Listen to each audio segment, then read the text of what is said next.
well. So you can always remind them that I met you during the Energy Security and Decarbonization session of the ESG Forum. And then that can open doors and open way for you. All right, awesome. Please, we may be seated. Thank you very much, distinguished guests, ladies and gentlemen. Please, no, don't broker the deal yet. We don't have time for that. You can do that during coffee, please. Let's come back so that we can go ahead now. Thank you so very much. Yes, you've been sitting, but you don't know who you have been sitting with. Now that you know, yes, we'll give them the necessary accolades that is due them. All right. Thank you. Please, can we sit down quickly? Can we sit down so that we can move on? We have very distinguished guests in our midst. And I know we have a host of other persons who are with us online as well. A number of persons are with us online. Please, could you have your seat? Yes, so that we just quickly move on. At individual points, where we have some of our dignitaries coming up to speak, we'll be doing a formal introduction of them, but we'll just go in the stead and continue the program so that we can also gain time as much as we can. So distinguished ladies and gentlemen, once again, I want to welcome us to this year's Private Sector ESG Forum with the theme Energy Security and Decarbonization, bridging the gap for a sustainable future. So you are welcome once again, distinguished guests, ladies and gentlemen. As is our tradition in this land, we'd like you to please rise as we have the national anthem. We'd only be having the first stanza for this event. Thank you very much. Mr. Albert Congo, raise new nation.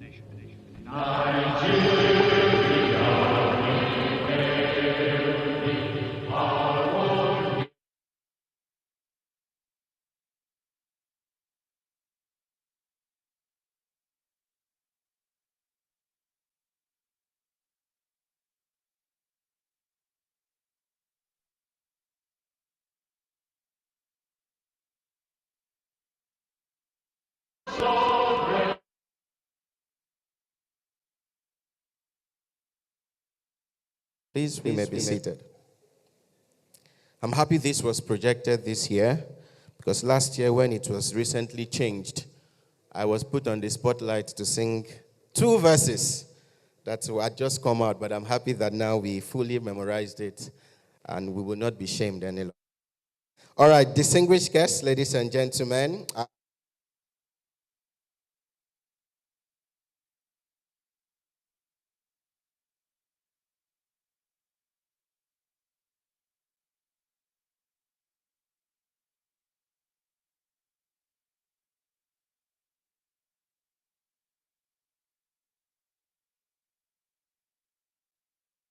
Of the support, to get us to where we are today. So we'll start with goodwill messages, and we'll start with no other person than the Managing Director, British American Tobacco West and Central Africa, in the person of Yaroub Albarani. Can we welcome him with a round of applause, please?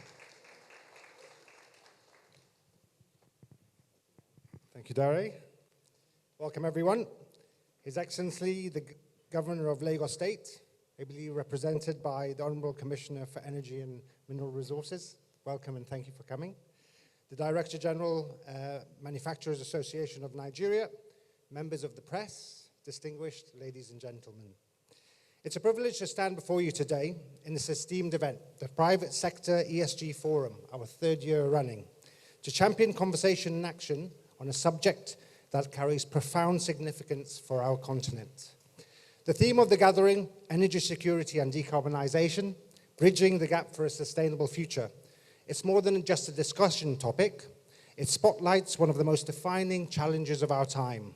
It speaks to the critical balance we must strike on one side, how to power our growing industries, light our homes, fuel our progress, and on the other, critically important, a global need to heal and nurture our planet, to build resilience for generations to come.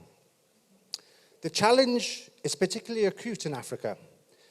Globally, energy consumption and production contribute approximately 2/3 of global emissions, with 81% of the world's energy still based on fossil fuels.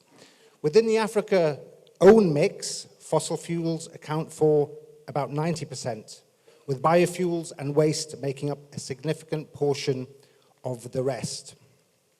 Further, nearly 600 million people on the continent still lack access to electricity, food security, and water distress is a constant concern for the majority of Africans. So the question before us is clear. How do you power our continent's growth without compromising our planet? How do we bridge this gap?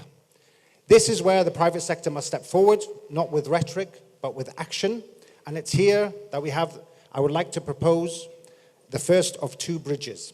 The first bridge, leadership through internal action. The most powerful solutions often start with small, deliberate steps. At BAT Nigeria, we believe that you can't talk about decarbonizations without first walking the talk within our own value chain. We have demonstrated this commitment through a tangible and transformative journey, underpinned by our sustainability strategy, which is anchored on 5 impact areas, namely tobacco harm reduction, climate, nature, circularity, and communities.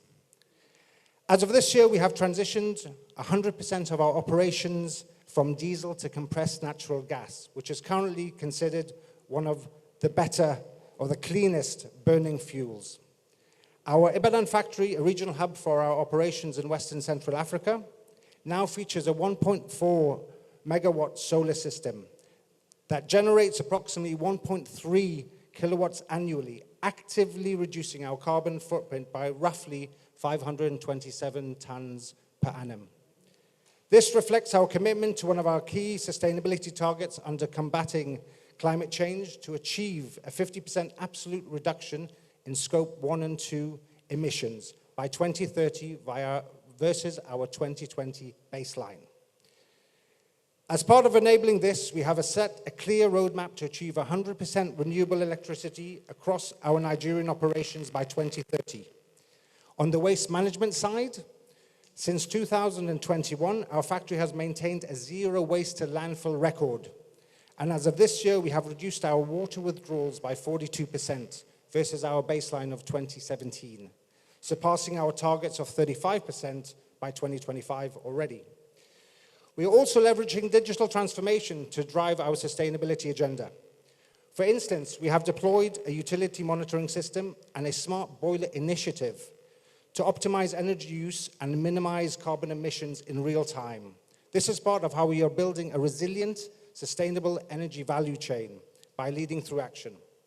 The second bridge, partnership through power progress. There's an anonymous African proverb that says, if you want to go fast, go alone. If you want to go far, go together. In this spirit, while our own internal efforts are significant, they only represent half of the solution. The second bridge, the one that really will truly close this gap, must be built on collaboration with like minds. That is why we're here today, and why I commend each and every one of you for your commitment to the ESG Forum since its inception 3 years ago. To achieve meaningful change and transformative impact requires a whole-of-society effort. Governments and regulators, alongside private enterprise, must engage in structured and transparent dialogue that spearheads timely, meaningful, and collective action. A key enabler of progress is a predictable and progressive policy environment, which is essential to unlock the significant capital investments required for this transition. The International Energy Agency, IEA, of Paris projects that private investments will need to account for approximately 60% of clean energy financing in emerging markets. But this capital will only flow to regions where frameworks are stable and sustainable. We must therefore co-create reforms that act as growth levers and not roadblocks. This includes building industrial hubs where related businesses, suppliers, services operate together, setting shared sustainability targets and coordinating trade policies across West Africa. Only then can we attract the scale of investment and innovation required for a greener and more sustainable energy future. The call to action, ladies and gentlemen. The challenge we face are immense, but so are the opportunities. Achieving a sustainable future is not an option, it's essential. And we can do this one solar panel at a time, one progressive policy at a time, through collective action. At BAT Nigeria, we're proud of our progress and the contribution to building Nigeria's industrial resilience. We are committed to long-term investment and helping to shape Nigeria's next economic chapter. With government support and a stable policy environment, I believe that the private sector can accelerate Nigeria's transition from recovery to resilience and from resilience to global relevance and sustainability. Let us leave here today with a shared commitment and conviction to build these bridges, to lead by example, and turn our collective vision into reality. Thank you very much.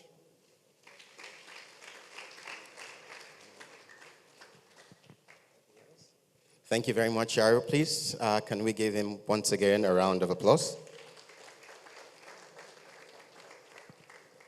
Key things he did mention: how do we power our continent's growth without compromising our environment? He elucidated a number of points as to how BAT is driving that narrative. And I'm glad that we are all here to witness such great initiatives as we all drive environmental sustainability in Nigeria and indeed Africa at large. Ladies and gentlemen, before I call on the next dignitary in terms of the representative of the Honorable of His Executive Excellency, Executive Governor, I beg your pardon, I would like to bring up on stage the Honorable Commissioner, Lagos State Ministry of Energy, the Honorable Commissioner, Lagos State Ministry of Energy and Natural Resource, in the person of Mr. Biodun Ogunleye. A vast man with over 20 years' experience in management, the convener of the Power Solution Conference. He speaks energy and he speaks energy. So we would like to hear him this morning. Please, once again, can we welcome the Honorable Commissioner, Lagos State Ministry of Energy and Natural Resources. Thank you very much. Yes, indeed, Madam Oshodi is here to represent His Excellency, and you also permit me to exit as soon as I'm done here. I have to attend to some other state business, but it's so refreshing to be in the midst of private sector people. And I'm not a protocol person, so you will not be able to give me a good pass mark when it comes to protocol, but I'll try my possible best to work within, to be as calm as possible. So the special advisor to His Excellency, Madam Oshodi, Office of the Climate Change and Circular Economy, representing the Governor of Lagos, my own governor, at this event, I salute you, ma. MD BAT West and Central Africa, Mr. Yarub Baharani, I celebrate you, and I thank you for bringing me here. It's one of your staff that I cannot say no to, that actually got me to be here. And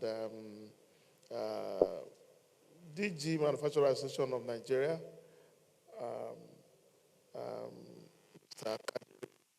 we thank you very much. Madam Tenny Majekudumi, DG National Council on Climate Change. Did I get it? Yeah, we thank you. To everyone that is part of putting this together, the conveners, we say thank you. And captains of industries, distinguished ladies and gentlemen, members of the, is it the fourth estate they call it? press the fourth estate. Okay. Ladies and gentlemen, distinguished ladies and gentlemen, thank you very much. And I will say good morning. And this is Lagos. I hope you know about that. This is Lagos. Thank you. It's a distinct honor to join you at this year's Private Sector ESG Forum, a gathering that continues to shape the conversation around corporate responsibility, sustainability, and environmental stewardship in Nigeria's private sector. The theme of this year's event, Energy Security and Decarbonization, Bridging the Gap for a Sustainable Future, captures one of the most pressing challenges of our time. All around the world, governments and businesses are grappling with the dual demands of keeping the lights on while keeping emissions down. Here in Nigeria, and particularly in Lagos, this challenge is even more urgent because of the gaps we have. Because Nigeria aspires to grow at about 35% GDP, and for that to happen, Lagos needs to grow 7 to 10%. So we need to check our foundation and be sure that every sector is able to actively meet up with the challenges that we have to overcome. For Lagos, I don't want to say too much about us, but you know that this is the land of aquatic splendor. I'm also sure that you know that yes, we're subnational, but we are bigger than a lot of countries in Africa. Do I need to say more? I should say more about us. We are more than 23 million people. There's nowhere where you see us that you don't know that these are Lagosians. And there's nowhere where you see us where you will not see creativity, innovation, and solutions. So for us, energy security is not just an infrastructure issue, it is a development priority. We are known for jollity, enjoyment, the good life. And all that is not going to be possible if our energy security agenda is not sustainably met. Now, our industries need to be successful. Our transportation system needs to be as close to zero as possible. The digital economy, all the hyper centers that are now targeting Lagos as a place to site their facilities, all of them need to be in a state where our environment will not be distorted. Even our climate-resistant resilient strategies must depend on reliability and sustainability. It is all put together that will give us the energy system that will keep our city running. So the first question you want to ask me is, what is Lagos doing to build an energy secure city? I will focus on that. I know Madam Ochode has plenty of hints to share, but permit me to share a few of the developments under the leadership of our visionary leader, Mr. Babatunde Olusola Sanwo-Olu. We are deliberately charting a new path towards energy independence. The 2024 law is in place. We have an integrated energy policy. We have a strategic implementation plan. And we are actively trying to be sure that we are not just a subnational of note, when it comes to the decentralization of energy resources, but we're trying to ensure that Lagos becomes the leader for Africa as a city that is able to power itself sustainably. Very ambitious, you say to me. Yes, a fully regulated electricity market within our jurisdiction and with active support from all of you would deliver an environment where we can say all of us have said farewell to the culture of blackouts. Our law empowers Lagos to generate, transmit, distribute, and regulate our own electricity, ending decades of over-centralization that hindered energy growth. It also provides the legal framework for private sector participation, embedded generation, off-grid solution, and renewable energy integration. To strengthen energy access and resilience, the Lagos State government has developed a comprehensive integrated electricity policy, a roadmap that defines how we will achieve universal energy access through a diversified energy mix, combining natural gas, renewables, and innovative technologies to ensure reliability and sustainability. What have we done to invest in sustainable and decarbonized solutions in this space, which I believe is what we're here for?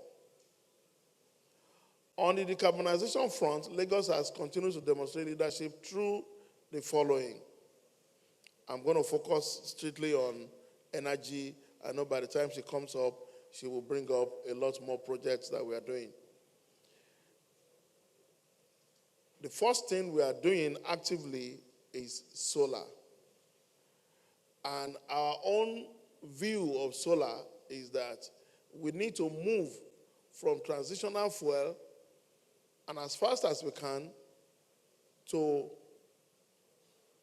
more sustainable, more definitive final fuels.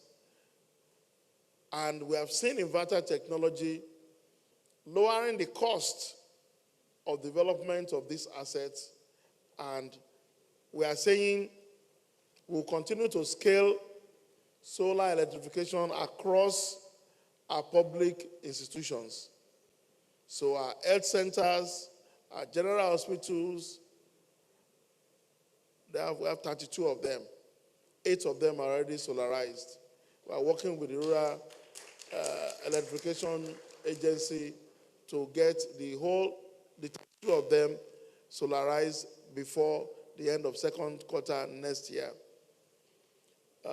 Primary health centers, we have 236 of them. About 56 are solarized. We are targeting by mid next year, about half of them should be solarized. We have schools, boarding houses, and all that are also solarized, and we are bringing in more into that space.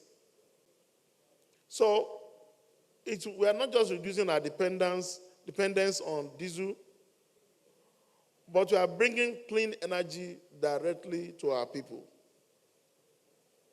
If you notice, if you look around you, you will see that we are bringing down the street lights that you used to know. And we are replacing them with about 42,000 solar-powered systems. And this definitely is a game changer, because by the time we are done, there will never be a street in Lagos that is dark. All our highways and most of our inner streets will all be empowered. We need about 100,000 to do all this, but immediate implementation is about 42,000. So by mid next year, we will see a city where, even by December, by 15th December, based on the implementation plan, you will see a city that is better lighted than you can imagine. You won't have blocks or streets that are not lighted. So these thousands of street lights are moving us from energy efficient bulbs, LED, to solar power systems that are going to contribute to reduction in our emission, make the city safer, and ensure that our communities are better lighted. On the side of energy efficient and demand side management, we will continue to promote responsible energy use across public buildings, while encouraging businesses to adopt measures, not only businesses, but also homes, to adopt measures that will ensure that their usage of energy is efficient and they follow the conservation programs laid out by the ministry. Yes, gas is a transitional fuel. We recognize that, but through Ibile Oil and Gas Corporation, we are facilitating the adoption of CNG for transport and industry to help cut emission further. By the grace of God, by later next year, you are going to see us lay out a new master plan all over the city that ensures e-mobility and alternative fuel becomes readily available across the cityscape. So we are saying you have electric vehicles, you have CNG vehicles, you will never be stranded, because we are now rolling out on a large scale facilities that will ensure that is possible. Now, waste to energy initiatives, I believe my sister will speak more to that. We have 3 of those projects that are coming up, and they will contribute to reducing our emission and also give us more sustainability as a city. Then clean gas cooking and all that are issues that we are also working on, particularly with the Federal Ministry of Women Affairs. Now, for us, it's collaboration, collaboration, collaboration. We know that government alone cannot achieve these goals. The transition towards energy security and decarbonization requires collaboration, innovation, and investment. And this is where every one of us come in. This is where the private sector remains indispensable. The private sector has the capital, the engine for creativity, and the capacity to scale solutions faster. We as government, on the other hand, will continue to provide the enabling environment, clear policies, supportive regulation, and the political will to sustain progress. That is why we are strengthening our regulatory oversight in this space to provide transparent, investor-friendly, and environmentally responsible oversight. We are also developing incentives towards attracting green investments, encouraging deployment of distributed energy resources, and support businesses that demonstrate strong ESG performance. Friends, ladies and gentlemen, in conclusion, the conversation around ESG is no longer optional. It is the new standard for leadership. And if we also look at what all of us seek to live as parents, as responsible parents, let me add the word responsible parents to it. we should not just allow the world alone to keep moving. We, as Lagosians, we, as Nigerians, must move towards cleaner, smarter, and more resilient energy systems. And your great city is determined not to be left behind. Our goal is clear: to build an energy-secure, low-carbon Lagos that powers opportunity for every resident. We see this not just as an environmental necessity, but as an economic imperative, one that will enhance competitiveness, attract investment, create green jobs, and ensure that future generations inherit a city that thrives sustainably. On behalf of the Ministry of Energy and the state government, permit me to commend the organizers of this forum for providing an excellent platform for dialogue, collaboration, and knowledge exchange, for also permitting us to be part of what you are doing and to also share the progress that we too are making in this space. Our offices are open, and trust me on that one. You don't need to carry any title.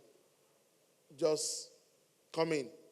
You want to see the commissioner, and you will be able to have reasonable conversation that when it comes to these kind of issues.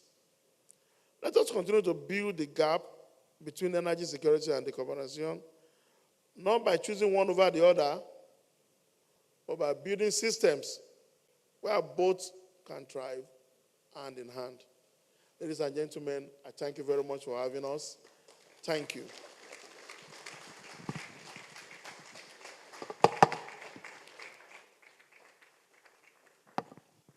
Please, can we have a warm round of applause again for the Honorable Commissioner, Lagos State Ministry of Energy and Natural Resources, Mr. Biodun Ogunleye. Awesome. Can you just look at the next person beside you and say, Lagos is working? No. Okay, photo. Yes, Honorable. Yes. Better down, yes. Please, Your Excellency, ma'am. Can we have our panelists?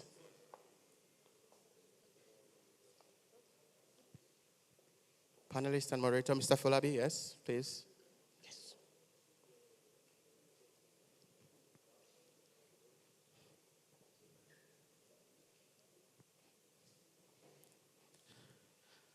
So while you're looking at the camera, can you just say ESG? It's good when you hold the mic. You can even tell his executive governor, and say, do this and do that. It's a privilege. It's energy security and decarbonization, once again. Okay. Gentlemen of the press, thank you very much. Thank you very much. So again, I think we didn't do this properly the earlier time we did that. Can we do that again? Can you just look at the next person and say, Lagos is working? Okay, so can you ask better now and say, are you working? Did you get an answer? Okay. So you tell me how many solar-powered street lights you have done in your own environment. You tell me all the digital solutions to environmental sustainability that you have also been able to do. But a very critical thing also that is, the Honorable Commissioner also did mention, is the fact that the private sector is indispensable. The private sector is indispensable. It talked about a lot of things, and I think I could only culminate it into one thing: light up Lagos. So can you tell me, or tell the next person beside you, can you please light up the environment? Because Lagos is actually working. I'm a Lagosian by birth, by everything. It's just that my parents happen not to be Lagosians, but I can claim Lagos. So Lagos is indeed working. Thank you so very much. Before again, while we were doing that, we had another guest joining in. So His Excellency, the Executive of Lagos State, will just crave your indulgence a little bit more, just a few minutes. Permit me at this point in time to bring up again the Director General, Manufacturers Association of Nigeria, Mr. Ajayi Kadri, ably represented here. Please, we would like to just welcome you this morning for your goodwill message. Please, can we give him a round of applause, please?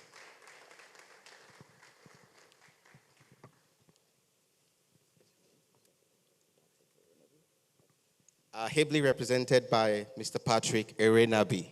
Hope I'm correct. Thank you. You're welcome, sir. Thank you very much. Thank you very much. We are indeed sorry for coming late. It was due to traffic.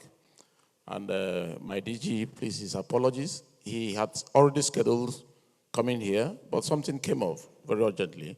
And he directed me to make sure I get here in less than 1 hour, and we tried. So permit me to read his speech. Let me stand on the existing protocol.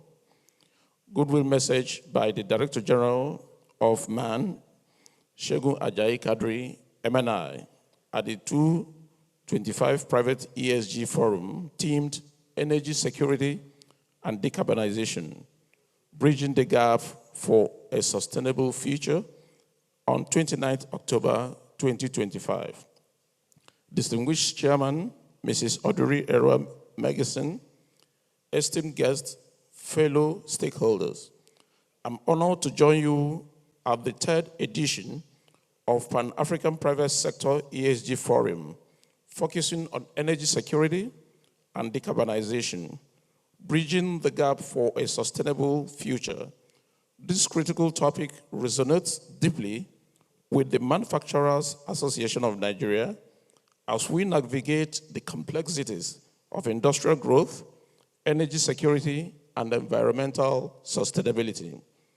The Nigerian manufacturing sector faces significant challenges in accessing affordable, reliable energy, which impacts our competitiveness and productivity. Simultaneously, we recognize the imperative of decarbonization and transitioning to a low-carbon economy. This forum provides a timely platform for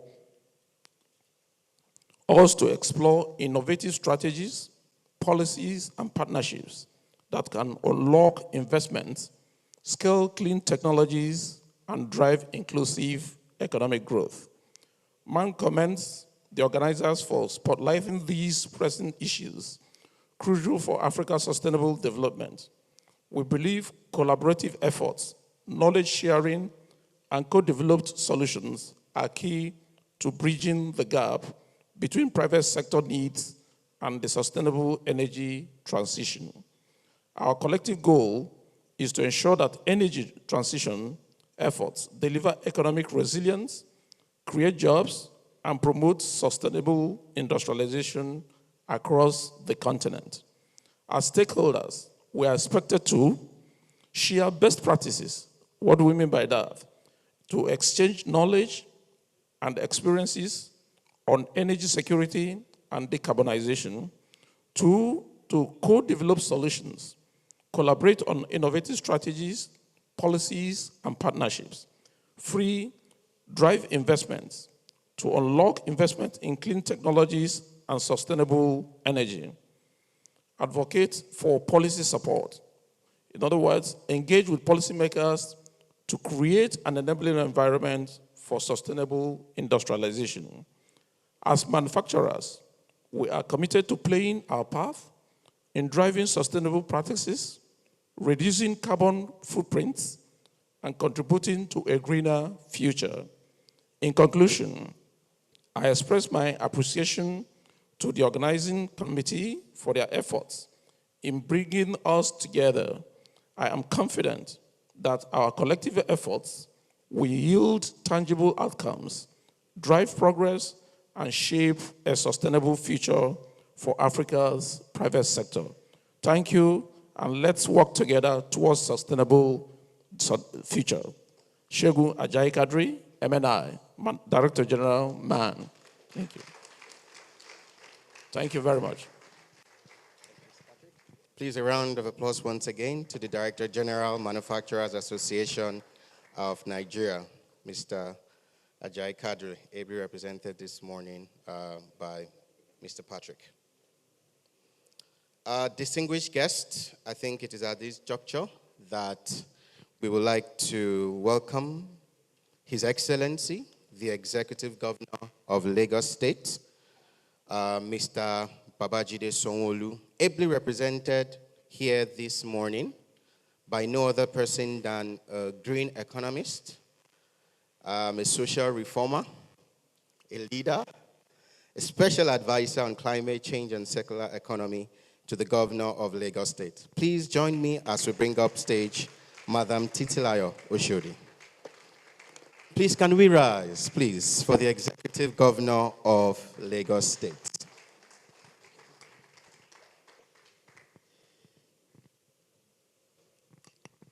Please sit down. That feels very different. But thank you for the honor, not for me, but for His Excellency, Mr. Governor, Mr. Babajide Sanwo-Olu, who we hear and we carry with so much pride for the work that is being done. When we say this is Lagos, it's a very pregnant statement. It's a statement that we say beaming with pride, because we can testify that we're building a resilient, sustainable city, and we're on the journey adequately, sufficiently working towards that. With organizations like the British American Tobacco, it gives us a lot of comfort. We have that assurance and guarantee, and the indicators are there to know that we're on that journey towards being a sustainable city. So I'd like to stand on the already existing protocol, well established by the Commissioner for Energy. But I'd also like to appreciate the director, my friend, Odiri Era Megasin, whilst I also extend pleasantries towards the Mr. Yaroub Al-Bahrain. It feels like a birthday season, because this is what we do every year. I think this is my third time coming in to share with you and also to celebrate another edition. So I'd like to congratulate you on another successful one. I'd like to appreciate the Director General, my Egbo as well. Please extend my best wishes to him, the Manufacturing Association of Nigeria. So ESG has become not only a household name, but it's also building to be the benchmark for evaluating our performance within this space. And I'd like to, once again, just honor the BAT Corporation for the tenets, the dissidents, and the proponents of the work that you're doing, starting from the environmental space to touching on renewable energy, which seems to be the core of what you're going to be discussing here today, to waste management, the work that you're doing, to achieving that zero waste, and essentially also water management, which is very, very crucial for us as an aquatic and a coastal society. But of course, we see that there's a lot that you're pushing for local talent management. I have one of my young ones here who is benefiting from the programs within the Young Professionals Network. Is that the Young Professional Network? We see the ambience, we see the spirit of intentionality, inclusivity, diversity within the workplace with an organization like the BAT. And we also understand that we can't drag and pull this together if you do not have a structure that sits very well within equity, fairness, and justice.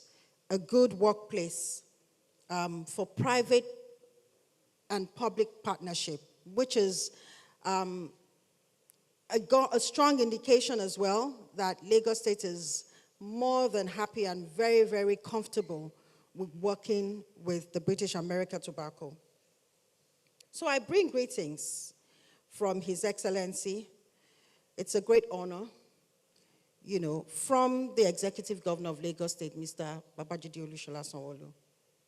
But I know that in all of this, one of the things that we have come to accepting and admitting is that for us in Lagos, and by extension, Nigeria, and in Africa, the conversation of ESG cannot well established enough if we're not overcoming the argument around economic benefits. That's when the story then becomes more inclusive for us. That's when it becomes fair and just for us. And so today's gathering represents just not another sustainable forum. It's not just a sustainability dialogue. It's a bold step towards shaping Africa's energy and environmental future.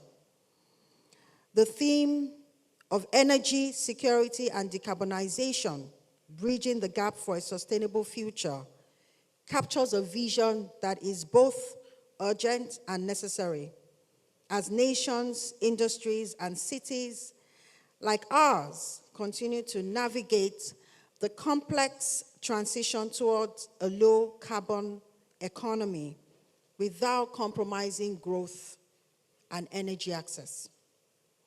In Lagos, we understand that climate action and economic growth must go hand in hand. As a megacity of over 20 million residents, our approach has been to integrate sustainability into governance through innovative programs like the Eco-Circulate initiative. And when we talked about the economic benefit, the Eco-Circulate initiative brings to bear an opportunity for our communities to interact and transact with their waste by generating revenue, transitioning that behavioral attitude from a linear economy to a circular economy. It's also a playground for our businesses, our young businesses, to operate waste collection, waste recycling, waste and green technology for scaling by introducing and stimulating market for them within the communities.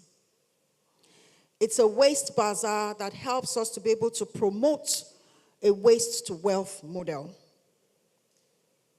We also have the Let Lagos Breathe, which essentially advances cleaner air and environmental responsibility. It's an advocacy program that we run usually towards the end of the year when we know that the earth and our environment is going to be suffering a lot of deposits because, during the Yuletide season, that pressure just increases. It's an initiative that helps us reflect our firm belief that the path to decarbonization must be inclusive, circular, and people-centered. Now, one of the most transformative collaborations that we have is the mother of all that subsumes various of the programs that we're running. But it also touches very greatly on the clean energy portfolio towards decarbonization. It's the 80 million clean cook stove initiative. It was launched in partnership with Green Plinth Africa, and Lagos is proudly serving as the anchor state for this national clean energy project, which seeks to distribute 80 million highly efficient cook stoves across Nigeria, including 6 to 8 million of it for Lagos households in its first phase. This initiative addresses 3 critical dimensions of sustainable development. Under environmental, by cutting carbon emissions and reducing deforestation. As we all know, that Nigeria is the highest, if not one of the highest in the level of deforestation because of the economic opportunity that is being driven from it. 300 billion on an annual basis is not a joke. However, the Clean Cook Stove project presents an opportunity not only to address and drive reforestation by incentivization, but it also transitions, it integrates the transitioning of briquettes that is being produced from waste, from agricultural waste, from construction waste, for the use of firewood, such that that line of business, that line of employment, that line of skill can be sustained, but transitioning away from the forest, from firewood. Under our social pillar, by improving health outcomes for millions of women and children that are exposed to indoor air pollution. As you would agree, that continuous exposure with firewood also threatens the mortality of our women and our children. The economic aspect, which clearly is a very strong contributive factor, by creating over 35 million green jobs in manufacturing, distribution, and carbon credit generation. Because of the fact that it is a Paris Agreement climate mechanism, credit mechanism program, there are lots of unlocking of potentials within the distribution phase, within the manufacturing phase, within production, within logistics, and ultimately the regenerative financial pillar around this project under the credit mechanism gives us that assurance and the confidence that 35 million green jobs over a period of 4 to 5 years will be unlocked. So we're excited about this. We've started the pilot in Makoko. Kitchen performance is ongoing right now. The data that we're deriving, the data that we're pulling under our DMRV status is giving us very, very good numbers, including the fact that we're able to ensure the social inclusivity and the economic proliferation that we're projecting. This project is expected to offset more than 1.2 billion tons of CO2 over its lifetime, while advancing clean energy access, climate finance participation, and innovation in circular production where even briquettes are used. Energy security is equally central to this vision. Lagos continues to engage the private sector on renewable energy investments, green financing, and technology transfer to support local industries, enhance resilience, and deliver affordable, clean power for homes and businesses. We recognize that the private sector is not just a stakeholder, but a key driver of this transformation. So forums like this are vital because they connect the thought leadership with real impacts. They spark the collaborations that turn policy into practice, uniting government, business, and civil society to co-create solutions that strengthen energy systems, reduce emissions, and open new pathways for green jobs and sustainable industries. As Lagos and indeed Nigeria move forward, we reaffirm our readiness to work with partners like the British America Tobacco, investors, innovators, and advocates to build a future where growth is sustainable, energy is accessible, and the planet is protected. Together, we can demonstrate that Africa's development story can be one of innovation, inclusion, and resilience. So on behalf of the Lagos State Government, on behalf of the Lagos State Governor, I command and I commend the organizing committee of the private sector ESG Forum for sustaining this important platform. And I wish you the productive deliberations and lasting partnerships that will inspire tangible progress for our continent. Thank you and happy deliberations.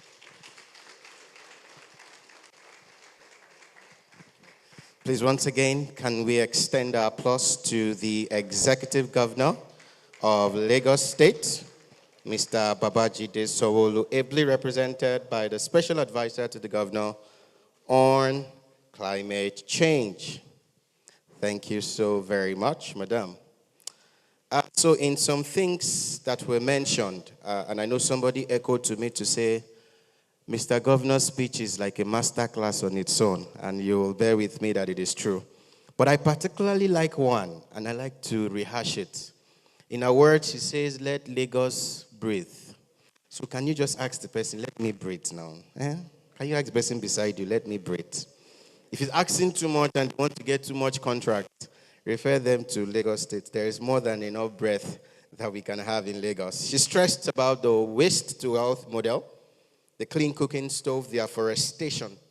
And she also talked about the role the private sector extensively plays in being a key driver of these interventions and initiatives. So thank you very much once again, Your Excellency. We will quickly progress to the next thing before we go on short coffee break and then we start the plenary session. We have the presence of a very quick keynote here to be delivered virtually. Just signaling to the technical team to be ready. A keynote addressing Africa's dual challenge, energy security and decarbonization pathways. She was here with us last year in a different portfolio, but this year, Director General of the Nigerian Council on Climate Change, in no other person than Tenny Majekoldumi. So we'll have our keynote address being played to us, and then we will continue with the event. Thank you very much, ladies and gentlemen.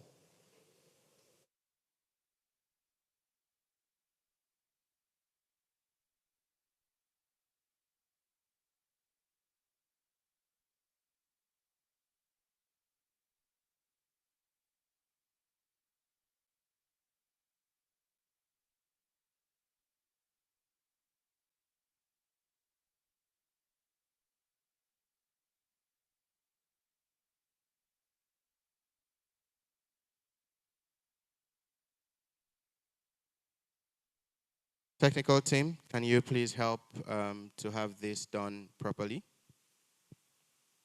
So while we're doing that, I'll just like to then use this opportunity to also recognize here in our midst the chairman of the ESG Forum Technical Committee, who has been driving this event and ensuring that all things are fully addressed. In no other person than Udiri Era Magazine. Can we please appreciate that this morning? The chairman, ESG Forum Technical Committee. Thank you so very much. So once they signal me, I'll stop with all the accolades and we'll move on. I also like to recognize the presence here of one of the directors at BAT in the person of Mr. Ishak. Asnai Ishak.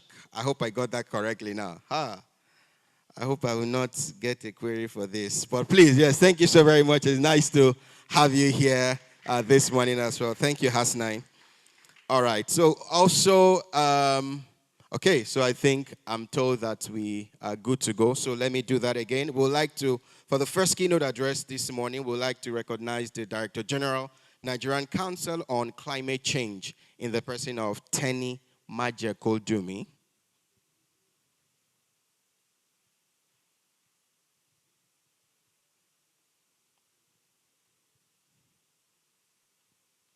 Technical team, please. Esteemed colleagues, ladies and gentlemen, good morning.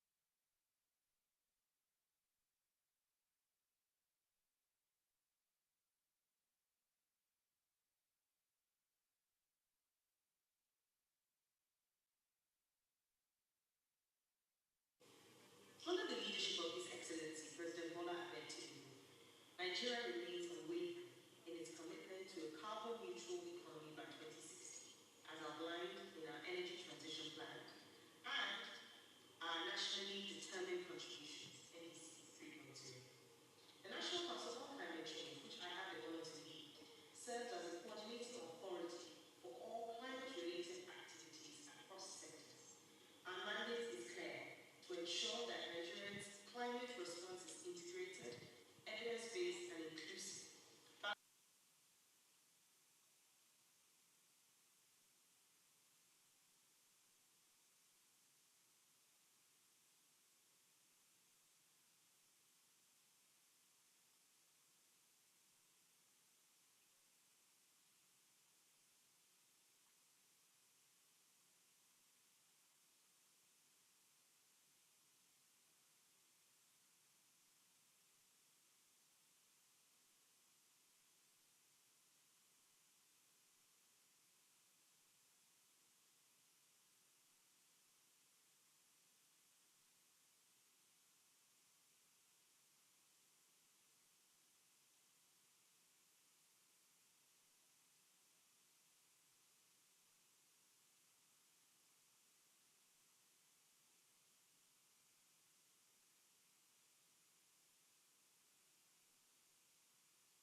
Thank you very much for that. Please, a warm round of applause again to Tenny Majakodumi, the Director General, Nigerian Council on Climate Change. So just before we move to have a brief coffee and then we come back for the plenary session, His Excellency, the Executive Governor of Lagos State doesn't know this, but I'm holding the mic, so I have the privilege to do this. I want to give somebody the privilege to have a handshake with the Executive Governor. But the only way you can do that, if you can tell me the theme of the ESG Forum 1.0, 2.0, and 3.0. No Google, no mobile phone. If you can tell me you get that honor of having a handshake and a personal photograph, you can frame it and go to his office and say, we had this photograph together, so you have to do something for me. Anybody? I'm counting to 5. 1, 2, 3. Any hand? Even with your mobile phones, you cannot Google search. All right, distinguished guests, we want to thank everyone for this goodwill messages. All our partners, BAT, TGI, Stanbic, IBTC, all our panelists, moderators who are also here who will be coming up shortly. But want to go very quickly for our tea break. So we just like all dignitaries in person of sitting on the high chair, as they call it, and also all panelists and moderators would like you to sit. We have ushers who will attend to you, but others would just like you to just allow the ushers guide you so that we can do this very quickly. So while that is going on, I'll just, again, because I notice other members of the high table have arrived. I see Dr. Eugene Itwa is also here as well. So I'd like to crave your indulgence for one more photograph session while the coffee goes on, and then we'll come back immediately for the panel session, the first panel session that will basically be talking around building resilience and sustainable energy value chain, gas as a catalyst in Africa's economic mix. Thank you, distinguished ladies and gentlemen. So please, can we come again? #9? Yes. Excellency. All panelists and moderators again, partners, BAT, TGI, Stanbic, IBTC. Please, can we come one more time to have the pleasure of His Excellency, the Executive Governor of Lagos State, ably represented by the Special Advisor to the Governor on Climate Change and Circular Economy. I was wondering, please make sure you appear. All those years you like to meet, to go over everything. Please, you could just follow the usher so you could quickly get your coffee. Please, we ask once you have your coffee and your snack, you could just pick it and come back to your seat so that we can gain some time and then go straight into the plenary. I'm in California dreaming about who we used to be when we were younger and free. I've forgotten how it felt before the world fell at our feet. There's such a difference between us and a million miles. Hello from the other side. I must have called 1,000 times to tell you I'm sorry for everything that I've done. But when I call you, never seem to be home. Hello from the outside. At least I can say that I've tried to tell you I'm sorry for breaking your heart. But it don't matter, it clearly doesn't tear you apart anymore.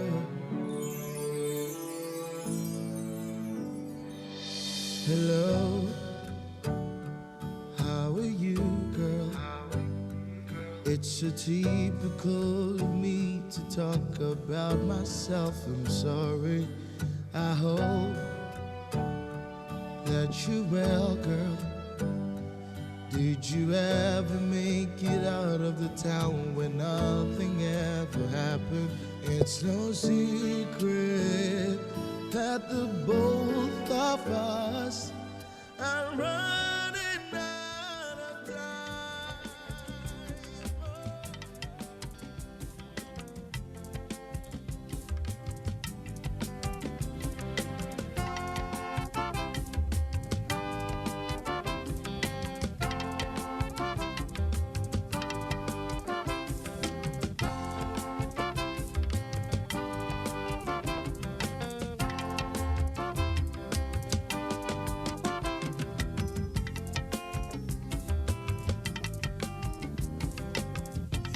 Journey through the world, over land and over sea, I see different cultures and different people's ways. I was born where the sun never sets and never rises. I was born where the heat is like a second skin.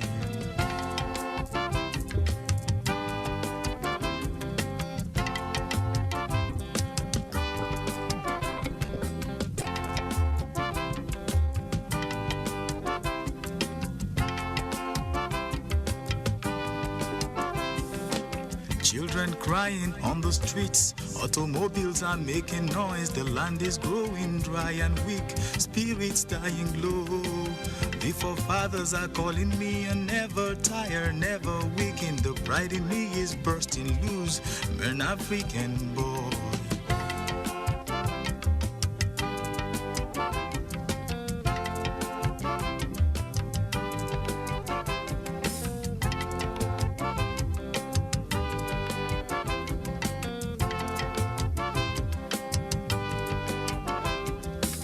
On the farm, my father called me down behind a tree. He said, prostrate at my feet and say a few prayers. Then he told me all the stories of my brave ancestors. Said, look into my eyes, son, you were born to be great. So in the twilight, I went home behind my father with a hoe, listening to the songs of birds. Whispers of the night, I was singing 7 goats, 7 beats, 7 carries, 7 nuts, 7 lives, that's what I've got. I'm an African boy. Over sea, over land, over mountains in the wild. I'll be brave and I'll be strong. I'm an African. Carry me away, far from the circles that never breaks. Hey, hey, hey. Going home, where this road goes I already know, where everybody cares for one another, and they take you as their sister. Ayo, ayo, ayo, ayo. Where the children run around, there's laughing in the crowd, I hope it still remains the same. Ayo, ayo, ayo. There's something in the song that makes you feel at home, and that's what's calling out my name. Ayo, ayo. All up and ready for takeoff, so I could fly away. House is getting smaller the way up, in my heart a sunny day, dreaming of me on stage. 5 years of age and I'm not afraid. Hey, going home, where this road goes I already know, where everybody cares for one another, and they take you as their brother. Ayo, ayo, ayo, ayo. Where the children run around, there's laughing in the crowd, I hope it still remains the same. Ayo.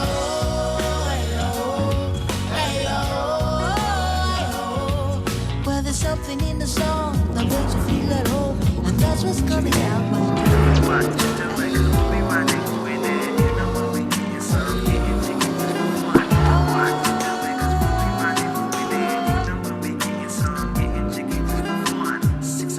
In the morning, wiped the sleep from my eyes. Felt just like an What do I do? ordinary day. What do I do? Okay, I'll go on. Corner, such a surprise. Beautiful angel materialized. Time stood still face to face. I'm sure we'd met at another time and place. Our eyes met as you passed me by. Two souls entwined in the blink of an eye. And I had to figure out what I've been missing. So I turned to you and asked you if you wanted to. You know we'll be getting some, getting jiggy just for fun. Rendezvous, where to my place, say to. And we can do anything you wanna do. Hey, tonight is your night, yeah. When you close your eyes, take a minute, take a moment, realize. Do you see me when you fantasize? Tonight will be your night. The coffee team, please could you help us speed up a little? The line is a little bit on the long side. Thank you so much. It's been so long, and I can't deny the way that I'm feeling. It's true, so girl, that's why I'm asking you. Can we run everywhere to my place, say to, and we can do anything you want to do. Hey, tonight is your night, yeah. When you close your eyes, take a minute, take a moment, realize. Do you see me when you fantasize? Tonight will be your night. Tell me somebody thinks we can't get out. Tell me what's on your mind. Feel like I could run a million miles. I'm riding on the wheel of fortune, taking me to places far and free. I feel so high when I approach your sky. When I touch your sky, I want my joy to be discreet. Can't seem to hide the feeling that you knock me from my seat. When I'm talking with my friends, you're the subject every time. I know I bore them, but they do it to me sometimes. 'Cause I feel so high, I'm reaching out for your sky. I've boundless energies. I feel I could run a million miles. I'm riding on the wheel of fortune, taking me to places far and free. I feel so high when I approach your sky. I've seen you exposed, your thoughts are nude. Come and take off your pride. You should watch your attitude. I'm sitting.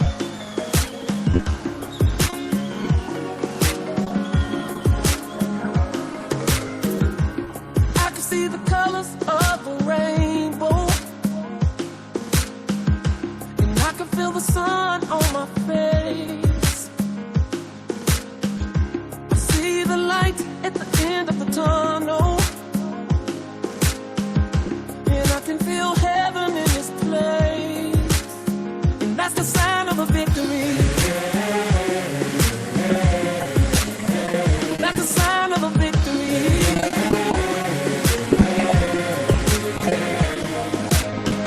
I can feel the spirit of the nations, and I can feel my wings like the wind.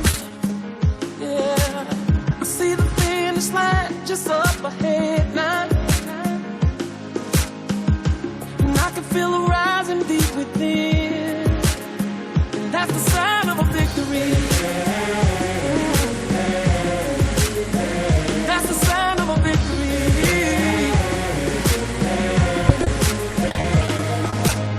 Now I can see the distance of your journey, and how you fought with all your might. You open your eyes to blow the world.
be honey. Now you be my girl, you.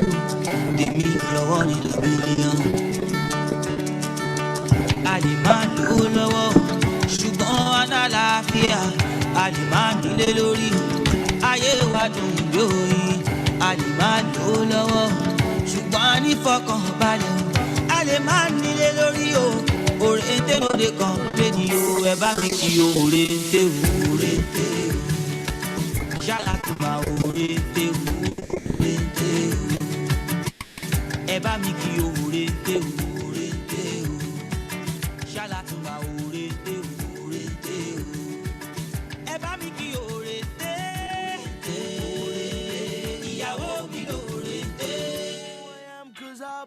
Superstar, flashing lights and cover pages.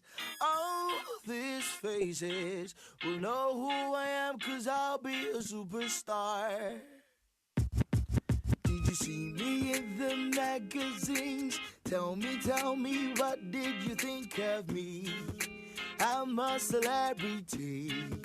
Don't you know, yeah, I break all the rules, but I figure that's what stars are supposed to do.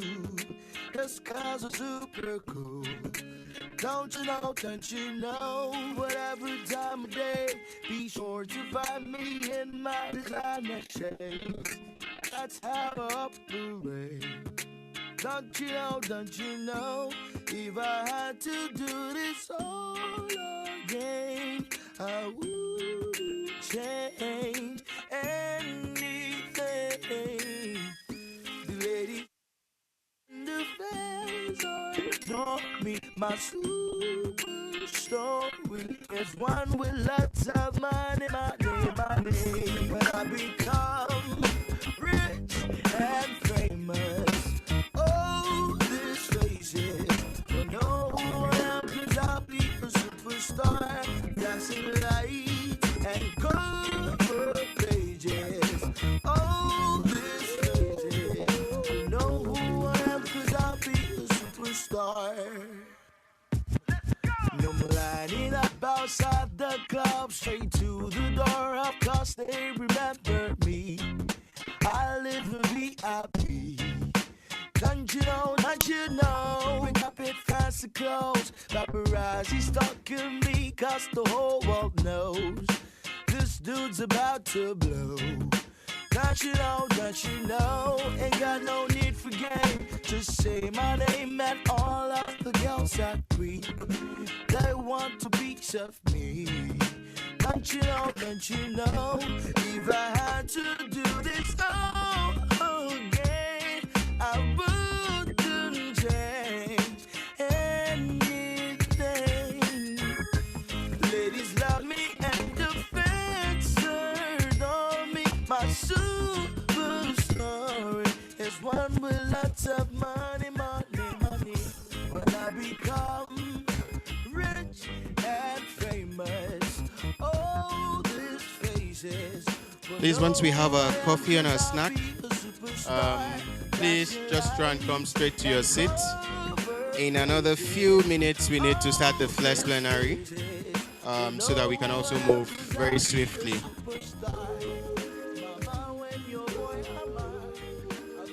Please, we encourage haste at the 7 point so that we can make progress, please.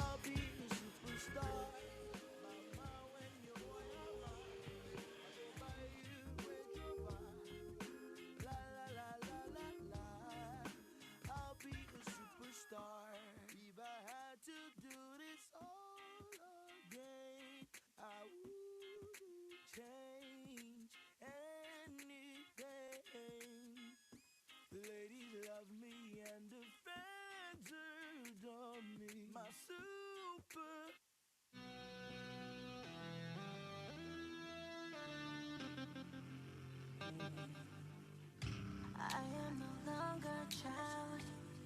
Baby, don't show. Junior, don't grow. I am so happy for my life. And you do a logo. Better we don't go. Brother, if I die, you are still go.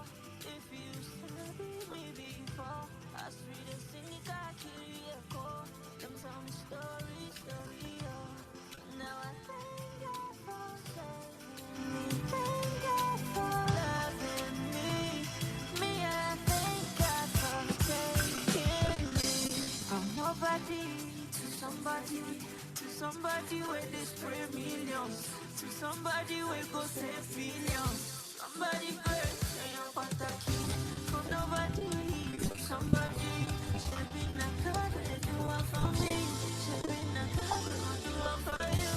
Somebody first, say your pataki, oh, somebody first, your lucky key.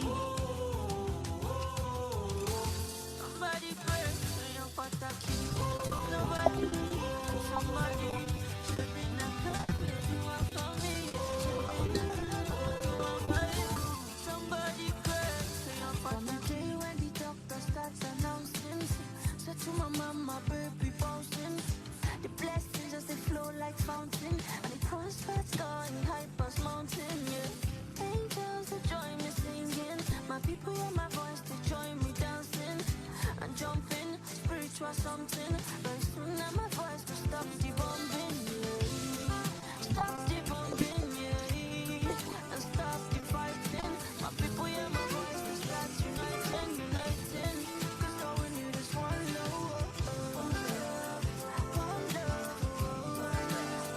one love, one love. I see one love, thank you and me. From nobody to somebody, where they spray millions, to somebody where go save billions. Somebody first, say your pataki. From nobody. All right, please, can we come back to our seats very quickly? Plenary 1 needs to start right about now.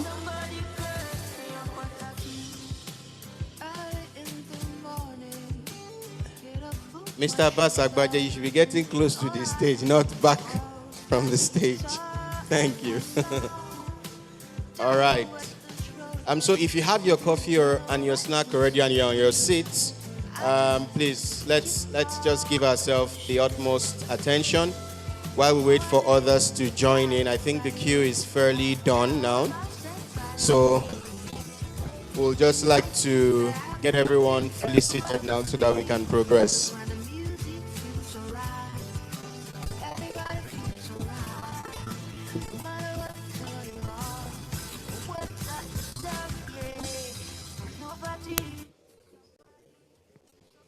Okay. All right, distinguished guests, ladies and gentlemen, thank you so very much for bearing with us as we run through the very brisk coffee break. I think we'll just progress as we are now. Hello, can I get your attention, please? Mr. Falabi, I'm in plenary 1, so I need your attention. Thank you so very much. All right. Okay, so we're going to plenary 1, and plenary 1 talks more about building resilience and sustainable energy value chain. Remember, our conversation today is around energy security and decarbonization. And so that will be the first plenary being discussed here today, and then we have just one more, and then, we'll be wrapping up very quickly in this particular event. So to do this, I'd like to bring on stage a couple of persons who will be speaking in this plenary. And I will be bringing them in no particular order. And I'll be starting with Mr. Afolabi Akinrogunde. He's the Senior Deal Lead and Business Manager at Shell Energy Nigeria. Please, can we appreciate him as he comes up? I like Shell money. He doesn't shout. Very, very calm. Thank you, Mr. Folabi. Mr. Folabi is a commercial professional with almost 25 years of proven and practical experience in the renewable investment, gas and power, and stakeholder management experience. His area of expertise include deal delivery and governance in renewables, venture capital investment, management programs, oil and gas, and power infrastructure. Once again, can we celebrate Mr. Afolabi Akinrogunde, the Senior Deal Lead and Business Manager at Shell Energy Nigeria. To join him closely on stage will be no other than Mr. Abbas Agbaje, the Managing Consultant for Impact Crest. Can we please appreciate him as he comes up? Mr. Abbas Agbaje is an ESG and impact professional with over 10 years of experience supporting the integration of environmental and social, climate, gender, and impact lens in investment, advisory, and operations for multi-million-dollar project in sub-Saharan Africa. He holds a bachelor's degree in botany with first class from the University of Lagos, MSc Sustainable Environment Management from the Natural Resource Institute, University of Greenwich, United Kingdom. Once again, please let's appreciate Mr. Abbas Agbaje. And to moderate this session, I would like to bring one of our partners for this event from TGI Group as well, in the person of Rafayat Gawat. Please, let's appreciate her as she comes up. She's the head of corporate communications, TGI Group. She's a seasoned corporate communications and public affairs leader with over 15 years experience. She heads corporate communications at TGI Group, overseeing 20 subsidiaries across 13 countries. Rafayat has represented the group in global forums like the Harvard and Oxford, and advocacy strongly for sustainability, rural inclusion, and business continuity. Once again, please can we give a round of applause for Rafayat Gawat.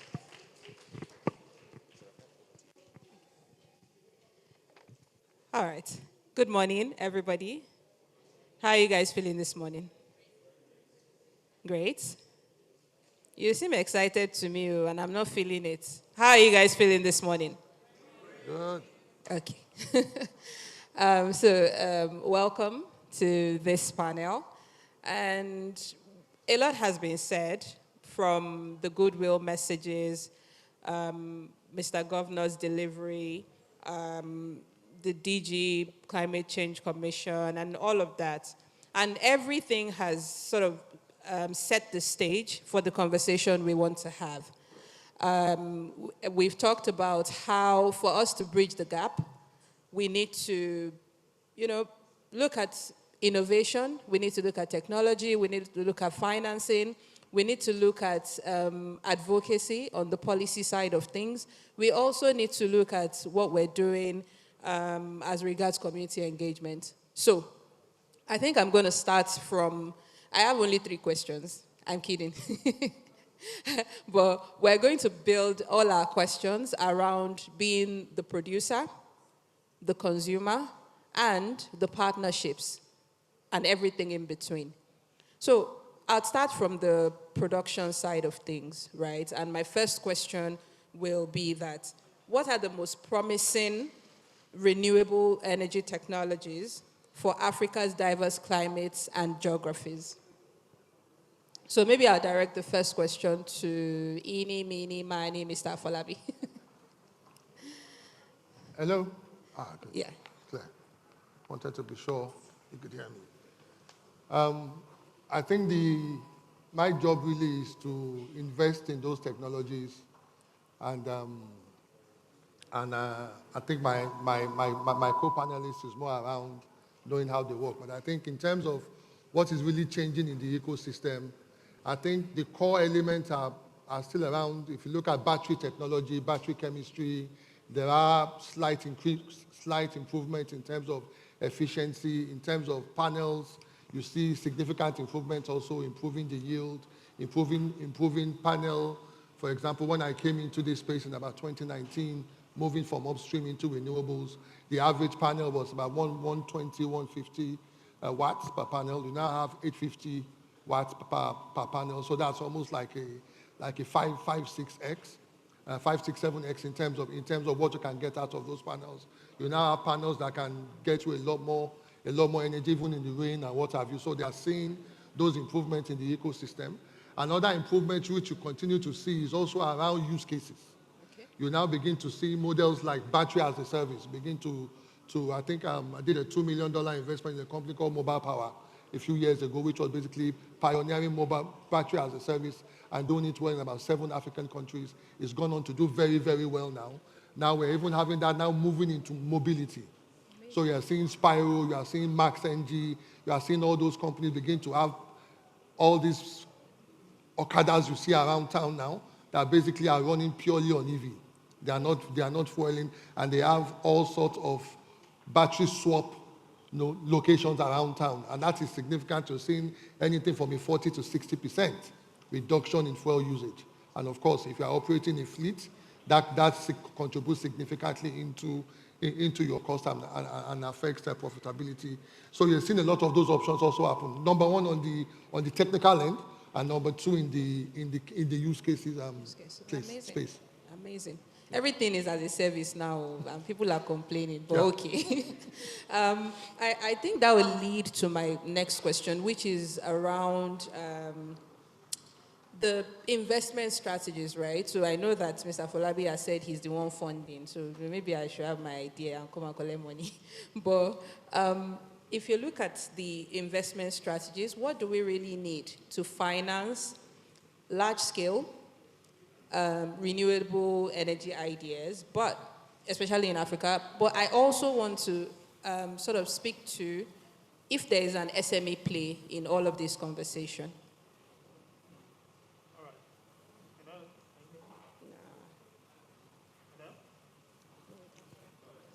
You can use that. Thank you. So in terms of the investment strategies, what has come to the fore is we see more of, public-private partnerships coming to bear. And this is driven, largely by, the nature of demands in terms of the energy demand that comes from different, sectors, different countries. We've seen the play of, financing coming from DFIs through financial intermediaries that are, special purposed funds focused on driving energy transition and decarbonization. So we've seen, the likes of Camco, for example, driving a lot of renewable energy investment in Africa. We've seen some other examples. I think recently one company, PowerGen, also recently received an award in terms of their, energy investment. And these sort of institutions get financing from development finance institutions. We've also seen examples of local currency financing that is coming to play, given challenges with FX fluctuation. We've seen at play, one very good example we've seen in Nigeria is InfraCredit that has created different vehicles. For example, it established the climate finance blending facility, knowing fully well that a lot of renewable energy companies are small, and the ticket size they often require in terms of capital raise may not fit into the, the size of certain financing institutions. So they've created a platform where you can aggregate a lot of these companies, right? When you aggregate them, then the volume comes. So through a special purpose vehicle is then established that gets the finance and then distributes to these different companies. We've seen another example with ARM Arith Infrastructure Fund, also dealing in this regard. And now these guys have multiple investors, some DFI. In some cases, you have foundation of companies like Shell, Total, right? Some cooperative organizations, all of these investing as GPs. LPs in this private equity fund. Now, the private equity fund, this challenge of scale remains, and so they've established a special purpose vehicle as well that then, they invest in this special purpose vehicle, and this investment often comes in a way where, in some instances you have, different equity providers. So they own a certain share, other entities have certain share. But all in all is to mobilize sufficient capital to direct at these companies. So they've been able to solve this issue of scale. But that's on the financing side. And when you mentioned SMEs, SMEs are coming in a different way because even when the money is there, one of the challenges is to have reliable, executioners, project proponents that will develop projects that are bankable. And we've seen some of the investment in these areas is going into, for example, when you look at Nigeria, and other African countries, we don't currently have the capacity to build solar PVs and other solar equipment, renewable energy equipment, and therefore we rely mostly on importation. But now we've seen recently that the federal government, is working with some private entity, private organization to establish, a manufacturing base here in Africa. So it means that we are localizing the supply chain, which will create jobs. But all of these cannot happen without adequate financing anyways. So we've seen also some other SMEs are playing within the value chain in just what Mr. Falabi said earlier, battery as a service, energy as a service, deploying technologies to monitor consumption pattern and similar things. So a lot is happening in terms of investment and SME participation, and so much innovation is being catalyzed, but definitely still more, work needs to be done. Thank you. Okay, thank you very much. That was really great because, again, you have to understand that our audience is really varied.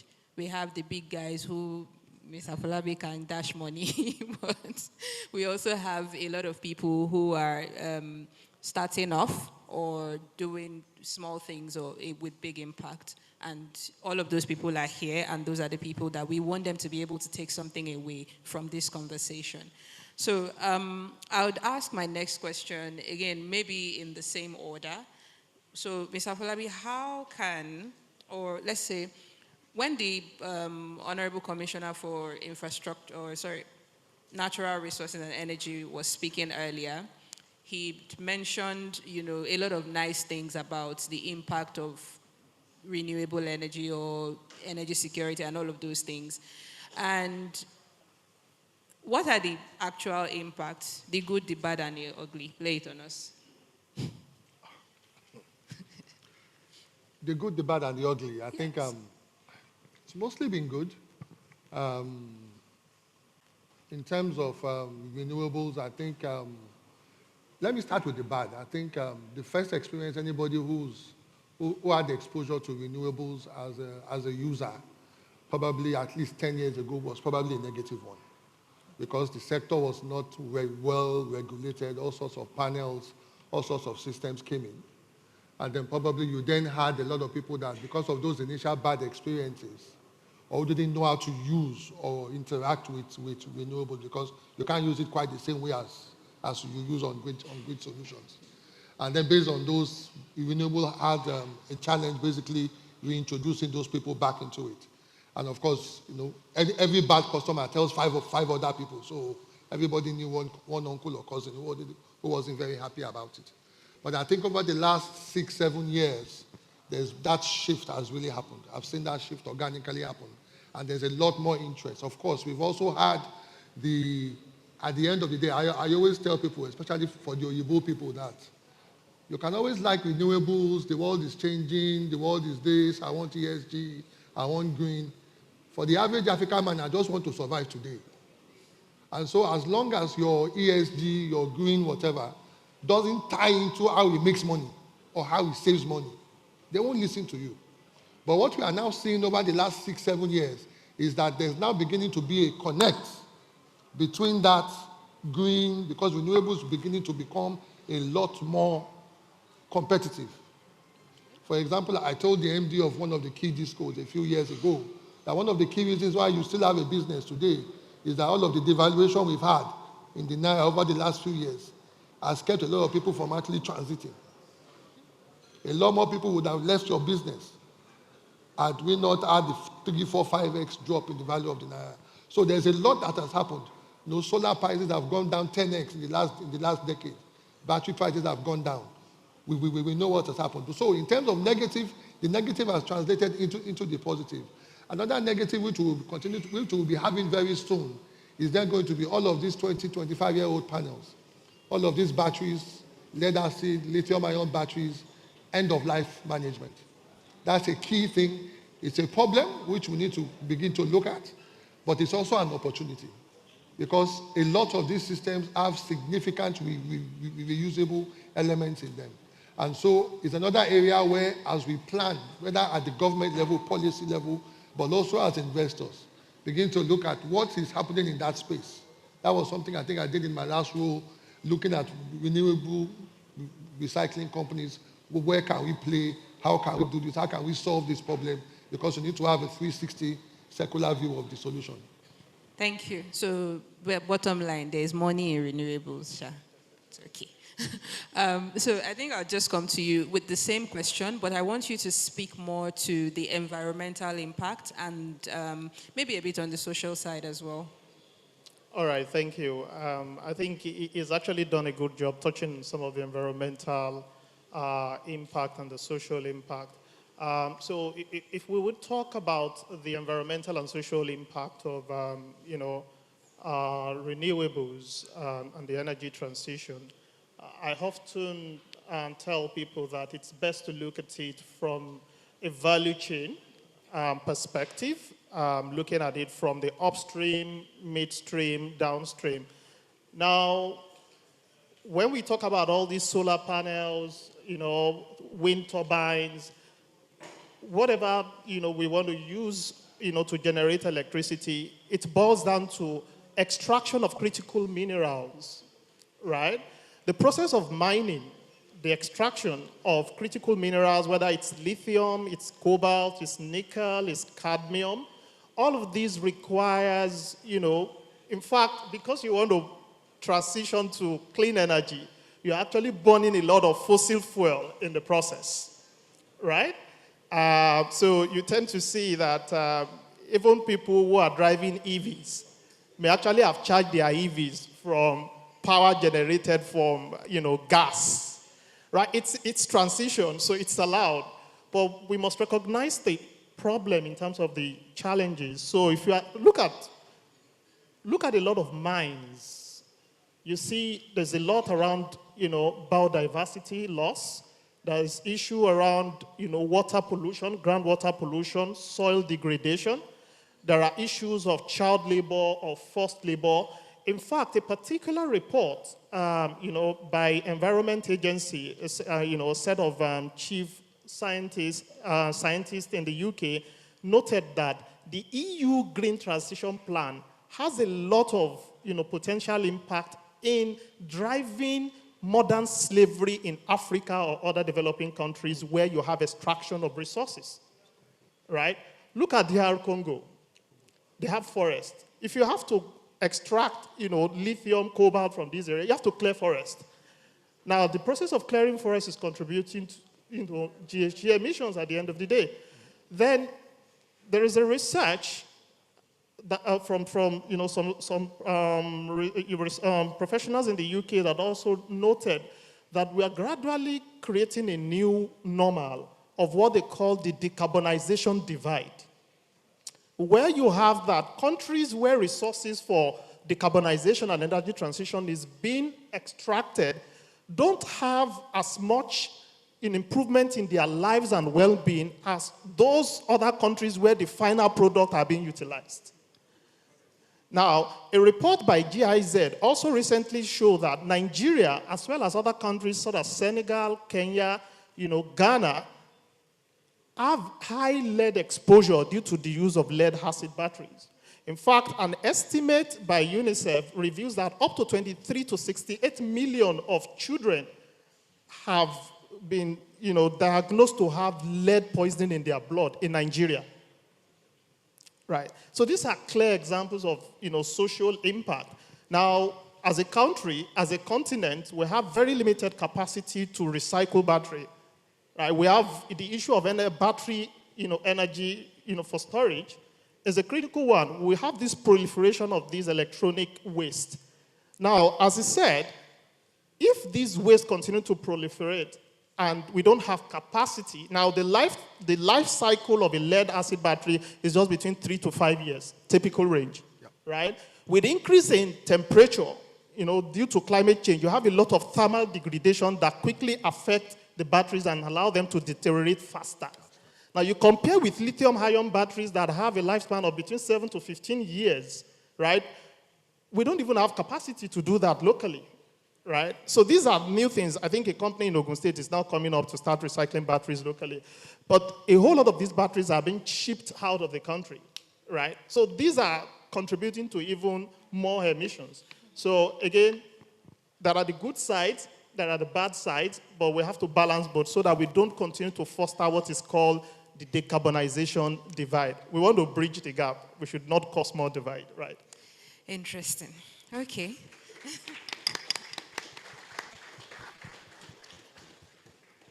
When you were speaking about how someone with an EV would have still used fossil fuel, I was looking around for Dari because we had this conversation yesterday. So I was saying, we're trying to achieve net zero. We'll balance it out one way or the other. That brings me to my next question, which is around how do you then get people, how do you get people to transition from traditional energy sources to renewable energy? Bear in mind that urban centers are not really the majority of Africa. A lot of people are in rural centers. And so how do you sort of persuade them, knowing that there's the good side and the bad side? How do you get them to transition? So maybe I'll start with you, and then we'll go to Mr. Folabi.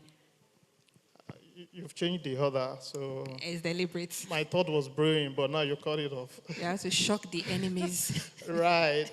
So in terms of that, interestingly, I went to one rural community in Nigeria, I think sometimes last year. And, to this question of how to get people to transition, you look at, so I like behavioral economics. And, there are certain, principles in behavioral economics. And that's, one of those principles is the status quo bias. People who currently enjoy what they do, right? Now, many people are so used to not paying for, getting firewood to cook their food, right? And you say you want to introduce cook stove that will use gas or, solar and the likes, and they have to spend money for this. And they are in the forest is just behind them. They can just go there. In fact, that's the way they even think they are exercising their body. I just go to the forest, cut the tree, or even speak to the spirit. And you are telling people to come and just, it changes completely their lifestyle, right? But then unless you can then help them understand some of the, deleterious effect of cutting down trees, but they'll tell you, some people are so funny, they'll tell you that the trees that my forefather have been cutting, and it is still remaining there, they are telling me it's going to finish or something, right? But there has to be some proper framing and anchoring in your messaging that would allow them to transition. And I've seen this happen because one particular community, now, they don't have a telecom mast. They don't have anyone at least 10 kilometers within that community. So one company went there to install a telecom mast. Now, that company is now looking at, this telecom mast is being powered by diesel. Can we switch to solar? And then they sent one of their, engineers to that community to go and do energy audit and everything. That engineer did not do what was appropriate. He entered the community without even checking with anyone. He just went straight to the, site. Before he knew it, the community people came out with cutlass. That this is our asset, something we've not had in a long time. You just want to come. We don't know your intention. He ran away. He couldn't even explain.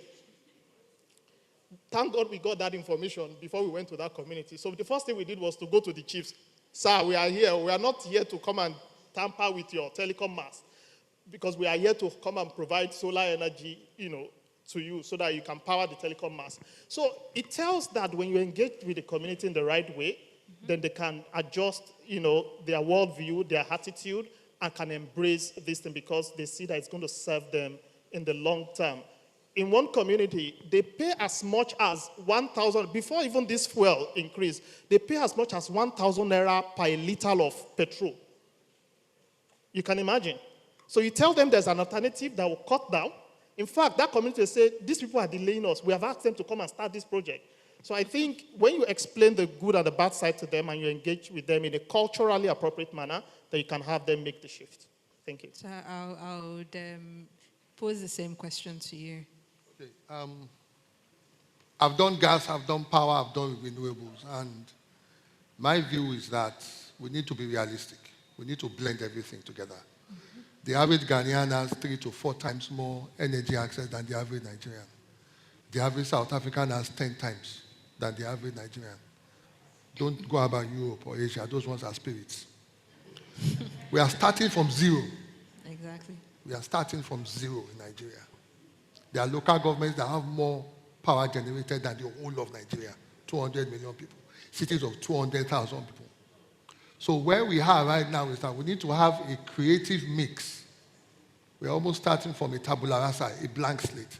And we design our systems in such a way that you can take the best from the gas which we have and which we are currently underutilizing and blend that with the renewables. You can use that gas to basically serve as the base load for your industries. Because renewables, whether you like it or not, as of today, cannot serve your industries. China doesn't do it. The US doesn't do it. Germany doesn't do it. You cannot, as Nigeria that has nothing, come and start with renewables. You cannot power factories with it. I've sold boats. I can call it sell, and I can tell you the truth. So you need that gas for your base load. You need that gas to basically serve your industries, to serve your high-density locations. At the same time, you also need renewables to also broaden your portfolio, whether you are an Ikeja disco, an Eko disco, and to also facilitate the growth of energy access to those parts where your transmission lines, your lines cannot get to. And blend that in such a way that as a portfolio, which is why, for example, at Shell, you would have upstream, you would have downstream.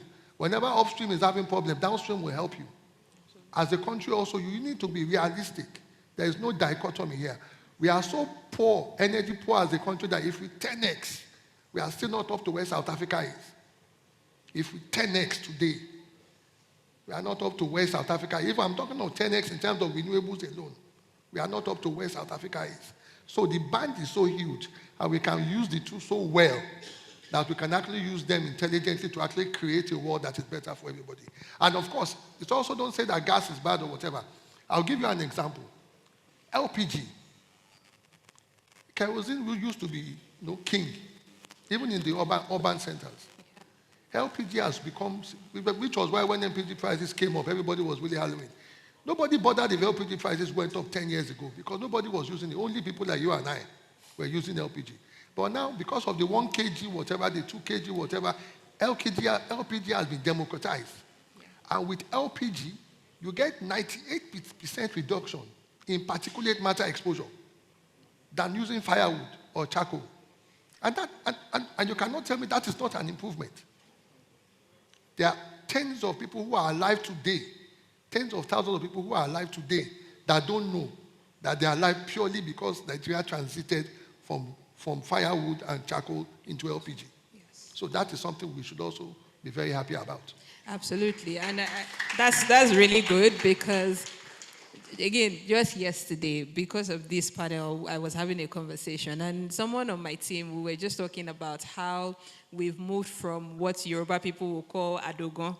You know, when you want to cook, we were talking about those 3-legged pots and the thing where you put charcoal or firewood, and how even caterers and co, they're using gas now to cook. And that's really fantastic because it's so organic that we didn't even realize when that change really did happen. So I think I'll go to one of my last questions now, which is around the fact that we don't operate in a vacuum, right? We all know, no matter what you do in this life, one policy can change your life for good or for good.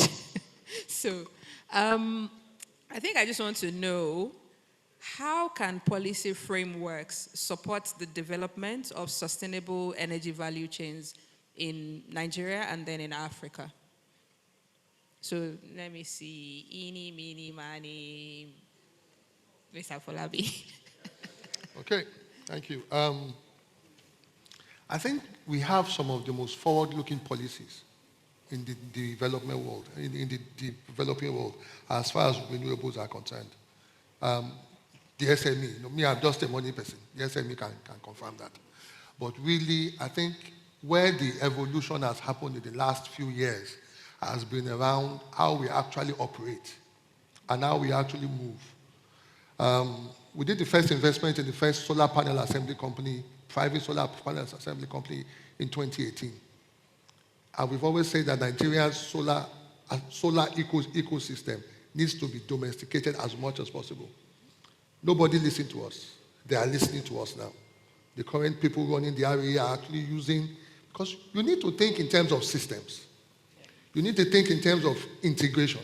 What somebody is doing in gas, what somebody is doing in the area of grants, in the area of a loan to support this, all of them have connections into each other. And somebody needs to see all of those and connect them together. The first situation, for example, of the NEP program, which we had, which basically was the electrification program, $500 million to basically facilitate solar mini grids and SHS systems. We're looking at basically, let's just get the money out, build those systems. But now the new REA leadership is looking, the new 750 grants, 750 million system we have now, how do we use this to create an ecosystem that can survive when this money finishes? I just don't want to use this to build 5,000 mini grids where you don't know what will happen to the battery. You don't know what will happen to the panels. But what if all the batteries are coming from China? The panels are coming from Canada or whatever. But you now have a system where those batteries are assembled by a Nigerian company that will make money from Nigeria. That Nigerian company will employ Nigerians. That Nigerian company can then scale. And then you can then begin to also have what I also begin to call an infrastructure scope approach towards this. You will no longer have, I know people like to have SME companies, but the key way we can solve our energy access problems in Nigeria is going to be through scale. You cannot have, I've said this, some of them don't like me, you cannot have 500 mini grid companies running up and down trying to build mini grids. You can create a scope to support some of them, but if you want significant impact, you need to find a way to bring people together, to create your champions that can then build, one company can build 1,000 mini grids, 1,000 is a lot, 100 mini grids. And if you then have that portfolio, you have the same EPC systems, you have the same O&M systems, you have the same battery systems, you have the same panel systems. You can optimize as a portfolio. If you can optimize as a portfolio, it becomes easier for ARM. I structured one for GV a few years back. It was difficult, but we had to make it work because they wanted the pilot. So you can then begin to have an infrastructure approach that one company can then create a system that can then basically bring down the cost of energy because they're operating at scale. If you don't operate at scale, you cannot basically solve those problems. Thank you so much. And that, again, I like that it connects to real-life scenarios. And I also recall that in all the conversations that have been had, all the speeches that were given, everybody has pointed at collaboration, partnership, and all of that, which then brings me to my next question around the role of, say, international partnerships in building resilient energy systems in Africa. So what do you think, and how should we play? Thank you.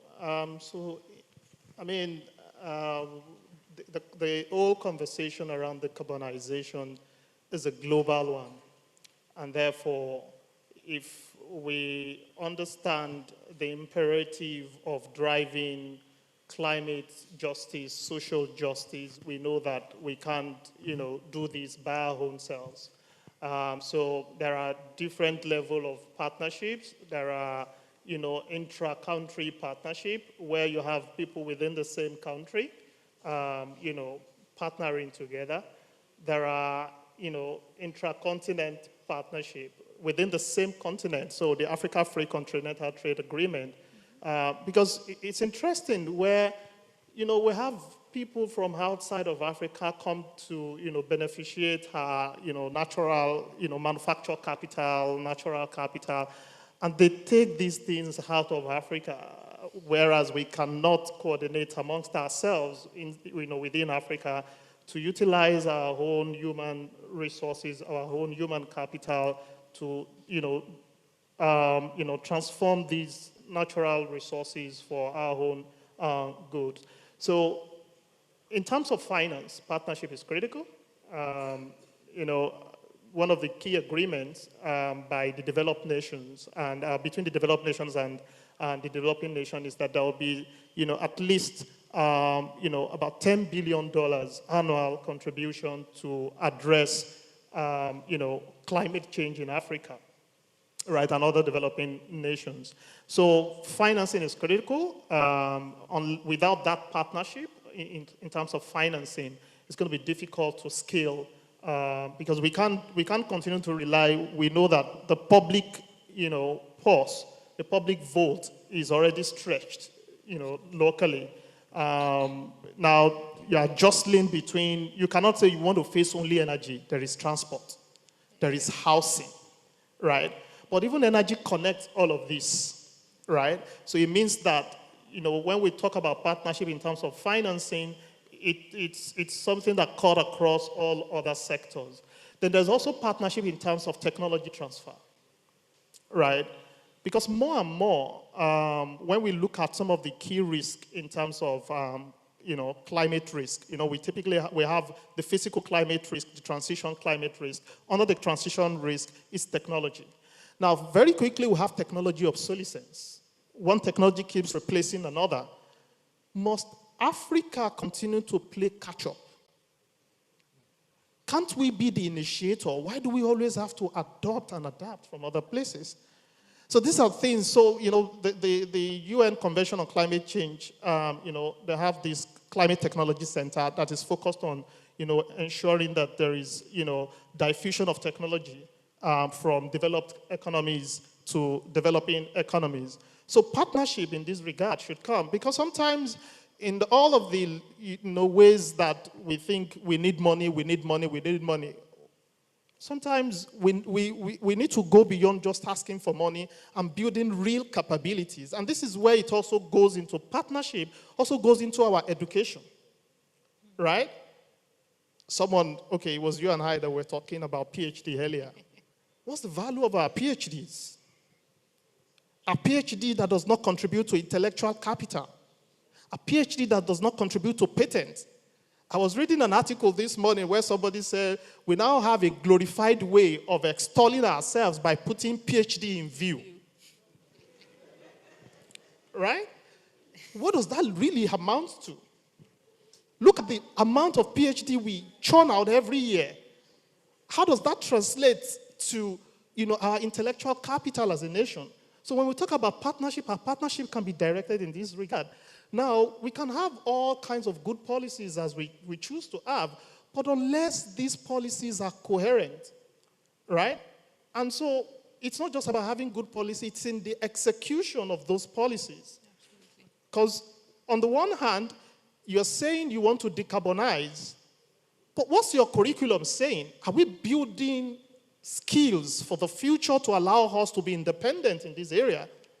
We just keep recycling the same. It's easy to pass in some Nigerian university. Just ask for the last year exam question or the last year note. Do you understand? We just keep repeating the same thing and we expect our future to be different. No. So when we talk about partnership, I think we need to look at partnership from the angle of finance, from the angle of technology, from the angle of education. When we fix these three, I think other things will fall in place. Thank you. Amazing. So before I ask my last question, and after that, I would want you to give us parting shots.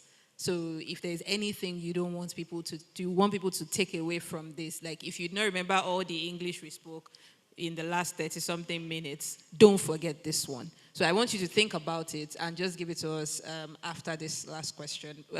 Because we're doing well for time, I don't know if Dari has some questions from the audience. If we have, maybe we can take one question. Oh, fine. I have two hands and that's it. So Dari, maybe you can speak to them and then, yeah. So before that, I just wanted to ask the elephant that is in every room, data. How do we, how can data and technology be leveraged? We've said a lot about technology, but I want us to speak more around data from your different perspectives. Again, Mr. Folabi, plenty money. Then, so I just want us to, speak based on your different perspectives, how data can be leveraged to optimize our energy production, distribution, and even consumption.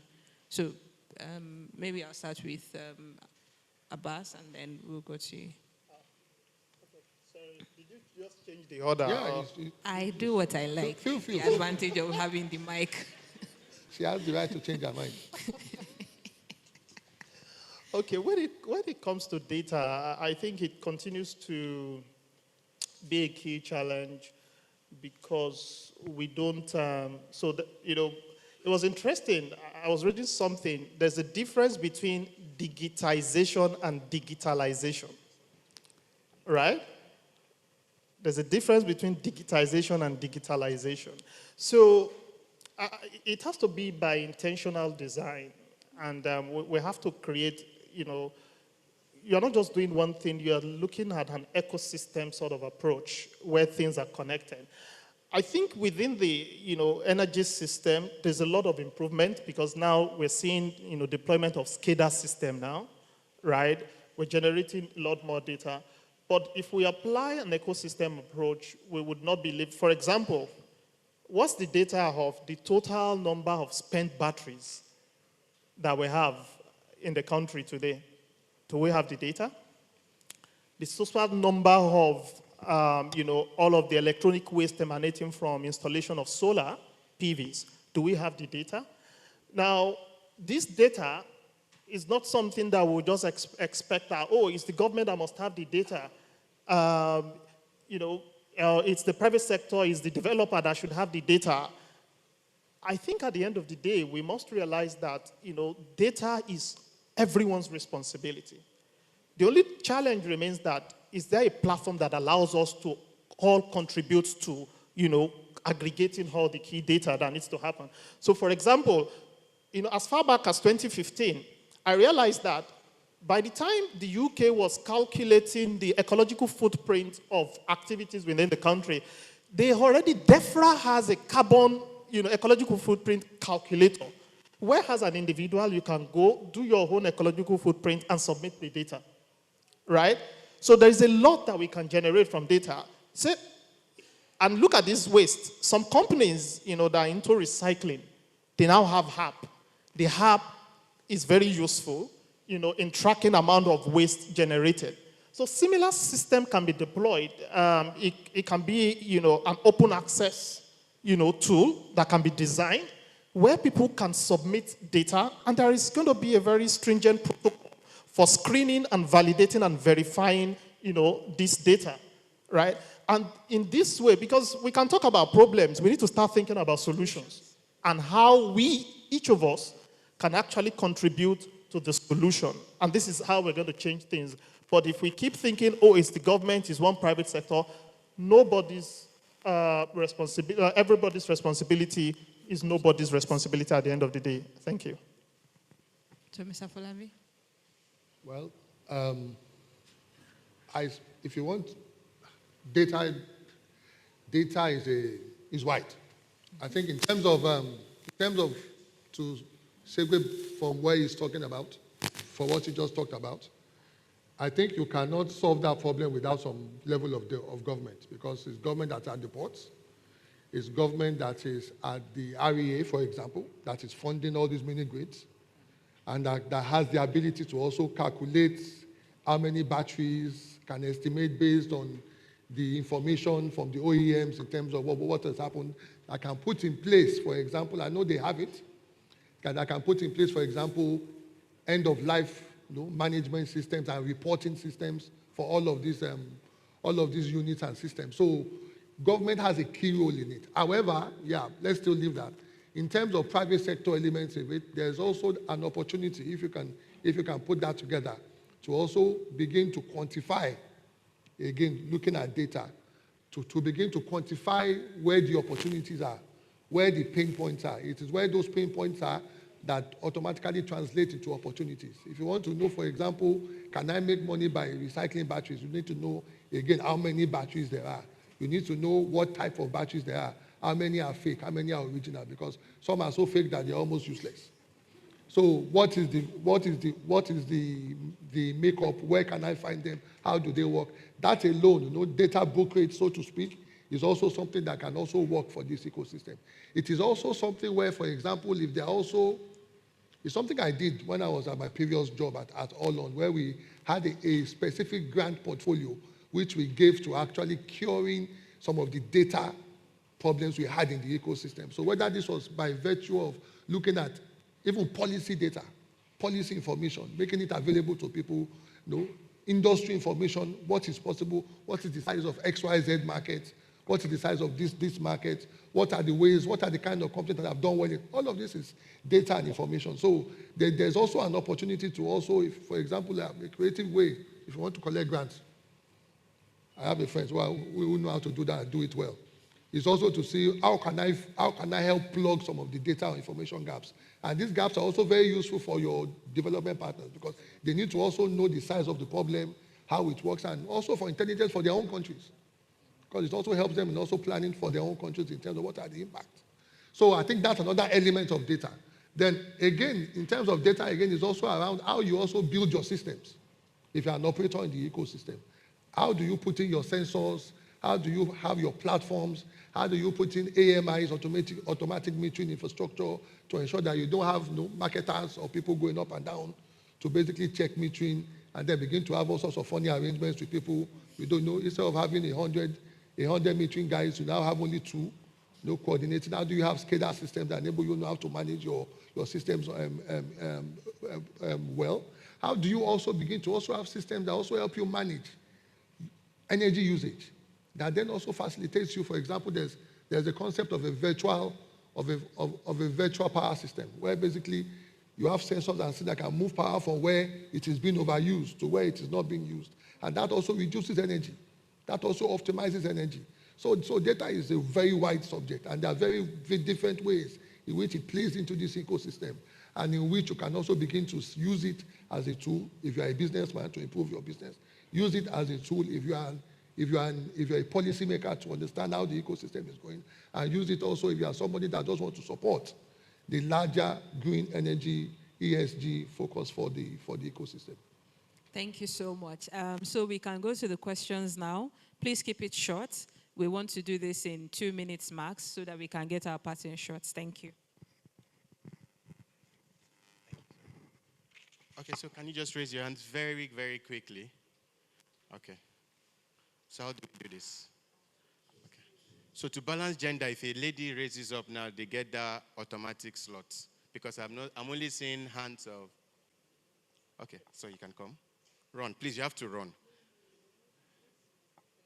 This was the first and third. Okay. Please come. Yes, as well. Oh, okay. There is a mic. There is a mic with her. Okay. So please go straight to the point. Don't use 2 minutes to sell your business first before you ask your question. Just go straight to the question, please. Thank you.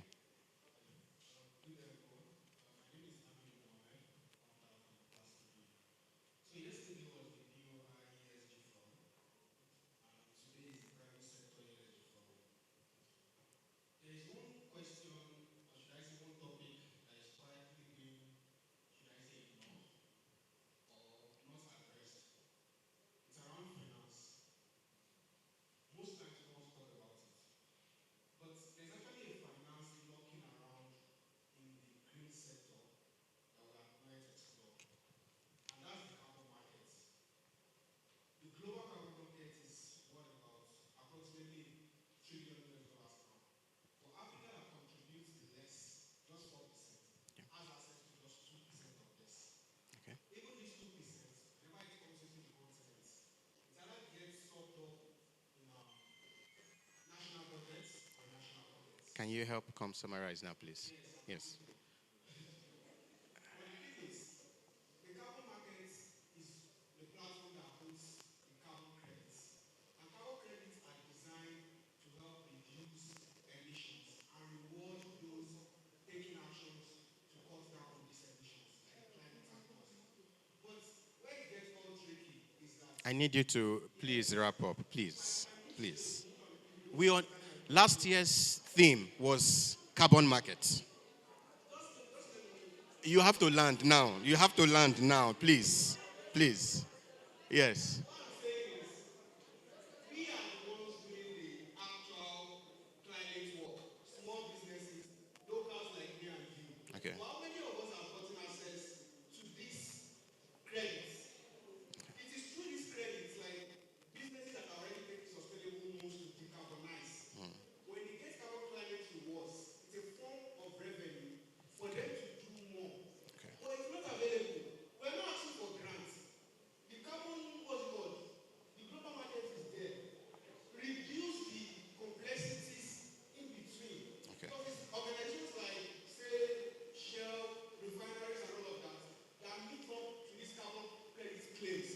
If you can reduce complexities and bureaucracies to allow Small SMEs like yours to access it. Okay. So, okay. So very clear. Okay.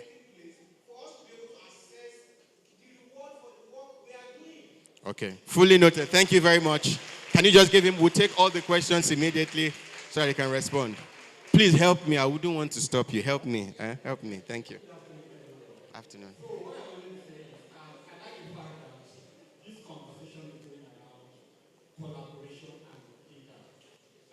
In 2015, the World Green Council released a report that says that buildings contribute to over 58% of global carbonization, right?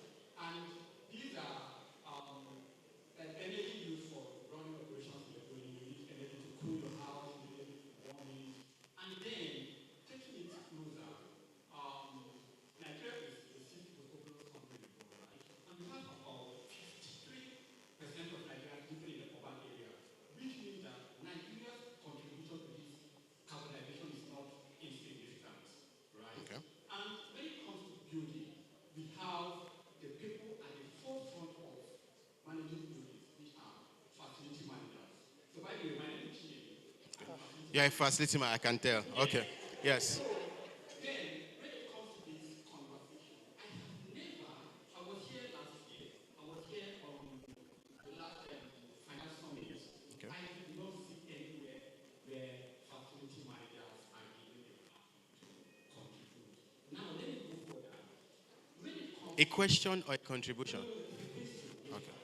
So when it comes to how the building contributes to carbon emission, the facility manager knows exactly the amount of waste this building is producing, right? So that goes further to tell you that we have a lot of data to contribute. We have a lot of data to show you on how each individual building is contributing to carbonization of our environment. One. So I want to know how far we are collaborating with organizations like this to get data and also to ensure that we truly carry this message of decarbonization to where it really matters. That's one. Then two, it's not going to be long. So about this conversation, I feel like Two should just be we straight. are not. You have given us context. Let's just go straight, please. We still have one more panel. Sorry, that's the first question. I feel like we need to make this conversation more engaging. We have panelists, they have spoken, we have speakers. Then when it comes to making it more engaging, just give two people the opportunity to speak. We have over 100 people here. I feel like we need to make it more engaging and allow more people to speak. That is where we get a lot of ideas from people.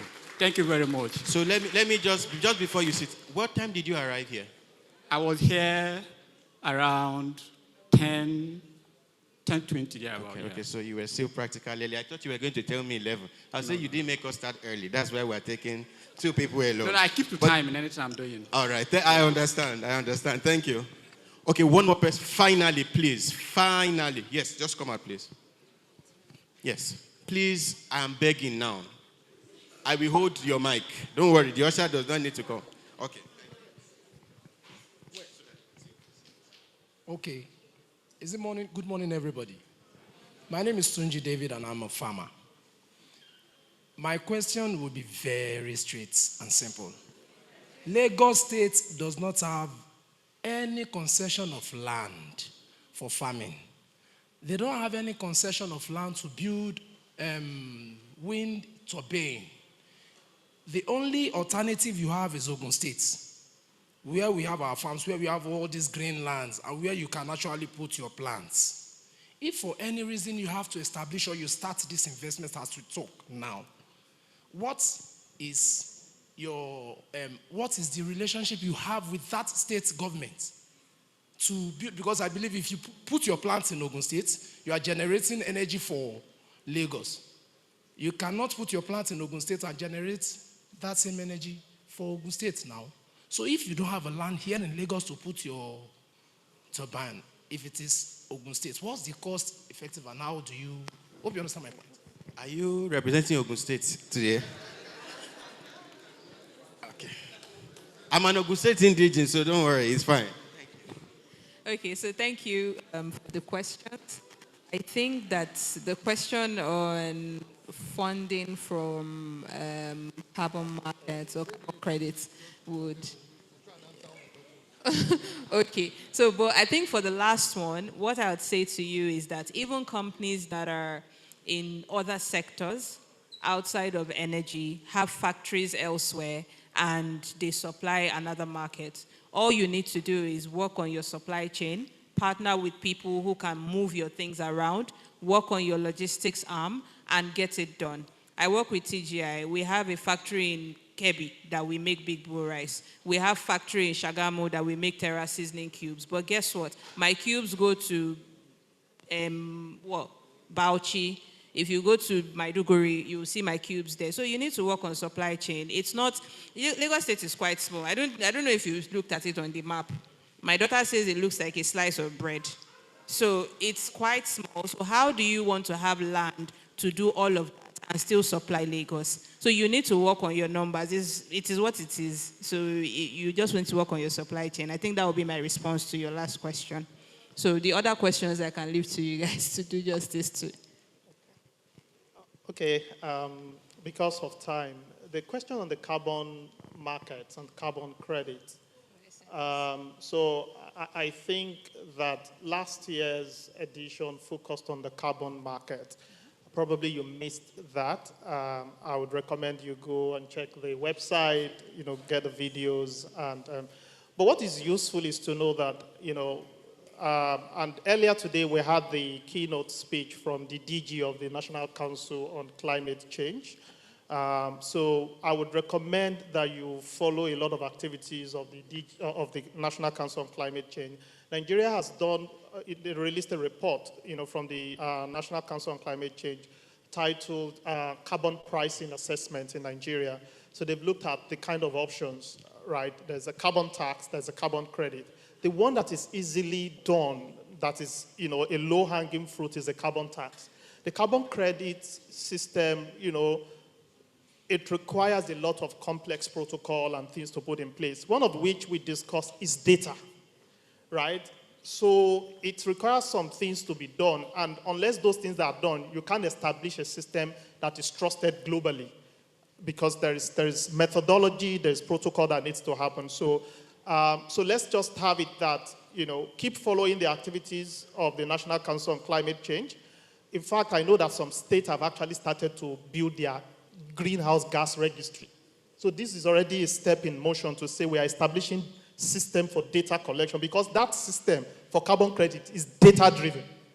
Unless you have integrity in the data architecture, then it's not going to be respected anywhere in the world. And this is why you may not have seen anything, not because government or people are not serious, but work is in progress. I think that should suffice for now. Do you have anything to add to that? I sat on the board of a company that was basically monetizing carbon, CO2, REX, and what have you, a few years ago. And the key insight that came out of for that was that, especially for countries like Nigeria, is that carbon monetization is for the organized. We are not an organized country. It is for the organized. And the only people that can monetize it are for the organized and the people operating at scale. And you have to have the two. It's not and or. You are either operating at scale and you are organized. And if the countries are not organized, you cannot make money from it. And if your companies are not organized and operating at scale, you cannot make money from it. Which is why the companies that have done very, very well, like the questioner asked, are the Shells, the Dangotes, and the what have you. And even in renewables, though, companies like Husk, the largest mini grid company in the world, companies like Sun King, the largest solar home system, solar energy solutions company provider for the emerging markets in the world, basically have that as a key part of their systems, because their systems are organized. Sun King sells at least $500 million worth of product in Nigeria a year. It's a huge company. Forget about globally. It's a huge company.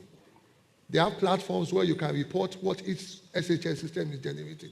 They can collate all of that into a cloud platform that can be audited by anybody in the world. And if they want to pass on those benefits, they can pass on those benefits to you. Maybe if you have a consumer group, can pass on those benefits to you in lower prices or whatever.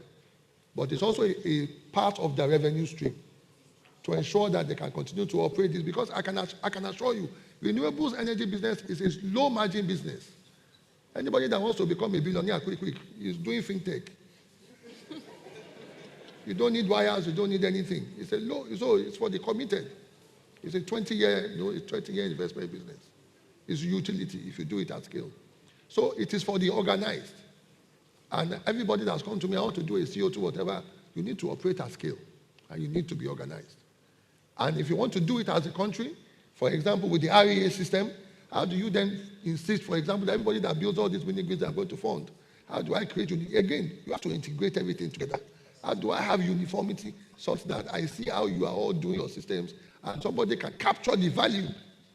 For me, developing $500 million worth of renewable solutions in Nigeria, how do I get an extra 50 million, 10 million out of that? It's still something. And how do I ensure that comes out of it? So that is one angle of it. What was the other question? About how we are including facility managers in the conversations, first of all, in terms of capturing data, and in conversations such as this where they can contribute to, again, the conversation around energy, renewable energy, and all of those things, usage, consumption, and all of that. I think there are two ways. Number one, you either go to your industry association and see how you do that well. I live in I live in Shomolu, I'm not this thing. I work in a LED certified building, which is one of the best standards in the world. So that is there. But the key thing is that you do that at your industry level to show how you are doing. But the second level again is that if nobody forces people to report this data, they will not report it. If the government doesn't say every new building that's going to house more than 200 people in Nigeria must have XYZ standards, must be built by XYZ equipment, and must report how they manage XYZ information to be plugged into XYZ information, which investors, policymakers, everybody can use. Nobody will do it. It will even create more jobs for your facility managers, because people that didn't use before, that were only using their megad or one or two people to do one thing, will have to have a registered company to do all of these things for them. Absolutely. So that is how it actually, if nobody forces it, that's why you say the Oyibos are organized, the Asians are organized, because somebody mandates people to create this data and to report on this data. At Shell, we do it because somebody in London is asking me for this data. And he's insisting I do it. And he's even watching me from there, how I do it. Because they have sensors, they have everything in place to see how my systems are actually doing. So if somebody doesn't mandate it, even if you do it at your level, you cannot scale. The benefit for the ecosystem, for the country, cannot scale until somebody forces everybody to do that thing. That's why it keeps referring to the UK government, the American government, Chinese government, because it is the government that pushes this thing. You can do your own in your own level. But for scale, you need to be organized, you need to operate at scale. Absolutely. Let me add a few things.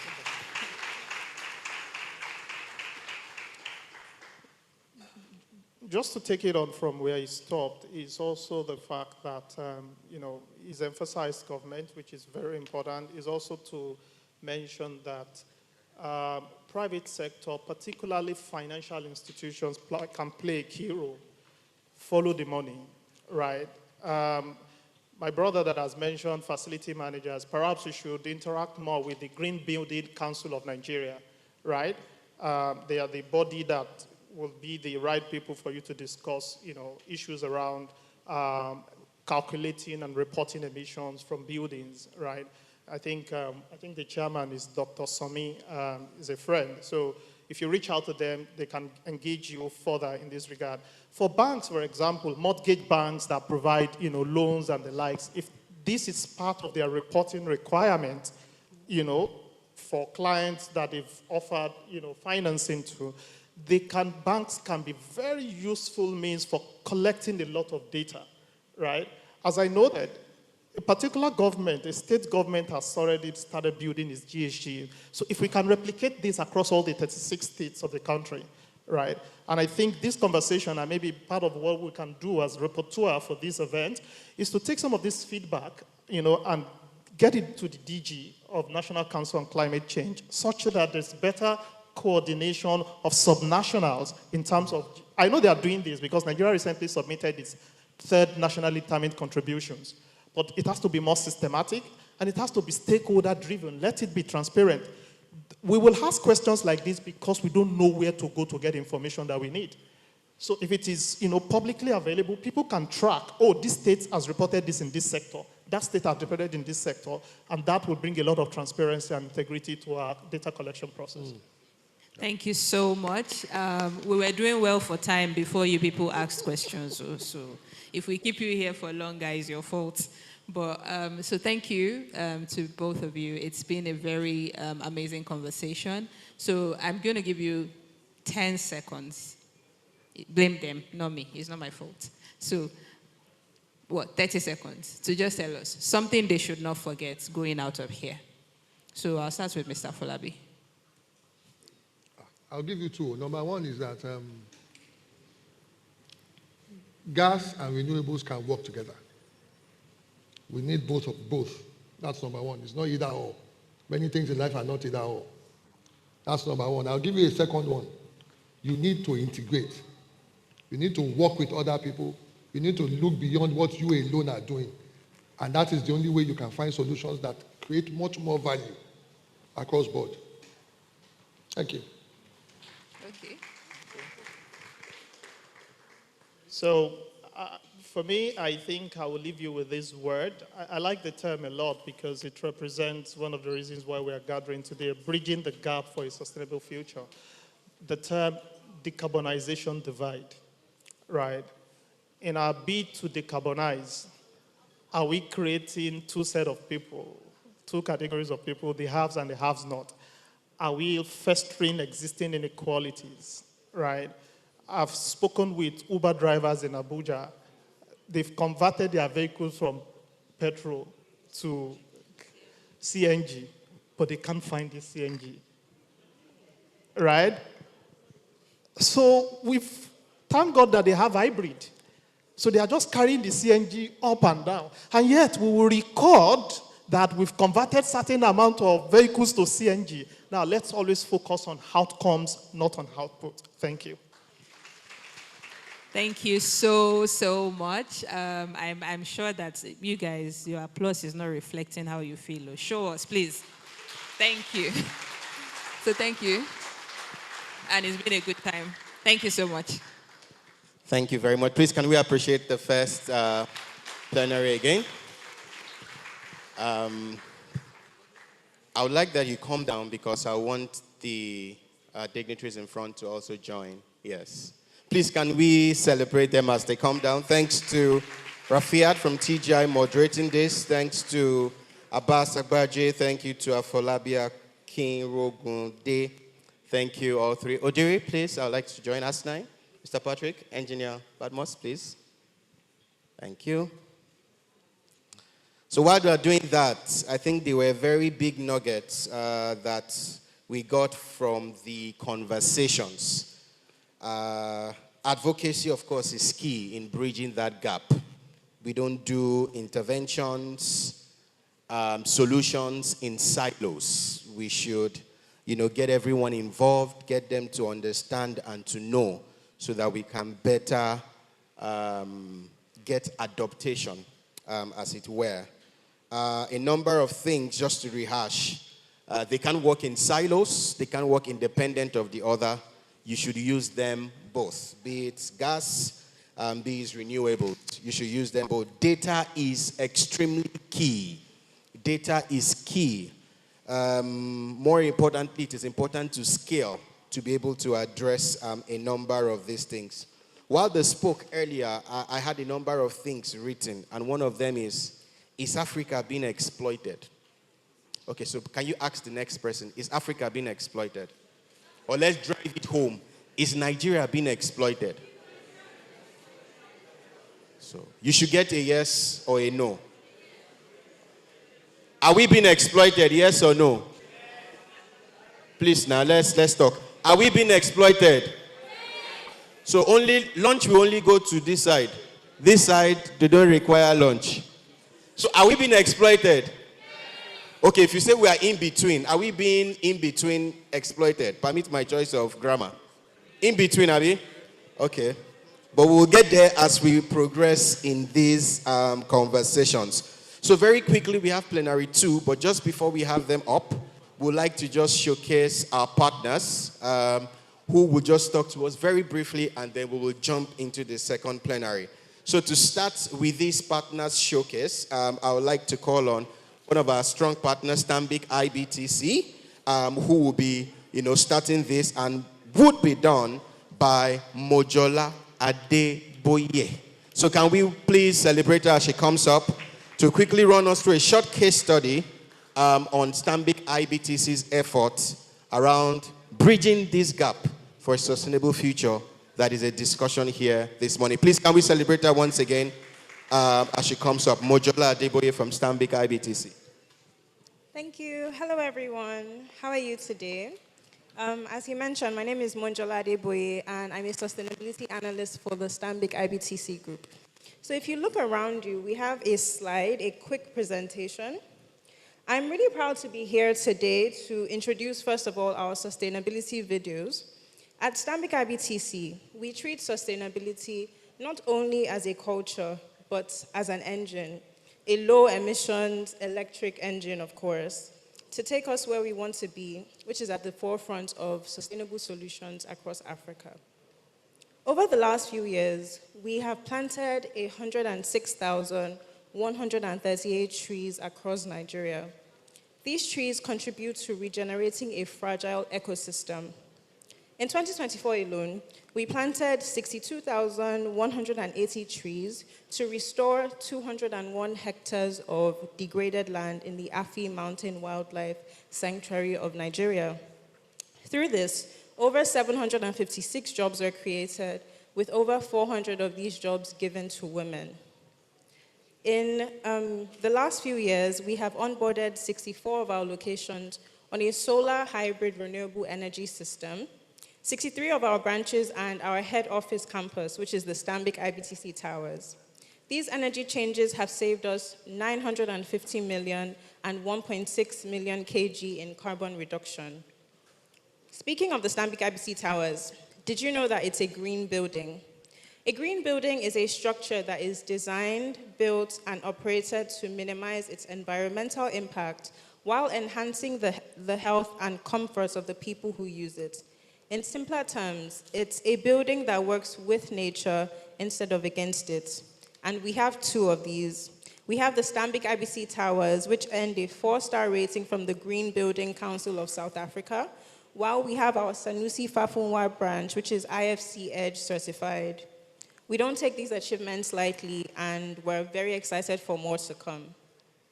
Another key initiative is our Sustainability Academy, which is a comprehensive learning platform designed to bridge the sustainability knowledge gap and empower business clients across the continent with practical sustainability and environmental, social, and governance solutions.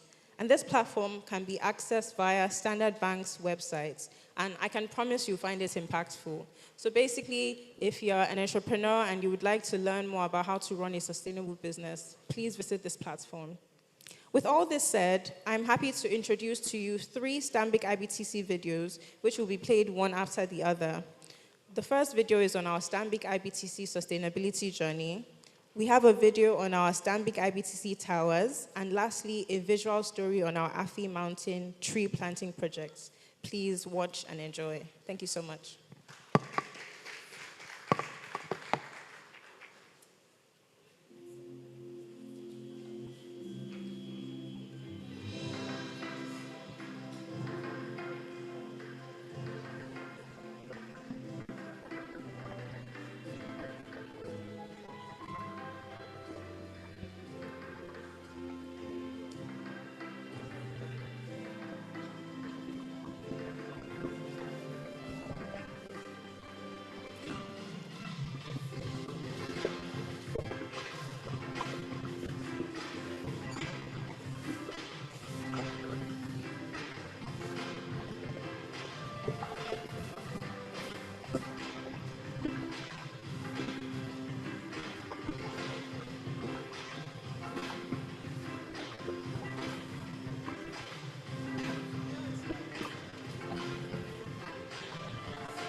Thank you very much.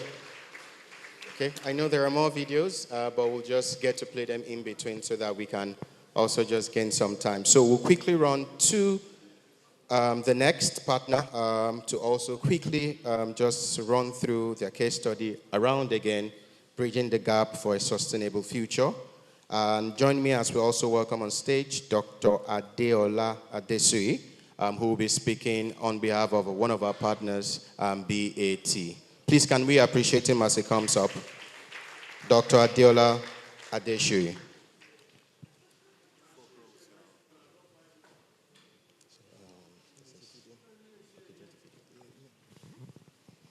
Okay. Good afternoon, everyone. Okay, for us at BAT, our sustainability agenda is built on, number one, investment in efficiency in the way we manufacture our products. The second is built on management of natural resources. And the last is in investment in renewables. Okay, after my short speech, you can just play the video. Number one, as an organization, the decarbonization plan, since 2020, we had a baseline. We've been able to reduce our emissions by over 50% as an organization. For us, this is key as we embraced the hybrid system of generation of power, which includes the solar generation and CNG. In comparison, this has helped us, in comparison, is removing up to 1,500 cars on the road for a year. That is how far we have done as a business. And it's also comparable. Okay, if you want to clap, you can clap for us. It's also comparable to having 70 Lagos to London road trip, round trip from Lagos to London. That is the equivalent of the carbon we have been able to cut down from our activities. Also on our energy efficiency, we have done so well that we have introduced a number of smart initiatives, like smart boilers. We have introduced smart rooms. We have introduced smart initiatives in the way we use water. And this has also helped us in reducing the number of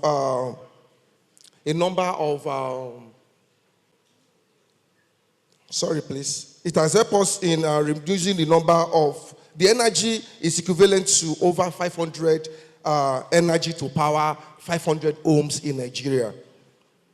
And around our water stewardship, because as a business, you understand that it's a shared responsibility for us to manage renewable resources well.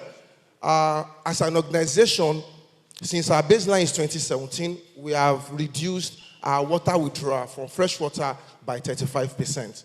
And to date, that is equivalent every year to recycling a 15 Olympic-sized swimming pool per year. We have done well as an organization. Can you please give a round of applause for us? We didn't just stop there. We also went beyond our catchment because it's a joint responsibility. We went to other organizations in our catchment, other companies in our catchment. We built this collaboration. We invited them to our site, see shared best practices, and encourage them to take this so that we can assure the next generation that these resources we have used, they are also have the opportunity to also use it. So please, as they play the slide, please enjoy our contributions in our decarbonization journey. Thank you.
All right, thank you very much once again. Can we give a round of applause to BAT and to Stanbic for driving and showing the way in terms of driving a sustainable future.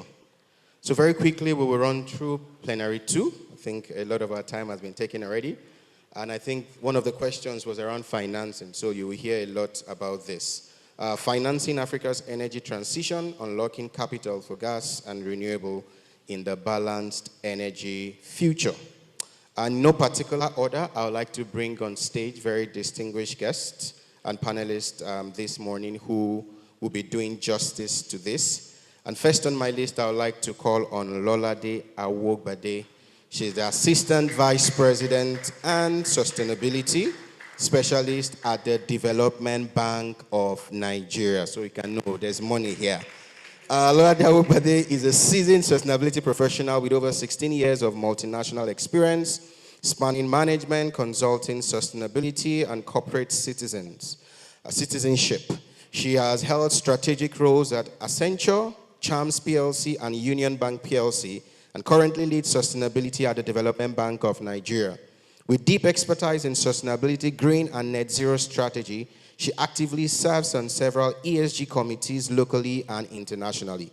A 2026 Yale Climate Fellow and co-author of Management and Leadership for a Successful Africa Volume 2. Lolade is also a respected thought leader and public speaker on global sustainability platforms. Ladies and gentlemen, once again, please let's appreciate Lolade Awobade, the Assistant Vice President and Sustainability Specialist at the Development Bank of Nigeria. To join her also on stage, I would like to call on a veteran, someone who's been with us since the maiden edition we had some 2 years ago, and he's also with us again. He's no other person than Dr. Eugene Itwa. He's the CEO, Natural Eco Capital. Dr. Eugene is an accomplished sustainability expert with extensive experience spanning over 25 years. Dr. Eugene has a PhD, of course, in environmental management and has been demonstrating expertise and commitment to sustainable development. He is the CEO of Natural Eco Capital.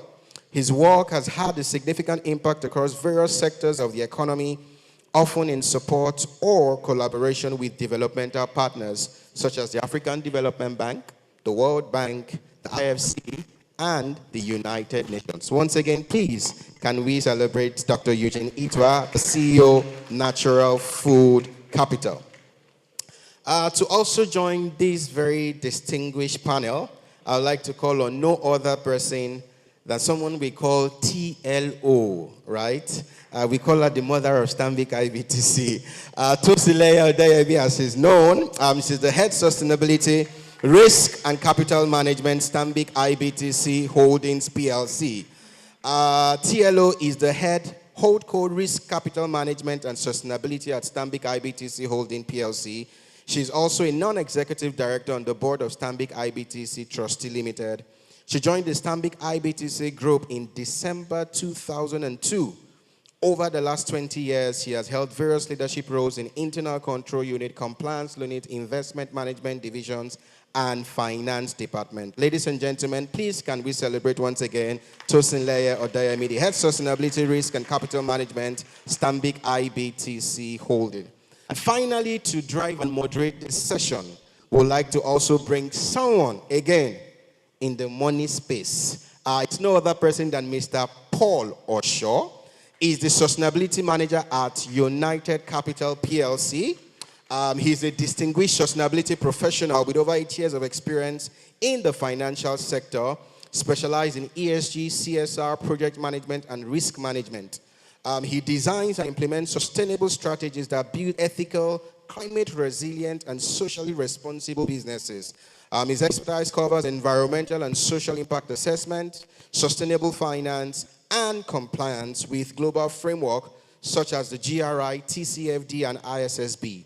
Passionate about driving a just transition and sustainable development, he is committed to advancing a green economy that fosters growth while reducing environmental and social impact. Ladies and gentlemen, please let us welcome once again Mr. Paul Osho, the Sustainability Manager at United Capital PLC. So, Paul, I push over to you. All right, thank you. Can we please put hands together one more time for this distinguished people that I have here? All right, it's been a wonderful time so far, a lot of conversations, and of course, some of the questions, brought us back into financing, and that's why we're here. But just allow me a few minutes just to set the context before we go straight into questions. All right, as we all know, Africa stands at a defining moment in our journey, and do you know why? Because we hold some of the world's richest renewable energy, all right? There's been so much statistics that prove that. We have abundant sunlight, the vast wind, the untapped hydropower potentials. However, how do we still explain 600 million Africans still living without access to energy? It's a concern. How do you still have so much lack in the midst of prosperity? something is wrong somewhere, right? And that takes me to the truth. Technology is no longer the bottleneck, but financing is. Do we all agree on that statement?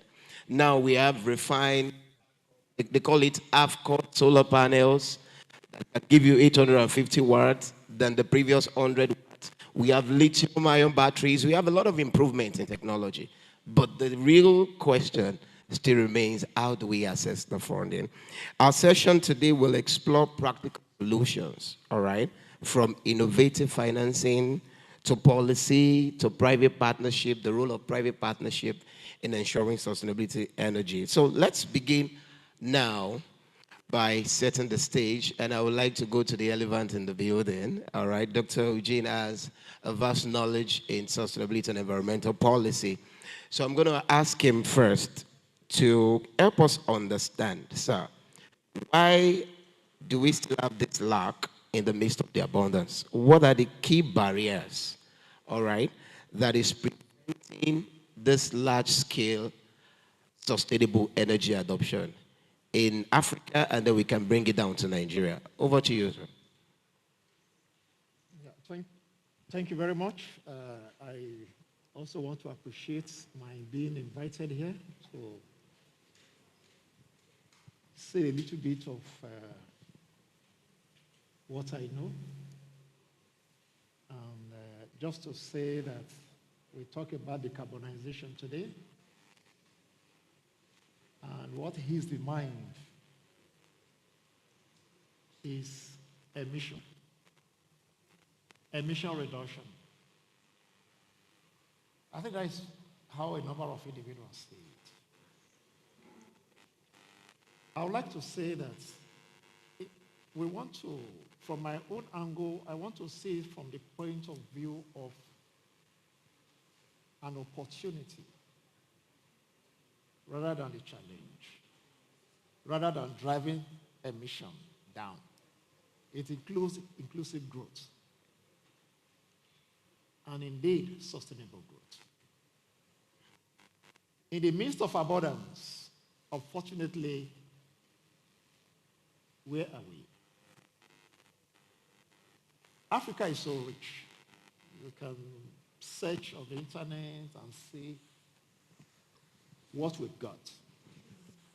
In 2023, I had the real opportunity to support in the development of, especially for the East African countries, the Africa Economic Outlook, focusing on the Eastern Bloc. If you check chapter 3 of that book, authored by African Development Bank, it provides you the rich resources that we've got in natural capital, our green wealth, that the entire world, for instance, is focusing on today to enrich themselves or play on. One of the things I can say is that rather than see us as partners,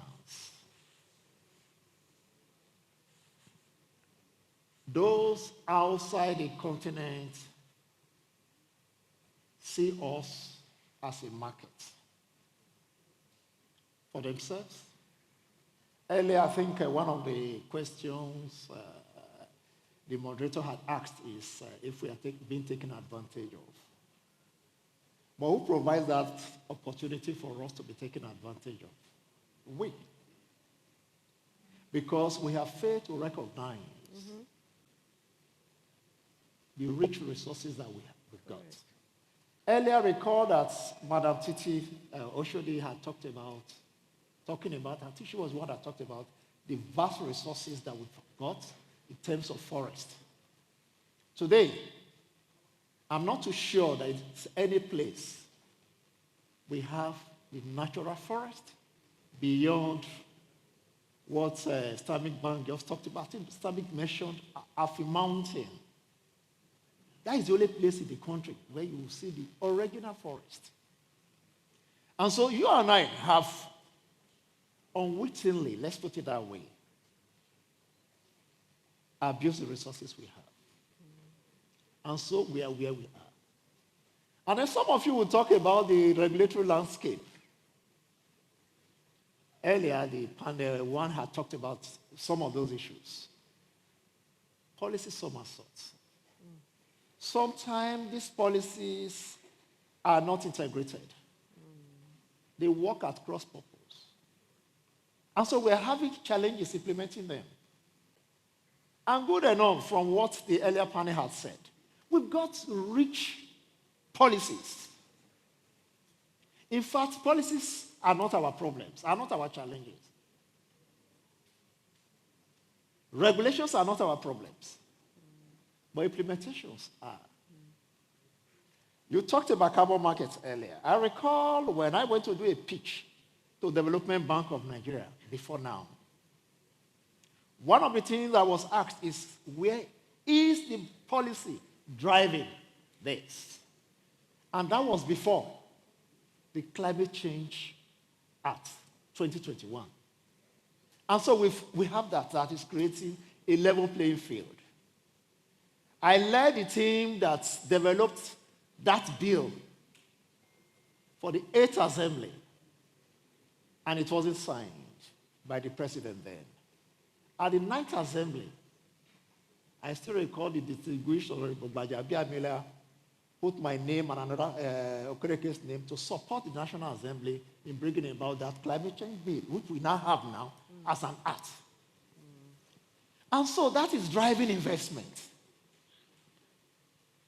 Earlier, recall that the DG of the National Council on Climate Change had talked so eloquently about that climate change and what it has created. And that is why we can indeed be sitting here to talk about all of this. One thing that is also lacking that seems to be a challenge is our own level of capacity. Whether at the financial level, financial institutions, or otherwise. I recall much earlier, I had written something on mainstreaming socio-environmental criteria into project financing. I recall back then, a number of the bankers or those in the institutions didn't even understand what project financing was. But I'm glad so many people are talking about it today. They wanted to focus on those traditional risks. And I think it was Abbas that talked about the risk today, the transition risk and otherwise. And so we can talk about transition risk today because they are emerging. But the capacity to understand all of this, we have it. But are we following through? No. So that is one of the challenges amongst us. Okay, thank you. Thank you, Doctor. Can we put our hands together for him? All right. One of the key takeaways from the first panel from Mr. Falabi, he said, if we really want to drive to see this positive change in sustainable energy and decarbonization, it has to be done at scale. However, if we must mobilize capital at scale, this will require creativity, collaboration, and courage. And this will come from governments, from private investors, multinational, and even the local financiers. So I have this question now on private-public partnership. And this question is to Tosin, TLO. So how can this PPPs, how can we leverage it, all right, to effectively unlock capital for sustainable energy and decarbonization?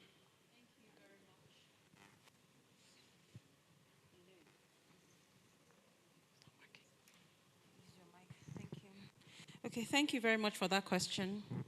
There are two key ways I believe that the public-private partnership can help us unlock capital for this decarbonization conversation. The first way is through blended finance. It's important that government can bring in concessionary financing, and then private capital can then blend together for us to then ensure that credit goes to the last mile. I'll give an example where Stanbic IBTC partnered with M-Copper. And with M-Copper came up with a proposal that they want to get solar facilities to 10 million ohms by the end of this year. So we came together with them on that journey and provided bulk financing to them. And they then unlended to the micro guys, the barbers, the hairdressers. And they access the facility, the renewable facilities, and then they pay on credit on a daily basis. So as they do business, they make money today, they go and pay down on the infrastructure they've gotten from MCOPA. And that way, we're able to reach the guy at the end of this conversation. So it's important that we have access to concessionary financing from government, and we bring in the private capital, and then structure this kind of deals. And that way, this decarbonization goes to the man that needs it, the man on the street, where it is needed. A second way is policy alignment and regulatory alignment as well. Like Dr. Eugene said, we have the policies there, but it's important that engagement happens, town halls happens, sessions like this comes together, and we have conversations and refine the policies, and then bring in case studies, experiences, and keep refining the policy. And that way, the public-private partnership would then become a well-oiled wheel that keeps financing unlocking, and then credit and financing can get to the last man on the street. Thank you so much. Thank you so much, Tosin. Can we appreciate that? So if I get it clearly, blended finance and effective stakeholder engagement will really help us drive it. Now, Lolade, I'm coming to you. So you having an extensive experience from the Development Bank of Nigeria, and we're talking about bringing people together, still on this partnership. So what role does, international institutions play in the same game of achieving sustainable energy? Of achieving sustainable energy? Yes, please. Right. So, good afternoon, everyone. I think the beauty of working in an organization like DBN is we have both a local perspective as well as an international perspective. I'll start locally. What DBN continues to do in terms of engaging its ecosystem, which actually is a nice, almost equal divide between the local guys and the international guys, so think regionally as well as across borders, is we have taken advantage of having partnership arrangements when it comes to financing to help further de-risk, because we as an institution are wholesale in terms of our model, and that means that we lend only through participating financial institutions. You cannot come to DBN and say, because you heard Lolade on the stage today, you want a DBN loan, and you come to my office. You have to go through your banks, whatever that bank may be, commercial, microfinance. Now, what we've done, so already we have a de-risking arrangement locally.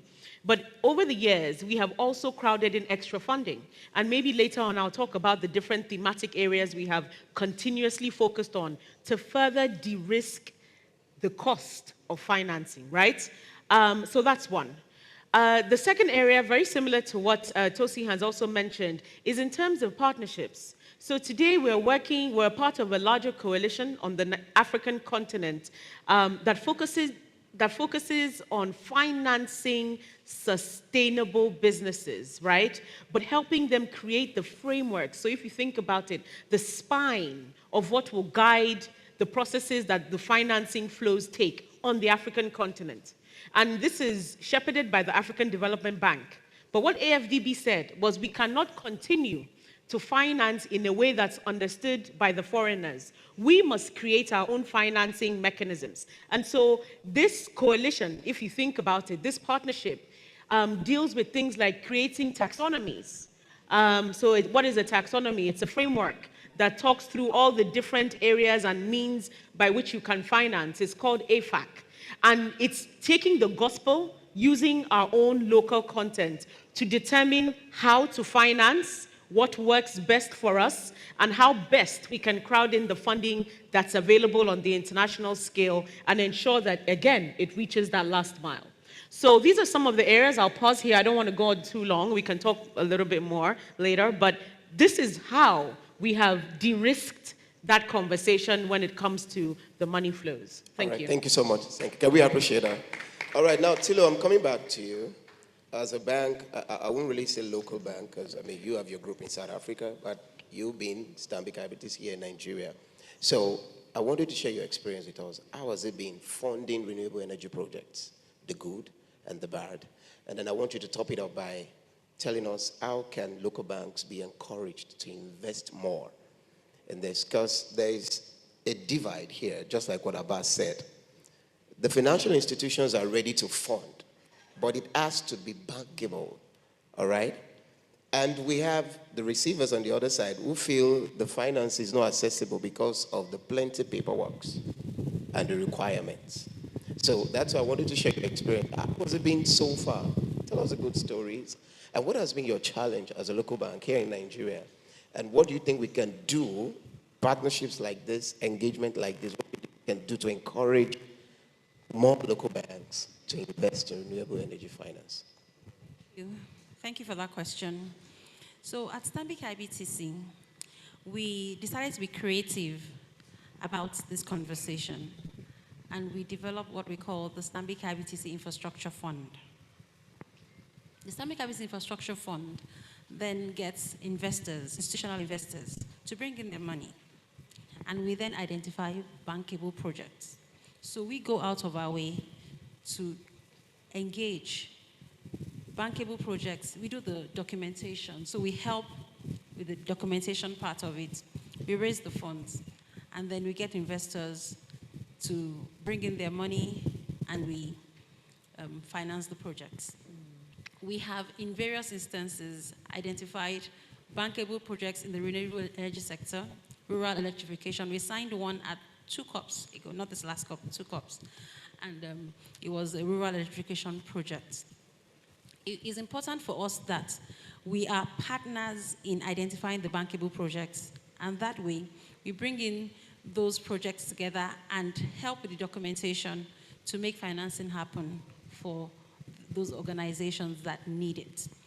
And also, a way we've also helped is when federal government released the green bond, we were also partners on that conversation. So we've identified those engagements and helped to ensure financing comes in, projects are identified.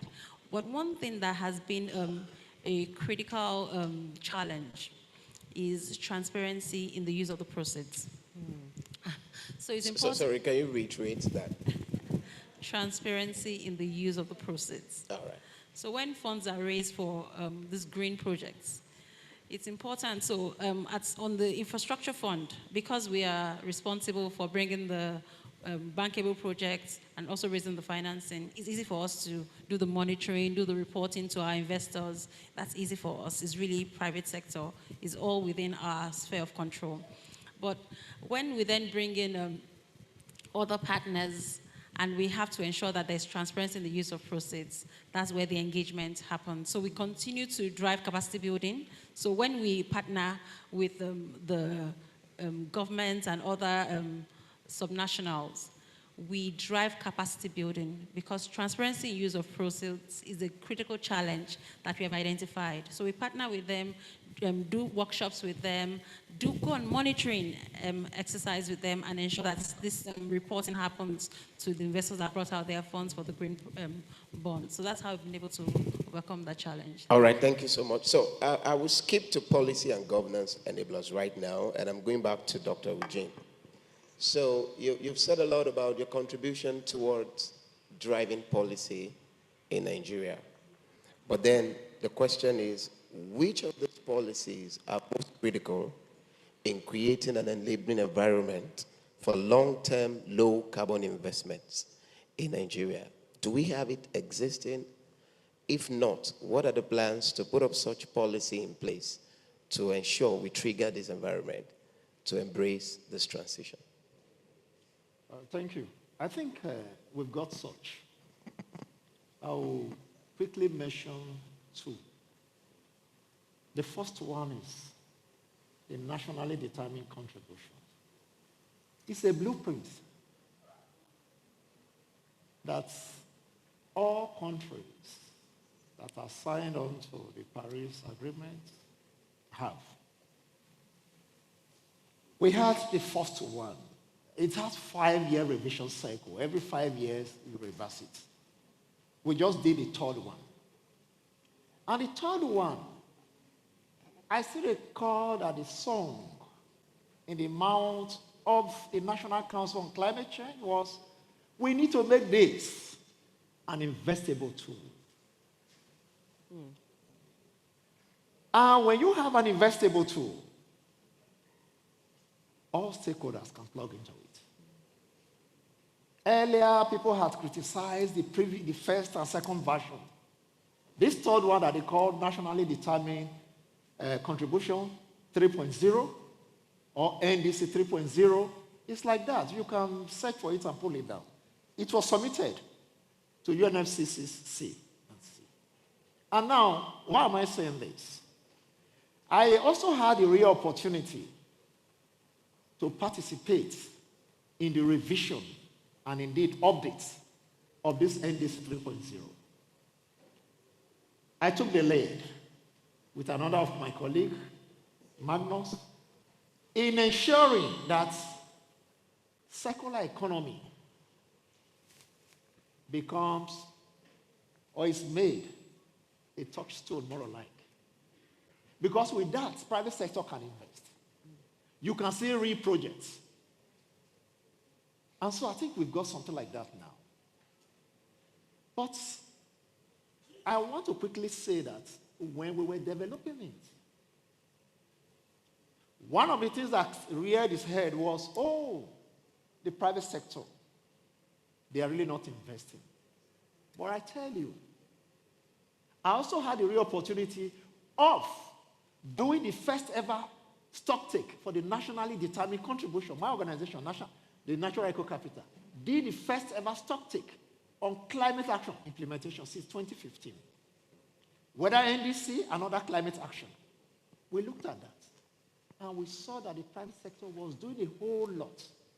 But when we were developing this NDC 3.0, I recall speaking with the leaders of the private sector organization, NESG, NECA, and so on and so forth.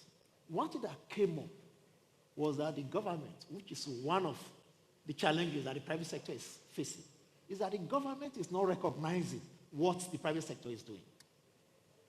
The government will say, oh, we're going to, good enough, you talked about gas earlier. Where is the gas, based on what you have said earlier, to actually propel? If we have started implementation, how do we scale? You have that. But this NDC is telling us that, look, we got this instrument, let us come into it. Why I'm talking about those organizations is because they were saying that, look, they don't want to come into this. Let the government do its own thing. But we help them to understand that, look, this is your show. In fact, your decision-making should be aligned with what the government is saying, like the nationally determined contribution, which, of course, is the best practice today, more or like. Another instrument is on the UNFCCC platform, and that is the long-term low-emission development strategy. All these things we're talking about, the decarbonization, they are part of it. In it, you will see the various sectors. In fact, that document speaks to, in terms of the modeling, in terms of the scenario that we're done, I led the team that did it for the nation. My organization and a group of other people did it. I was the national coordinator of that project. And the idea was to say, by 2060, where does Nigeria want to be? We developed a vision for the country. Where do we want to be by that year?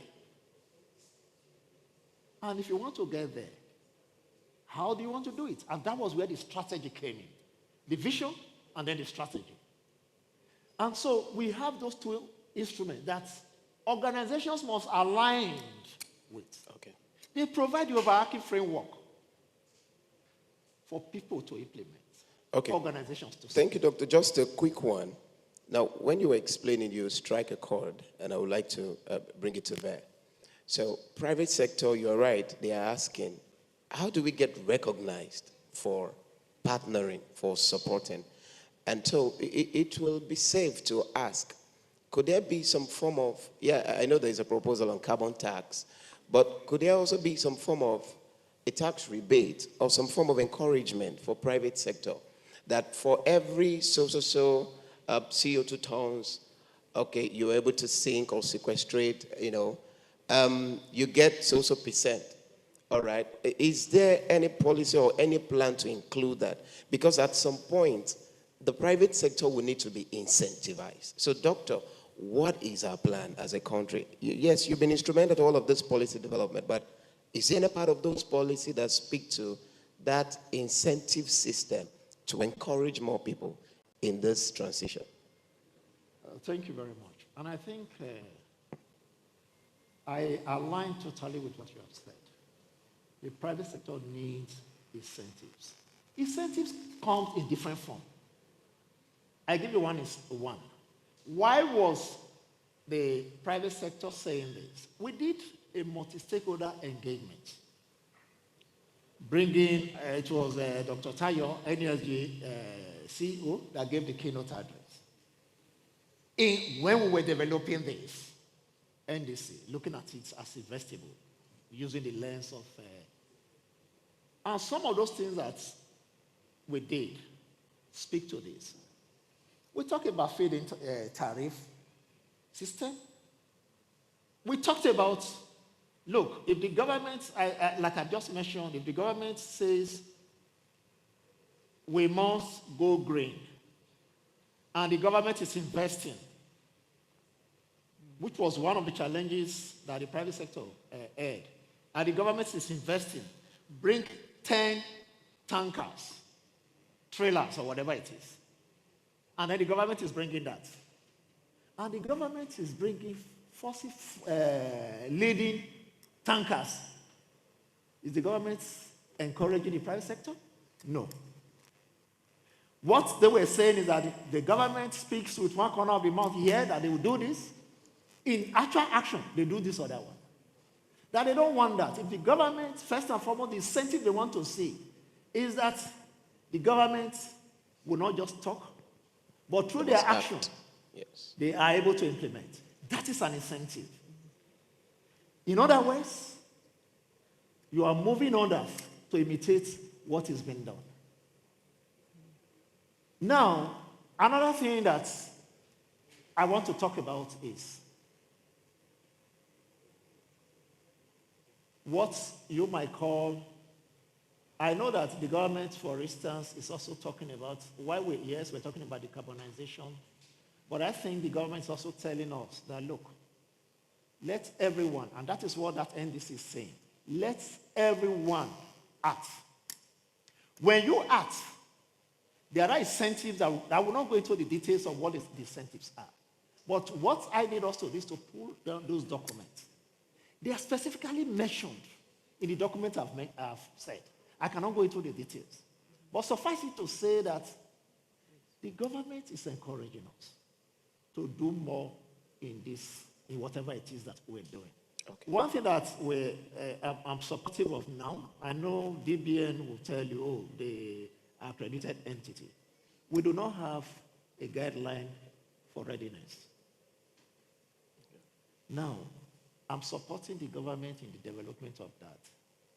And that document is going to provide those kind of things that the private sector, the off-takers, or whoever you want to, all this, look at the entire spectrum of the stakeholder value, you want to call it, and then what goes to one person, what goes to the other person, all of that will be embedded in that manner that we are developing. So that is what I would like to say. I would not want to speak specifically on the incentives. You have some incentives, but I don't want to go into all of that. So let's just say we look forward to the effective implementation of NDC3. So thank you so much for that insight, Doctor. Now I'm coming to Lolade. All right. So there's a report that states that FDI's inflow into renewable energy in Africa grew about 5-fold between the space of 2010 and 2020. However, majority of these investments were concentrated in South Africa, Morocco, and Egypt.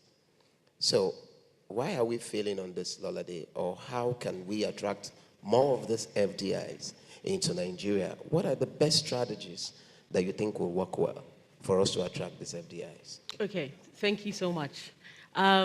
So the numbers say one thing. I work within an institution that has been extremely successful in terms of crowding in funding, and I already mentioned that before, according to different thematic areas.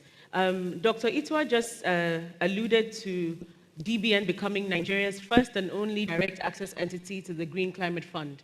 The GCF is the largest climate fund globally, right? And before now, Nigeria wasn't accredited, and that essentially meant, as a country, we couldn't directly access funding for green-related projects. And so now we've done that.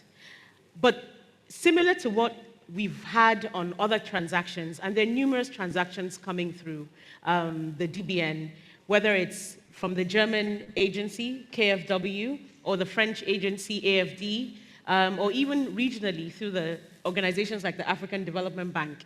DBN has set down structures, structures that we comply very strictly with, and our processes are extremely transparent.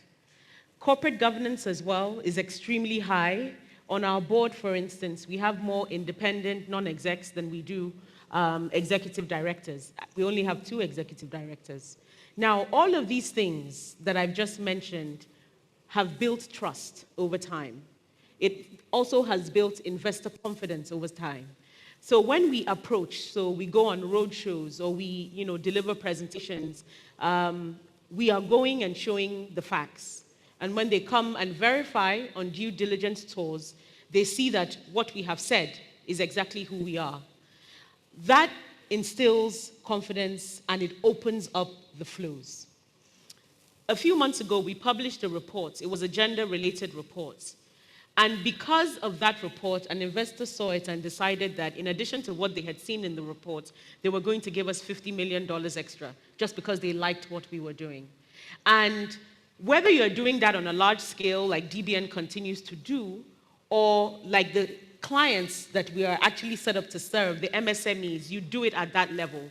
What you will find is that if investors can trust you, believe in the vision, you will get that funding. Now, the countries you mentioned, I'm sure we all have examples of huge organizations that continue to do great work in all those different jurisdictions. That is why they're getting the money. It's not because they are who they are. It's essentially they walk the talk. And DBN, the example of DBN, Development Bank of Nigeria, is a Nigerian government-owned entity that is also getting that access. One of the things we do with our MSMEs, in addition to ensuring that we're able to catalyze funding, is we have capacity development as a core mandate area. And this is because we saw that MSMEs, great idea, but they approach the banks, and it's not because a Stanbic doesn't like your face. It's because you show up to a Stanbic and your financials are not together. You don't even have a corporate governance structure. You have one bank account for your business and for yourself. Sometimes you pay it in, sometimes you take the money out to pay school fees. The bank, there's no trust. And so a Stanbic, I'm sorry to use Stanbic, it could be any other bank, of course, we're going would deny the loan, right? And so we decided as an organization that what we were going to do to further de-risk and to enable is to provide that capacity building for free to our entrepreneurs so that when they show up at these financial institutions, they show up in the best way possible and they are able to unlock those flows. So talking of the risking, you're already entering into the next question, which is a practical aspect I want to ask Tosin. The banks have the fund, the projects are viable. However, like you said, the bank won't just, give Mr. Paul without proper documentation, So the question of bankability of renewable energy projects comes to fall. So Tilo, how have you been managing that de-risking, guaranteeing? How have you been able to manage, improper documentation, yet you have your money to give out, but it has to be bankable so you can get back your money because it's not free, all right? So how have you been managing that? It's not working. Okay, so thank you for that question again, Paul. Lolade actually already answered the question. Yes. So credit guarantees is one way we de-risk. We get guarantees from institutions like DBN, like InfoCredit, and it helps us have the confidence to then on-lend to these individuals. The capacity building that DBN does is also very useful. It helps us then have people that are readily bankable. And that also helps us to de-risk the conversation. So, and also when we then do synergy consortium, that is also risk sharing. That also helps us with de-risking the projects as well. So these are mechanisms that we use to de-risk our projects. Thank you. All right, so because of our time, we'll just do a last round now so we can entertain one or two questions. Oh, sorry, not two, because I remember there was a comment on that. So, Lolade, let me quickly get back to you. So beyond all of this emission reduction, what are the socio-economic impacts of decarbonization, of transiting to low-carbon energy? What are those social and economic impacts? Why are we even doing this? Why are we encouraging this? To what use is it to people out there? Okay, so in terms of socio-economic impacts, look, the first and I think most pertinent to us on this side of the world is the development that we see, right? So it's creation of livelihoods, it's extension of life. It's ensuring that these businesses that come to us, whether it's building a green business or in terms of other social impact areas, that these plans are sustainable in the long term, right? The truth is, business done the traditional way is drying out. And so we live in an economy that wildly needs innovation across a number of areas. And this is just one of the many areas that we see this in. Usually with our clients, we encourage them to incorporate a number of ENS policies so that the screening is more robust. And we enable them to do that as well through training. Ensure that they're able to think wildly, right? So at DBN, one of the core things that actually in my role I'm beginning to focus on is ensuring that our portfolio is diversified as much as possible. So Nigeria loves to jump on a bandwagon. So everyone's talking solar, and you might be forgiven for thinking solar is the only area that you can use as a decarbonization lever or tool or pathway. But part of my role is to ensure that we're able to open up the minds of the financial institutions that we work with, such that when Nigerian entrepreneurs walk in through their doors, they're able to recognize the different pathways that they could possibly fund. And this goes across a number of different sectors. It goes across green buildings, it goes across agriculture, it goes across manufacturing. And so that's part of my role. So one of the things I encourage my colleagues within the bank is to say we must do more across the broad spectrum. We must train entrepreneurs, we must enlighten the financial institutions, because this is more than just a nice to have, we're trying to save the world. This is essentially the future of Nigeria. That training for entrepreneurs, how often do you do it? So it's year-round.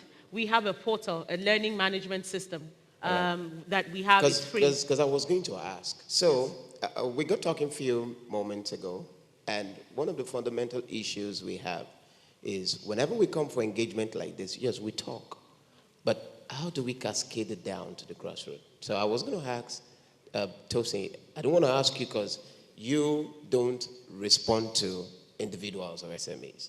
You go through Tosin, the bankers. But we see them advertise on their savings account and other beautiful products. But this renewable energy financing, such as sustainable infrastructure fund, we hardly hear anything about it. So it's now a question of the financing is available, but people don't even know. How do we bridge that gap? You have the financing. We have developers here. We have SMEs here. We have people here who need the financing, but they don't even know. So how do we close that gap in terms of capacity building, your training, you have a sustainability academy, and in terms of sensitization, what stops you from advertising such sustainable finance solutions? Okay, at the risk of sounding defensive, so we try. And I can say for Stanbic IBTC, we actually go on a roadshow and have MSME clinics. We go to Port Harcourt, we go to Aba, we go to various, we even storm, when we storm the markets, we have sessions where and people can walk into any of your branch to sign up for this clinic. Definitely. All right. I hope we can hear that. Definitely. All right. Good. Definitely. So we go on the road, we storm markets, we educate, we do capacity building as we are doing the storming. We have MSME clinics across various states in Nigeria. Okay. So if you go on our website, we have a picture gallery where we show evidence of all of these interactions. And we also have our business and commercial banking desk that is also focused on all of the MSME guys and also drives capacity building for them. We also partner with Faith Foundation, and we partnered with them. They did their 25th anniversary recently, and when they gave us the data from the partnerships we've done with them in their incubation program, they've been able to generate 2,500 jobs. Awesome. Just from that partnership. Awesome. So we also partner with NGOs like Faith Foundation. So from the response, I get it, it's open. People can walk into your branch and access some of this information. Definitely. All right, now to Lola, the training you talked about, how do you select the entrepreneurs? Is it an open pool? Do you have a registration link? When do you do it? So people can watch out for the next cycle, in case you've done the one for 2025. So training is year-round. We have a learning management platform that we use. It's called BizAid. You can access it via the website, or you go to learning.devbankng.com. I can share it, learning.devbankng.com. And you have all sorts of courses, business courses across all the different areas. And what we then have in-person sessions, which are actually happening right now all around Nigeria. Usually, you start off online, and for the in-person classes, you get access if you finish a certain number of courses within a certain period of time, and you get a certain score. You're then flowed into these in-person locations. Like I said, there are locations happening all around Nigeria, and there are classes of about 100 to 150 people each, and then we work with consultants to do a deeper dive in terms of training. Now, at the end of these in-person classes, entrepreneurs can then, we have a little grant, a token grant portion where entrepreneurs are then given an assignment, and if successful, they're then awarded a small grant to encourage them. We don't like to focus too much on the grant, because that's not the reason why, but it's something that we recognize is helpful. But everything starts on that online platform called BizAid. Thank you so much. So just before our panelists will give their final thoughts, do we have questions?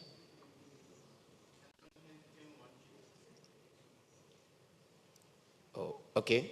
I can see your hand over there. Please raise it up. Okay, let's have you, please. Can you come forward, please?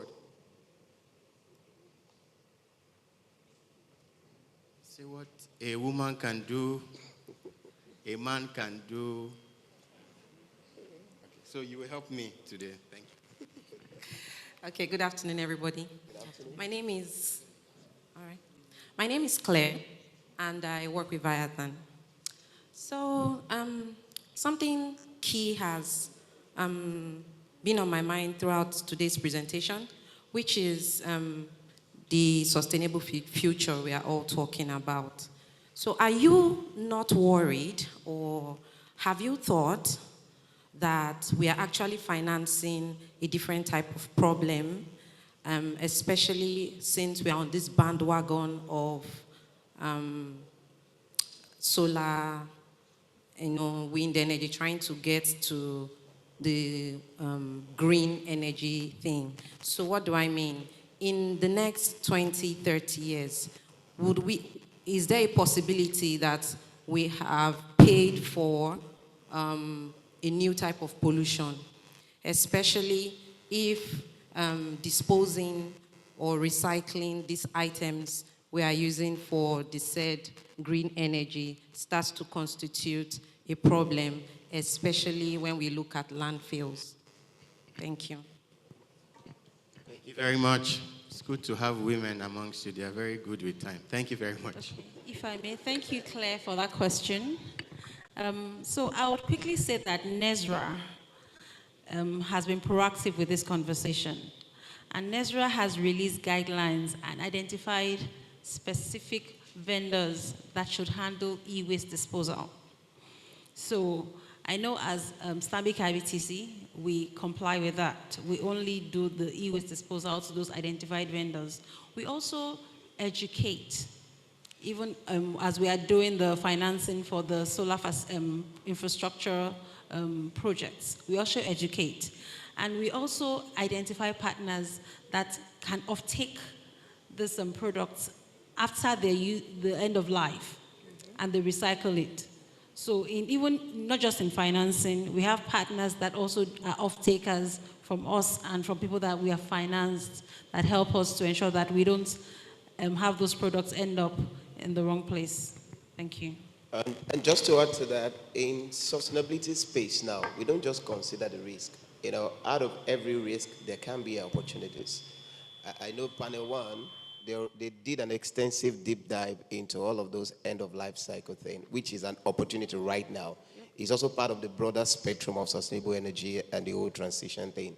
So yes, you're right to raise a concern, but I also tell you there are a lot of research going on into it right now on how to recycle those panels, those batteries, to ensure they do not constitute into a bigger problem, like what Abba said. So we don't have that decarbonization divide. All right, just to round up, just in 30 seconds. Doctor, I know that 30 seconds may be too small for you, but just try. In 30 seconds, what should be the take home from here? We've been established that the financing opportunities are there, and the bottlenecks to some of those things have been cleared. So what will you tell people to take home from this conversation? Well, I would say that the money is there, but assessing it is a challenge. So we need to know what those challenges are. Because if you compare what, for instance, the countries in Africa have been able to assess when it comes to funding, Nigerians are nowhere to be seen in that arena because of our technical capacity in preparing, you talked about it earlier, bankable proposal. It's not just about the return on investment. She talked about the social aspect, the co-benefit. Lenders want to see all of that. So in your proposal, you must, as it is today, reinforce and re-emphasize those elements that yesterday were not given consideration. Another thing, we need to, good enough, I continue to talk about DBN. You asked a question earlier, and I've seen DBN in that valley of hand-holding others.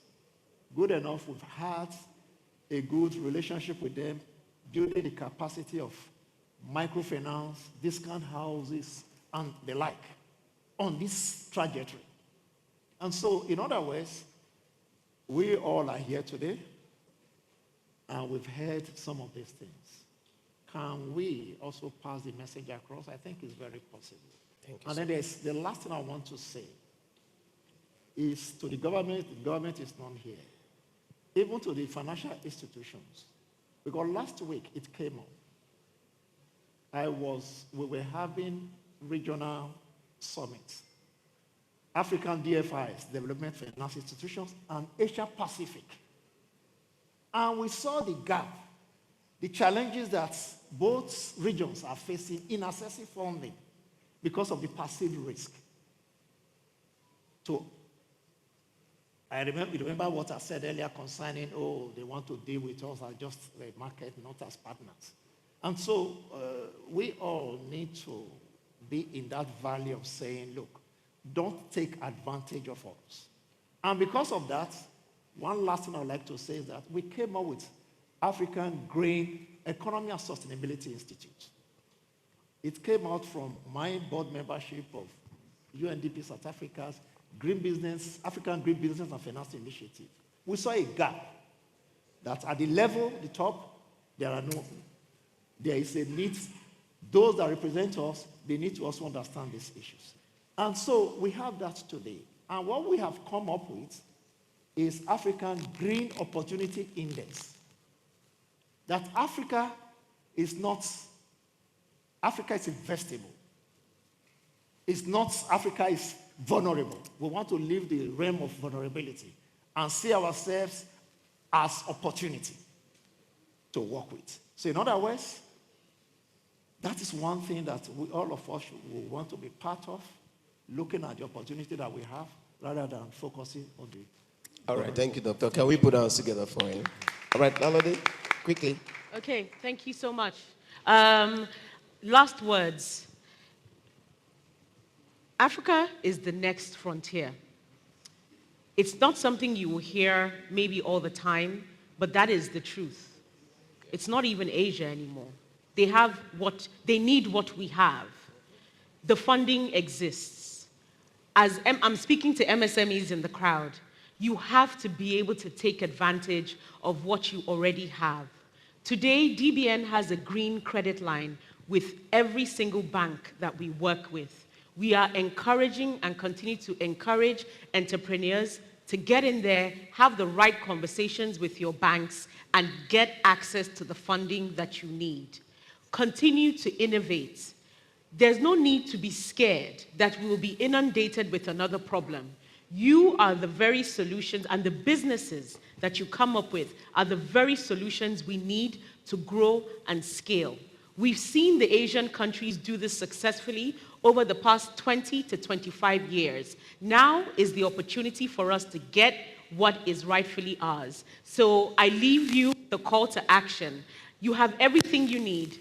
You can start on the DBN website at devbankng.com and figure things out. But there really is all the help, at least from DBN, that you might need. So please take advantage of it.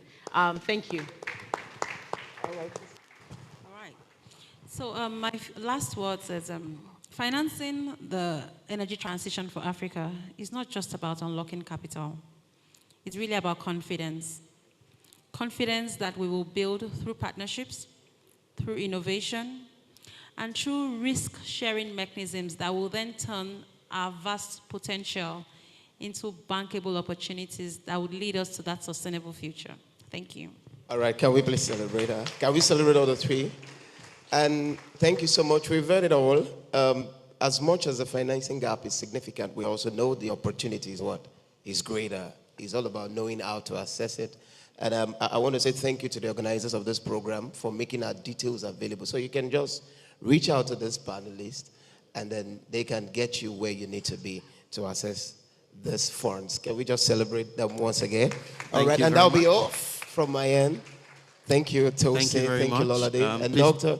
We need you also to step down so we could have a photograph with you. Odiri, Asnai, Mr. Patrick, Engineer Badmos, please, we'd like you to also join them. Please, can we celebrate panel 2 once again? Tosin Leo, Dayemi, Lolade, Awogbade, Dr. Eugene Itwa, and Paul Osho, who moderated and facilitated the session. I think it's very clear from what they have said. We're wrapping up, so just crave your indulgence some few more minutes, and then we'll be done for today. It is very clear that the funds are available for MSMEs, right? Extremely clear. They are available. There are also opportunities to guide you on how to access that funding. And so, magnanimously, we have heard we can go through to the DBN website, devbank.ng.com, to start from there. Stanbic IBTC, as I said, their doors are open. You can reach out. You can go in there and find out how you can also move in that direction. So can we please thank our panelists once again and moderator for this session around financing. Thank you so very much for your time and for the energy, and also for reading to ensure that you can deliver fully to us. There are a group of young persons. As I said, we're wrapping up. There are a group of young persons who, after the edition of last year, were brought into a forum, the Young Professionals Forum, where they had opportunities to be mentored by some of the minds that you have seen here today. We'll be hearing from at least one of them who would represent the whole lot. And these groups as well are still going to have the opportunity, to enroll into another cohort starting, after this summit this year. But when you hear about them, we'll then talk more about them. But just before they come up stage, we've had someone in our midst. He's been with us, the whole time. and he will be doing something just to guide us, and to steer us and bring us to that point where we really understand. In terms of sustainability, really, there is a gender, there is a demography that needs to be looked at. And join me very quickly as I welcome on stage to quickly speak on youth as catalyst for a sustainable future. Is no other person than Engineer Jamil Badmos. He's the founder of QSIS Leadership Academy. Engineer Jamil Badmos is a renowned QHSES speaker, sustainability executive, an enterprise risk expert with over 24 years of experience, a fellow of 10 international professional bodies, including the IIRSM UK. He is celebrated for pioneering Nigeria's first IMS certification in the power sector and Sub-Saharan Africa's first for a government parastatal. As founder of the QHSES Leadership Academy, a tuition-free ISO-certified social innovation hub, he mentors purpose-driven leaders for sustainable impact.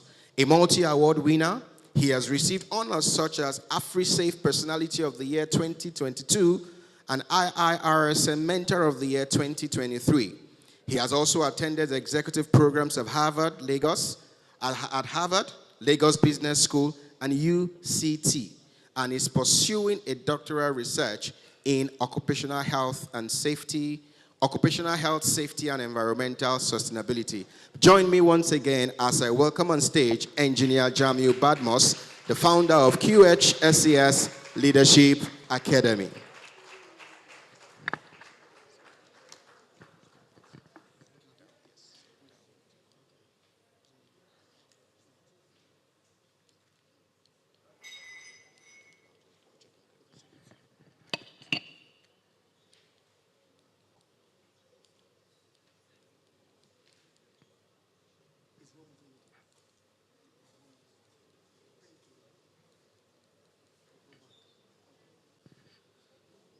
All praises and adorations are due to the Almighty God, the first without a beginning and the last without an end. How many of his favors can we count? Firstly, I thank all the leaders present, all the presenters so far. I celebrate all of you and I celebrate all of us in the audience. Youth as catalyst for sustainable future is the topic given to me today. Can you help to move if it's not working? I'll quickly dive into sustainability lens, enter our youth, our world, and give us the way forward. We've learned a lot from the financial institutions, and we've learned a lot from experts. So to the youth, there are a lot of opportunities to tap in. This is an aircraft. I'm Engineer Jamil Badmos, and I'm your pilot for today. We'll be flying at 55,000 feet above sea level. In case you need anything, feel free to contact Alima, feel free to contact Odiri. Once again, you are welcome to this aircraft, ESG Forum 101, all the way to Dubai. But I'm not going to land in Dubai. I will turn back, because if you should land in Dubai, a lot will not follow us back to Nigeria. The Chinese people came. They said, Shinshan, where do we start from? You can Google it. Where do we start from? The topic is so massive. And I'll come straight to Africa. I said Africa has the youngest population. When you look at the age of youth, it is still controversial. UN is 15, 24 or so. Other people have their own. But Africa, we have 70% of this, our youth of the age of 30 that are youth. So we are the youngest, continent that is populated. And look at our people, look at our youth. They are so important. Why? All discussions we said here today we want to bridge the gap for a sustainable future, the youth must be involved. No matter how you discuss this, and if you don't carry them along, we are just discussing. Because one, when you talk of innovation potential, they are the one. Oga Falabi said it here, that if you want to make money, do fintech, fast money. If you want to make it longer time, do renewable energy. Who are those making fintech to work? It's the youth. They have innovation. That their innovative tendency is very important. Is it social media influence we want to talk about? If youth want to destroy you today they want to destroy your name, go to X and they will finish you there. Social media, they are very good. They are tech savvy. They are very intelligent. In short, in terms of responsibility, they will be the one that will be affected most. If you look at the statistics, this is the world of data. As I speak right now, in the world, 40% of these same youth that will transform the world are unemployed. These same youth in 2023, 53 million in Africa, sub-Saharan Africa, they are in need, not in employment, they are not in education or training. And that 53 million is like 1 in 5 persons in the youth. The same youth that will transform the world, see what they are facing. In short, those who are even having work amongst them, the work are not too good, they just manage themselves. I'll give solution. I don't condemn, I have solutions to everything we do. So, this Secretary General of United Nations put it, that humanity depends on the boundless energy, ideas, and contributions of youth everywhere, whether Nigeria, whether Ghana, in Africa, everywhere. Today and every day, let's support and stand with young people. And in shaping what we call a just and sustainable world for people and planet. ESG Forum is for who? People and planet. If you look at the 3 P's of sustainability, the people, the planet, and prosperity, they all work together to say you are sustainable. At the end of the day, all of us in this gathering, NGOs, government, private sectors, we need to invest in the youth. This program we are doing, ESG Forum, is so fantastic. And this is what we need this period. And that is why investing in youth is so important. And we should involve youth in some of these decision makings that affect sustainability and sustainable development goals in Nigeria and Africa at large. In short, when you empower the youth, we are not only investing in the future, we are investing in the future of this planet. Because they are agile, because they have ideas, because they can move and make things happen. Many NGOs are doing great job. Look at what Fridays for Futures are doing in the world today. Fantastic work, advocacy. Look at all of them that we can be involved and do and play some roles, including our own QHSCS Leadership Academy, which we started as an academy that is free, tuition free. Everyone have said it here, capacity building. You ask youth to go and look for money to pay for some courses. I have done many courses that are very expensive, as much as 5 million. But how would they have the money? So we created such a school as an avenue for you to come to free, tuition free. And we have graduated over close to 1,000 students now, including those who are visually impaired.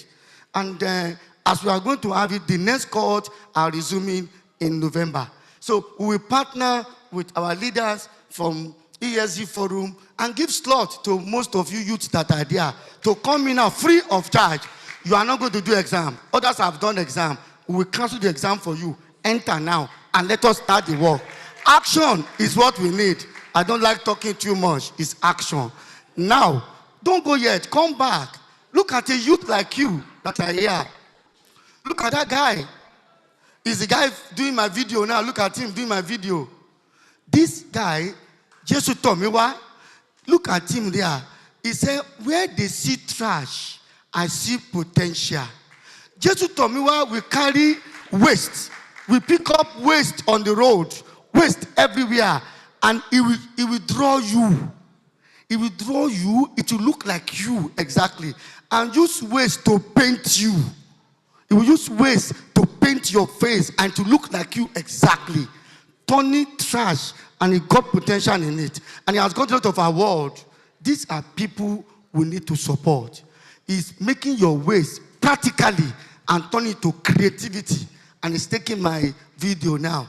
Thank you, Jesus Tomua. From waste to style. I'm not using Oyibo. If I use Oyibo, they say it's only white guys that can do it. Nigerian youth cannot achieve anything. The economy is not good. Complain, complain, complain. And you are moving nowhere. I was once like you. I was a student union leader of repute in this country. Shure and Co, they are my colleagues in struggle.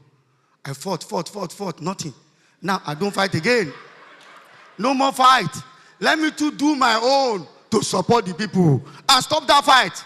They are the same government you see every year. I'm not fighting again. Look at this woman, a young lady, Esther Melola. She's turning waste to style. From all the nylon sachet water that you are drinking, she will go and pick them and turn them to luxury bag and turn them to luxury slippers. The last convocation ceremony of our academy, she gave me a slippers. And I was so happy. So you can see, youth are doing great things. Therefore, what do we need to do? We are the lightning rods for change, the youth that are here. We are the one that will change all these narratives that our leaders have said. And you can see us here. If we are not only the hope of tomorrow, we are the power of today. Don't be deceived. You are leaders of tomorrow. Say no. We are change makers of today. Leaders of tomorrow, tomorrow will come, yes, we come. They will still tell you leaders of tomorrow. Look, that is why I love Gen Z so much. You must be free to be open up and face people, face status quo, and let's change this world to be better for all of us. In short, now let me ask this question. Youth, with what we have been taught today, with what you have listened to, are we catalysts for a sustainable future? Let's ask ourselves, yes or no? Youth, I want you to shout to shake this place, yes or no? Are we ready? I love you guys. I did a lecture for Gen Z. Almost all the HR in the country, they logged in. I was teaching them how to manage Gen Z. They are very good people, very innovative, and they are very sound. Now just see the way you need to do now. Your takeaway here before you go. You must be mad. Youth, you need to be mad. The first one said, you need to change your mindset and say, I want to achieve. I have a purpose. I want to add value to this world. You must have such a purpose and your mindset. You must change your mindset from the negative part of the youth to the positive part of the youth. Then you must take action, not just talking. Take action on what you have to do. In the course of pursuing your purpose, many challenges, many obstacles. You must be resilient and be determined. Persistence is very important. Passion, start with your purpose, with your passion and persistence. Youth, look at that guy now. That small youth, he beat all these big men. He beat this guy. David beat Goliath. Youth, you can beat the world and make the world a better place for us. It's like, number one, let's be informed, all of us youth. Coming to programs like this, we are educated. Oga Abbas, thank you for sharing knowledge. TLO, thank you for sharing knowledge. Odidi, thank you for having this program. We have learned a lot. If I myself am seen where to get money, I've told Daddy, we are going to look for money now. Finance. You can't be in your house and get any information. You must move out. Youth, get informed. Attend classes, attend programs. Learn. Unlearn, relearn. It's important for you, youth. Go ahead. Start small, but think big. Start something. Volunteers in program. Go to ESG Forum. Say, I want to volunteer. I want to work. Don't think money is the first thing. You will not get the money. Start from, what can I contribute? The passion is to contribute to the world. When you start, money will pursue you. I'm telling you. I've not looked for money, but money, they follow me. I'm serious. I've sat down here for almost some hours. I've received many calls. It's money. Little things you do bring big surprises. I'm telling you. Somebody said, what is your gain in doing free academy? I said, my gain is to empower people. He said, but you're not making money. I said, to you. When you add value to people and put smiles on their faces, that's enough money to make. People will start hearing about you. They will start following me. Your academy, I'm interested. I want to sponsor. I have money. Money will start coming. Try to learn how to start small and you think big as youth. Your idea will transform into multiple actions. And multiple actions will transform the world. World Cleanup Day. Our governor is here. I have another group, Sustainable People. The governor is here. We did World Cleanup Day, very big one. In Ghana, youth like you know what they do? You come and bring your plastic. From the plastic you bring, they give you food. People line up to submit plastic. They collected plastic and give you food. If you bring 10 plastic, you get one donkunu. You bring 20 plastic, a donkunu and a soup. You bring 30 plastic, donkunu soup and meat. People start pursuing 30 plastics. So you can have a good meal. These are simple ways you can manage sustainability with the level of locality and make it granular. Remember, start somewhere. Collaborate and build networks. I was about to land the aircraft. Don't forget. Collaborate. Collaboration is key. The fastest man in the world, Usain Bolt, will take 100 meters, 9.58 seconds. But if he goes for 1 to 4 relay race, 4 of them, it is 36.84 seconds.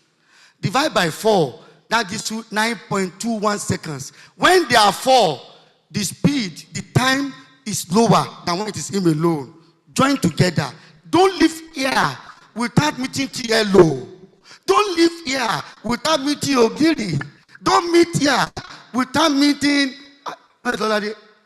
meet all of them. You know why? This avenue to meet the top people. Collaborate, network.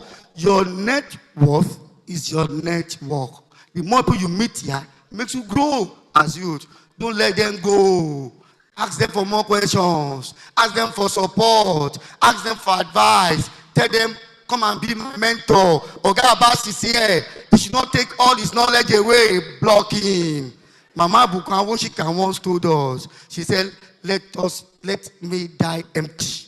That is, you want to die, all your knowledge, your money, you can't take it away. Impart it on people. Build network. Youth, I'm giving you a solution. Foster adaptability. What does that mean? Look at orange and coconut tree. When wind is blowing, orange tree will stay.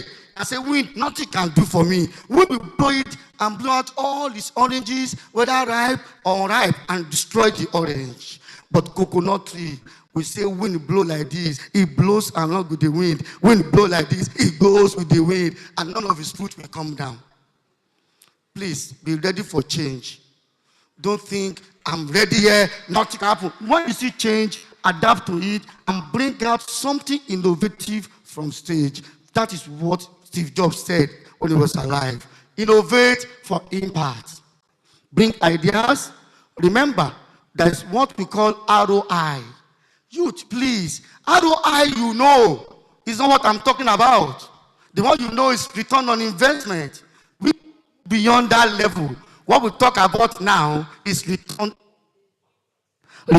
on. We must be ready to give the impact that is expected. When you make anything, go on your social media, celebrate your achievement, share stories of success, and learn from your failure. Don't go back. Continue to move forward. And the key takeaways I want us to take now from this presentation. Number one, youth. Don't let them deceive you. You are not just the future. You are the present force that will change the narratives of sustainability, ESG, and other aspects in the world.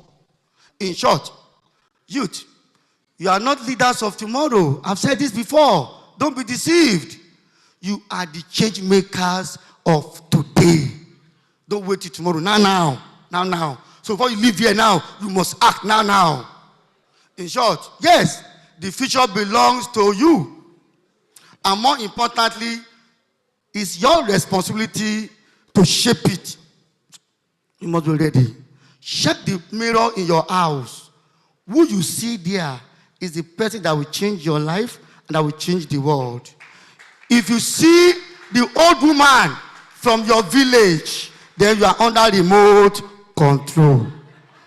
In conclusion, my own quotation is this: from the courage of youth springs the renewal of the earth. From your dreams, the rebirth of our hope in the world. When you are ready, we are going to get there. In conclusion, for you to be a great youth, to change this world, you must be mad. I am mad.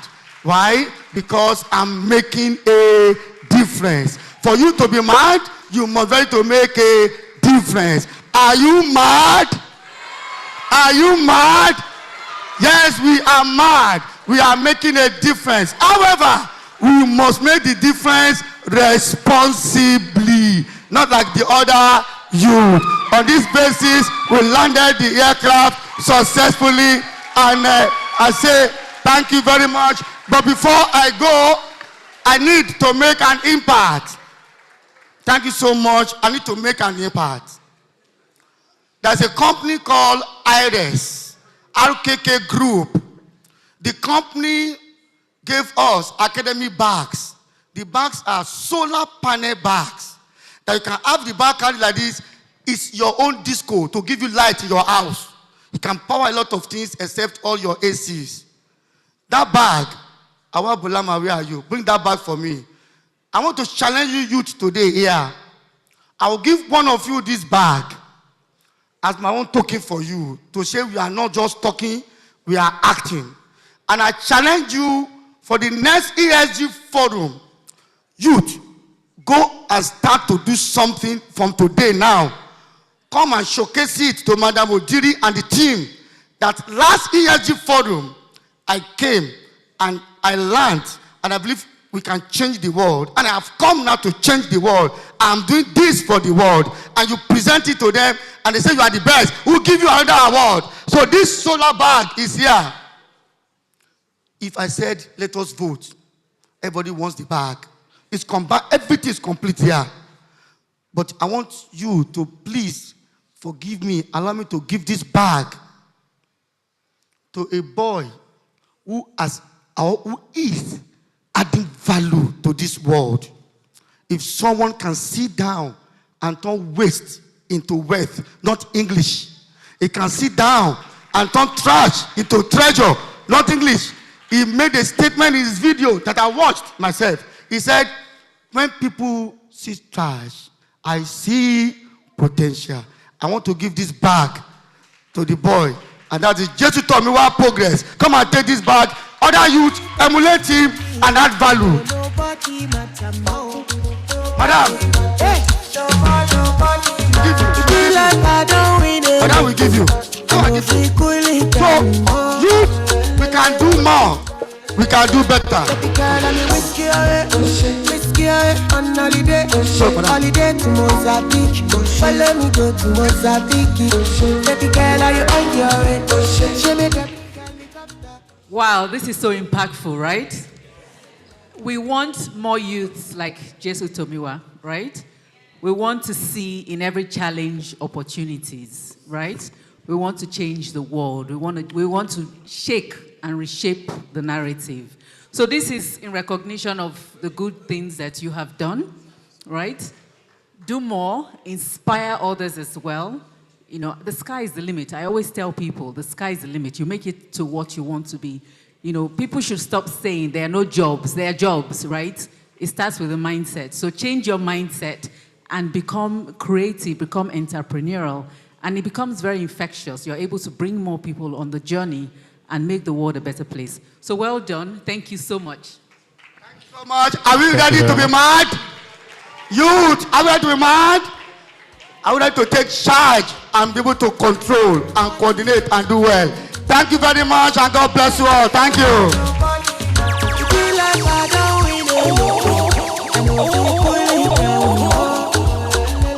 Thank you very much, Engineer Badmus. Thank you very much, DJ. So if you please did enjoy Engineer Badmus' session, can we please give him a resounding round of applause? Can see why they always say, wait till the end, don't leave, so that we can all be mad. You understand how we are? Please don't see us on the road. Permit my choice of word and say, are you mad again? Please. We understand here, but if we go outside, please, let's be guided, as it were. But thank you so very much, sir, for doing justice to your session, for emphasizing the role the young man and the young woman play in shaping a sustainable future and also driving the conversation around ESG and sustainability. Thank you very much. Please, a warm round of applause once again to Engineer Jamil Badmus, the founder, QHSCS Leadership Academy. So like I said, we need to collaborate, we need to partner so that we can, continue to move forward. If there are free training sessions and you also need to learn, please don't make sure it doesn't go. Hold him by his trouser and you'll get something out of it. So we have a Young Professionals Forum, and I'm glad that he spoke extensively around young people. And if I just crave your indulgence for a few minutes, young professionals who have mentors, can you please rise? I know you are seated in some locations. Can you just rise? A few of them are here. Thank you so very much. Please, can we celebrate them? I think 2 of them are here. Okay, yes. He's also there. Awesome. Thank you so much. Yes, please, you can sit. You also heard Madam Titilayo Oshodi also say one of the mentees as well of Odiri that I know is also happens to also work with her. So these are the opportunities these young people have had to be mentored by some of the faces you have seen here today. And so if you would want to be a mentee, to also be mentored by some of these people you are seeing, just when we wrap up, please don't do that now. Just this form you see directly behind me, there's a QR code there. You can get to scan it, fill it, and then the ESG Forum team will definitely get back to you and assign you to a mentor based on, of course, what you indeed want to get. So just to give you a sneak peek of what mentees actually go through and how they have also fared from inception to date, right? I would like to call on one of the mentees. Of course, she'll be speaking for herself, but trust me, she's speaking on behalf of all other mentees. I'm not going to say who's her mentor. You will get to hear from her mouth. But let's welcome her warmly. She's a young, pretty lady to come just tell us how the journey has been. With a resounding round of applause, can we welcome Sylvia Tijeri Sefia? Please, let's encourage her as she comes up. These are young professionals, the offshoots of ESG 2.0, and she'll get to speak to us briefly on how the journey has been. Please, can we celebrate her? Women supporting women. Please, support her. Thank you.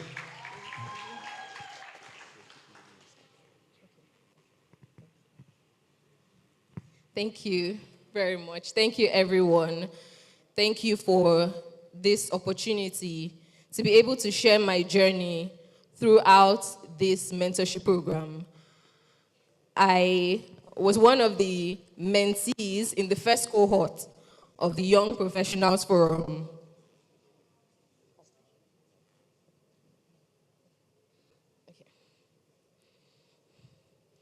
So to begin, I'd like to say that this mentorship program has been a truly, truly defining experience for me.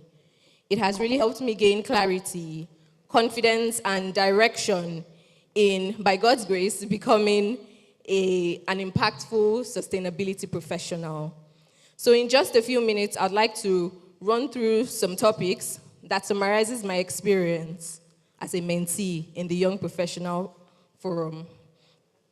And these topics include my top wins, some of the challenges that I have faced, or the particular challenge I faced, capabilities that I grew in, and just taking it a step further, even after this mentorship program.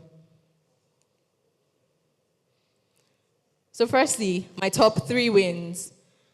I have been able to get clarity and a sense of purpose during my journey in this program. I know that I now understand where my skills can create an impact, or the most impact, and I intend to align my focus with these parts that I have been able to figure out. Also, professional confidence. One of these wins is the reason I'm standing here today, actually. Being confident, I know that my mentor has really helped me to become more confident, even in standing in crowds like this and having one-on-one discussions with people on sustainability-related topics. Also, networking and visibility. This is one thing my mentor really hammered on. Go to LinkedIn, post, be visible, let people see you, let people see what you're doing. And it has created new opportunities for collaboration and growth for me, particularly through LinkedIn and professional networks. It has also helped me connect with like minds and industry leaders that I never would have thought of connecting with if I had not gone through this program. Some capabilities that I have grown. This includes strategic thinking, problem solving, and communication. I have learned to translate measurable, practical impact, translate theory into measurable, practical impact. This has been something, it's, learning something and then going forward to put it into practice has been one of the huge capabilities that I have grown in. I've also been able to improve my ability to communicate sustainability ideas clearly, especially with non-technical people or audiences. And I have also realized that it has made me more effective in bridging the gap between strategy and action. So I would now like to speak on a key challenge that I faced. And I would say that this unresolved challenge for me is breaking into the sustainability field as an entry-level professional. I found that early stage careers weren't really easy to go into with different companies. Maybe because companies are still in the early stages of realizing the importance of ESG implementation in their operations. So, and this I saw has created limited entry points for a lot of young professionals. However, I see it as an opportunity to continue advocating for awareness and capacity building in this field, in the sustainability field. Navigating the next 90 days, and even further, actually, I intend to deepen my technical expertise, continue building a strong professional presence, apply everything that I have learned, and to absolutely pay it forward to people who would like to also walk this path that I have taken for myself. And to round it off, my key takeaways and feedbacks. I have found that during this program, my mentor really reinforced the importance of continuous learning, collaboration, building connections. This is something that she continuously drummed into my head. And it has really helped me gain clarity, gain confidence, gain a sense of community. And these are something that I intend to take forward in my professional journey and never forget about it. And for the feedback that I would give, just one feedback, I would suggest that the mentees have a more interactive session to allow us, or to allow the mentees, the coming mentees, share experiences, share challenges, share insights, as I believe that peer learning is not just, peer learning is as powerful as mentorship. So when the peers connect and come together, they can always learn from each other. And with this, I would like to express my sincere gratitude to, first of all, my mentor, Mrs. Tosi Leye Odeyemi, for your guidance, for your encouragement, for being one of my biggest cheerleaders. I really thank you. It's something to have someone cheer for you when you don't even know the person. You know, when the person doesn't have anything to gain from cheering for you. It's really encouraging. It's really helpful. So I would like to say thank you. Thank you very much. And of course, to the entire ESG Forum team, you have created such an impactful program. I know it has been impactful for me. And I really thank you to every member of the team. Thank you for this transformative experience. And I intend to carry everything that I have learned forward and even teach others while on my journey. Thank you so much.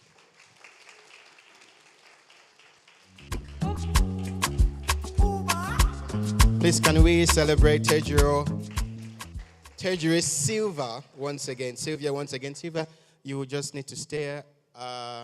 Honorable mentor, please, you have to come. Okay. Tielo, so by virtue of looking at this slide, by virtue of your role in Stanbic IBTC, I can say you, by the power vested on me as the moderator for today, you will give her a job in Stanbic IBTC. Because she's already publicizing Stanbic IBTC. Do we agree? Okay, thank you very much. The ayes have it.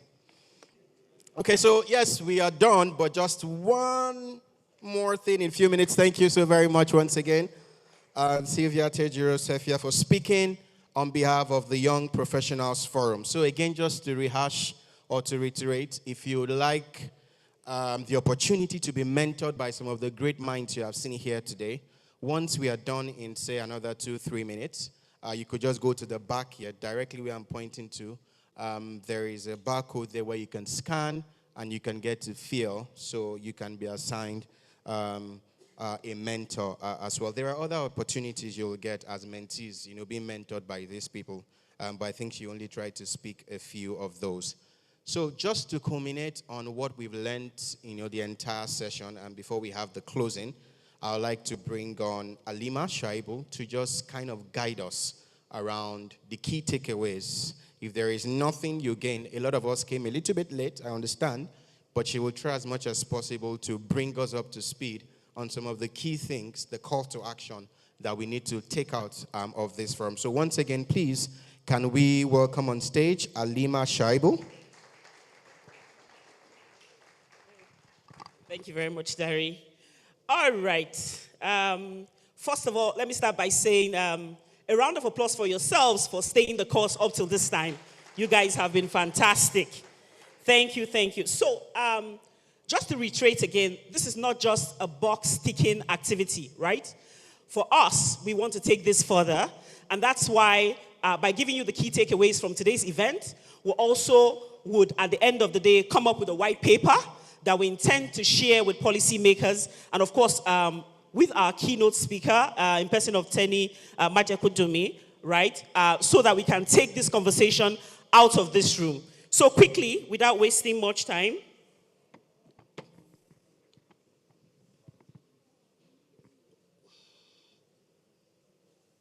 the first takeaway from the side of the government is the sustainability and energy transition cannot be achieved by government alone. The second thing, again, to reinforce that is that government can create the conditions, but progress happens when public and private sector work hand in glove to deliver sustainable growth. From plenary one, the conclusion is that gas and renewables can coexist. we can have both and not either or. Also, in the first plenary, we're able to gather that data is actually very critical to sustainability, right? And that we can start from wherever it is that we are. In that session also, we said that while data is very critical, impact can only be made when private sector gatherings like this, we focus not just on the outcomes, but on the outputs. In plenary 2, we talked about the collaboration of private sector, that private sector should not just be a participant, but an architect in Africa's green future, driving innovation, competitiveness through ESG-aligned investment and secular business models. Lastly, we also talked about transparency. Here in the second session, the emphasis was transparency in the use of the process is critical, and that when funds are raised for these green projects, it's important that there's transparency in the process. But the very last and interesting one, which came from DBN, is the reassurance that these funds are available, that you should key into the opportunities. Thank you very much.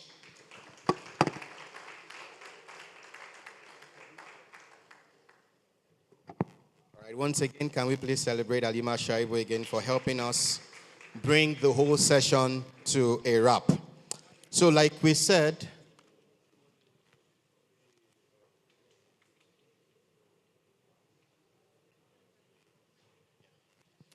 okay, so like we said, and I think when we're done, if you have the opportunity to go outside and see some of the banners, just to my right now, you'll get to see the technical committee who work back end to ensure that, you know, this event is live.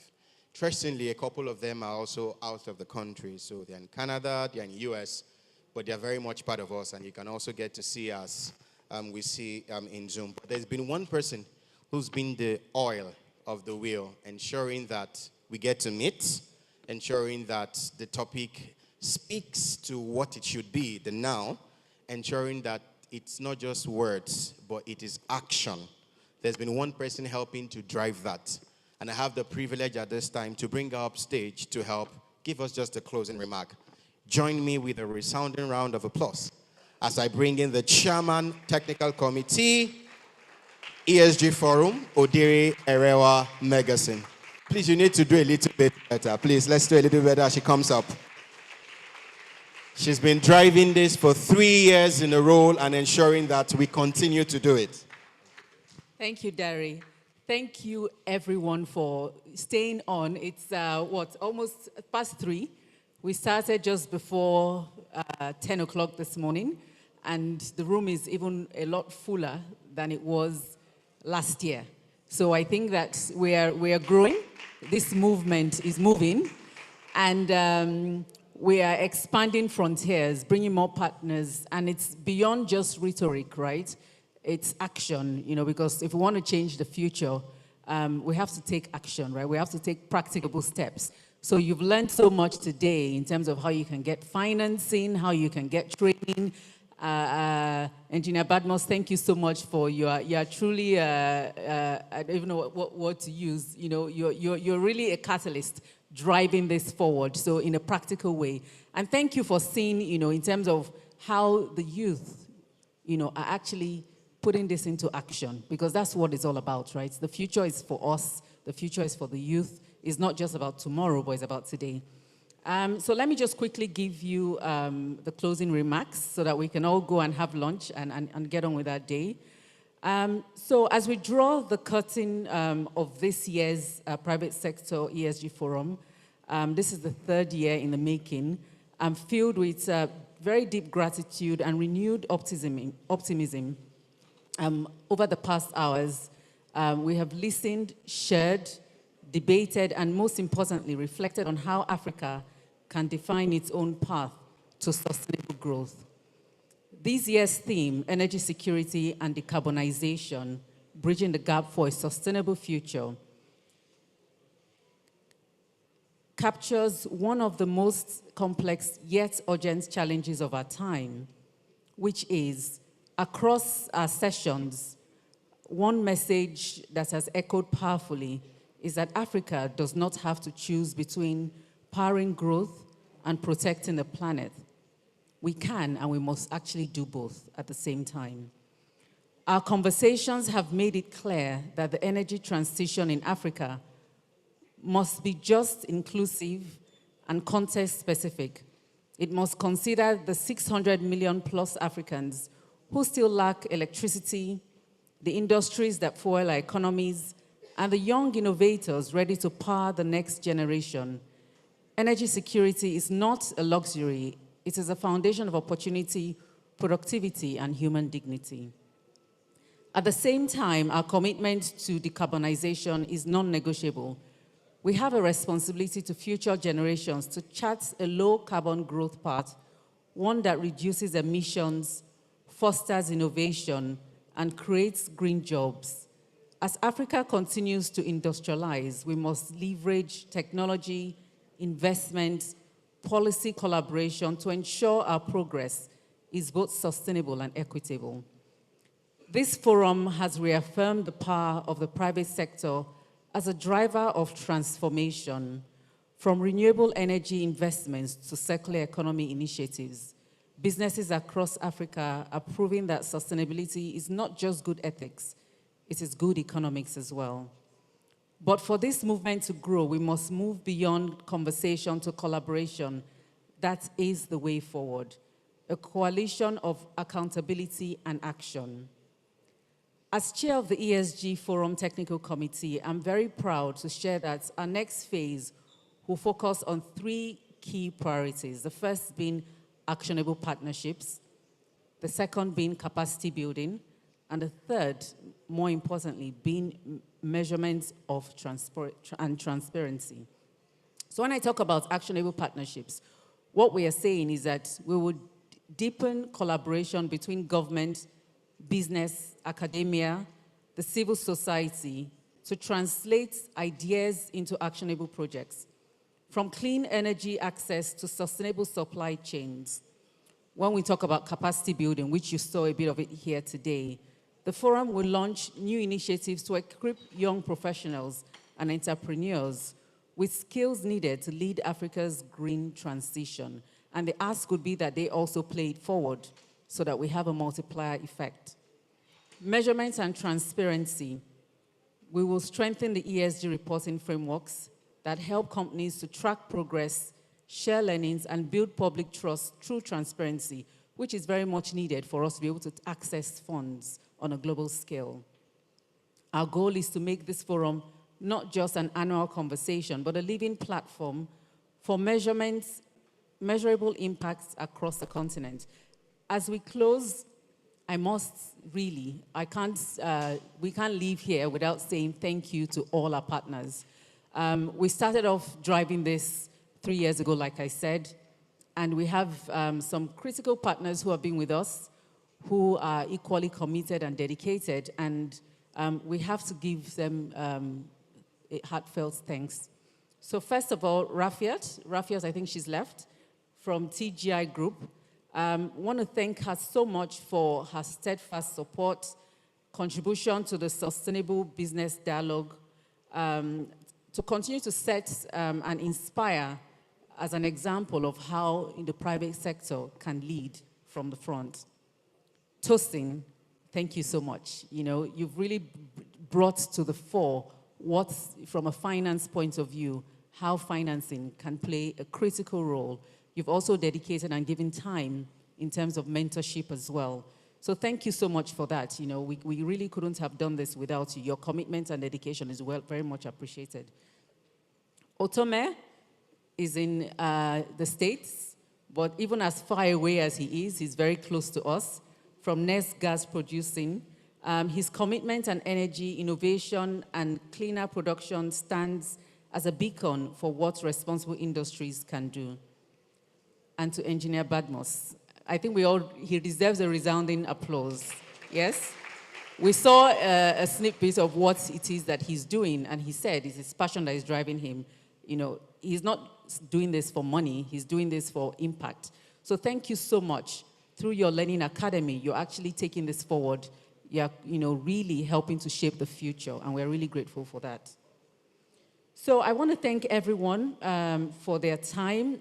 As we leave today, I hope that we have taken something out of the sessions today. I hope that we know, who we can talk to. It's about collaboration, it's about partnerships, about networking, taking it forward. Don't leave here without something. Don't leave here without networking. Don't leave here without asking, how can you, as an individual, help to take this forward? This is a movement that we started 3 years ago, and it's going to take all of us collectively and more, government, private sector, to take this to the next level. Can I count on you guys to help us? All right, so thank you so much. We're really grateful. Thank you. Thank you very much. Please, a resounding round of applause once again for Odiri, the Chairman, ESG Forum Technical Committee. Thank you so very much for all the support, for all the push, and for ensuring ESG remains. So just a quick announcement as we go out. We have packed lunch, but note we also have designated areas where you can eat them, right, and continue the networking. So just down, in case you like to see the yacht, the water, and like to get the cool breeze, so just downstairs, you can actually have your seats there and get. And if you want to stay within the building, the first floor, just the floor just beneath us, where you'll be getting your pack from, right, there is also an opportunity for you to sit there. For all dignitaries and guests, you have a reserved buffet area, so just like you to wait, we'll take you there ourselves. So do not use the lift, please. Take the staircase so you can get your souvenir and also get your lunch. Thank you once again for joining us for this year's edition of the Private Sector ESG Forum with the theme Energy, Security, and Decarbonization. Thank you very much.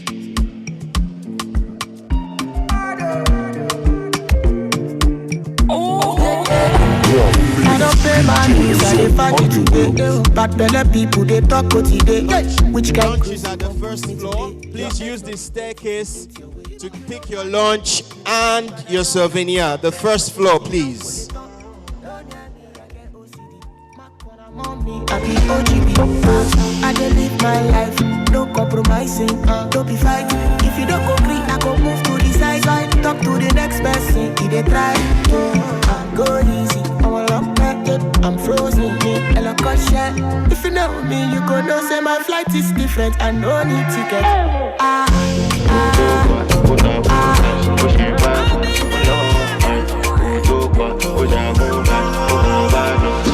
On a Sunday morning, she won't do something, I won't go church. On a Monday morning, I won't do something, she won't go walk. I bet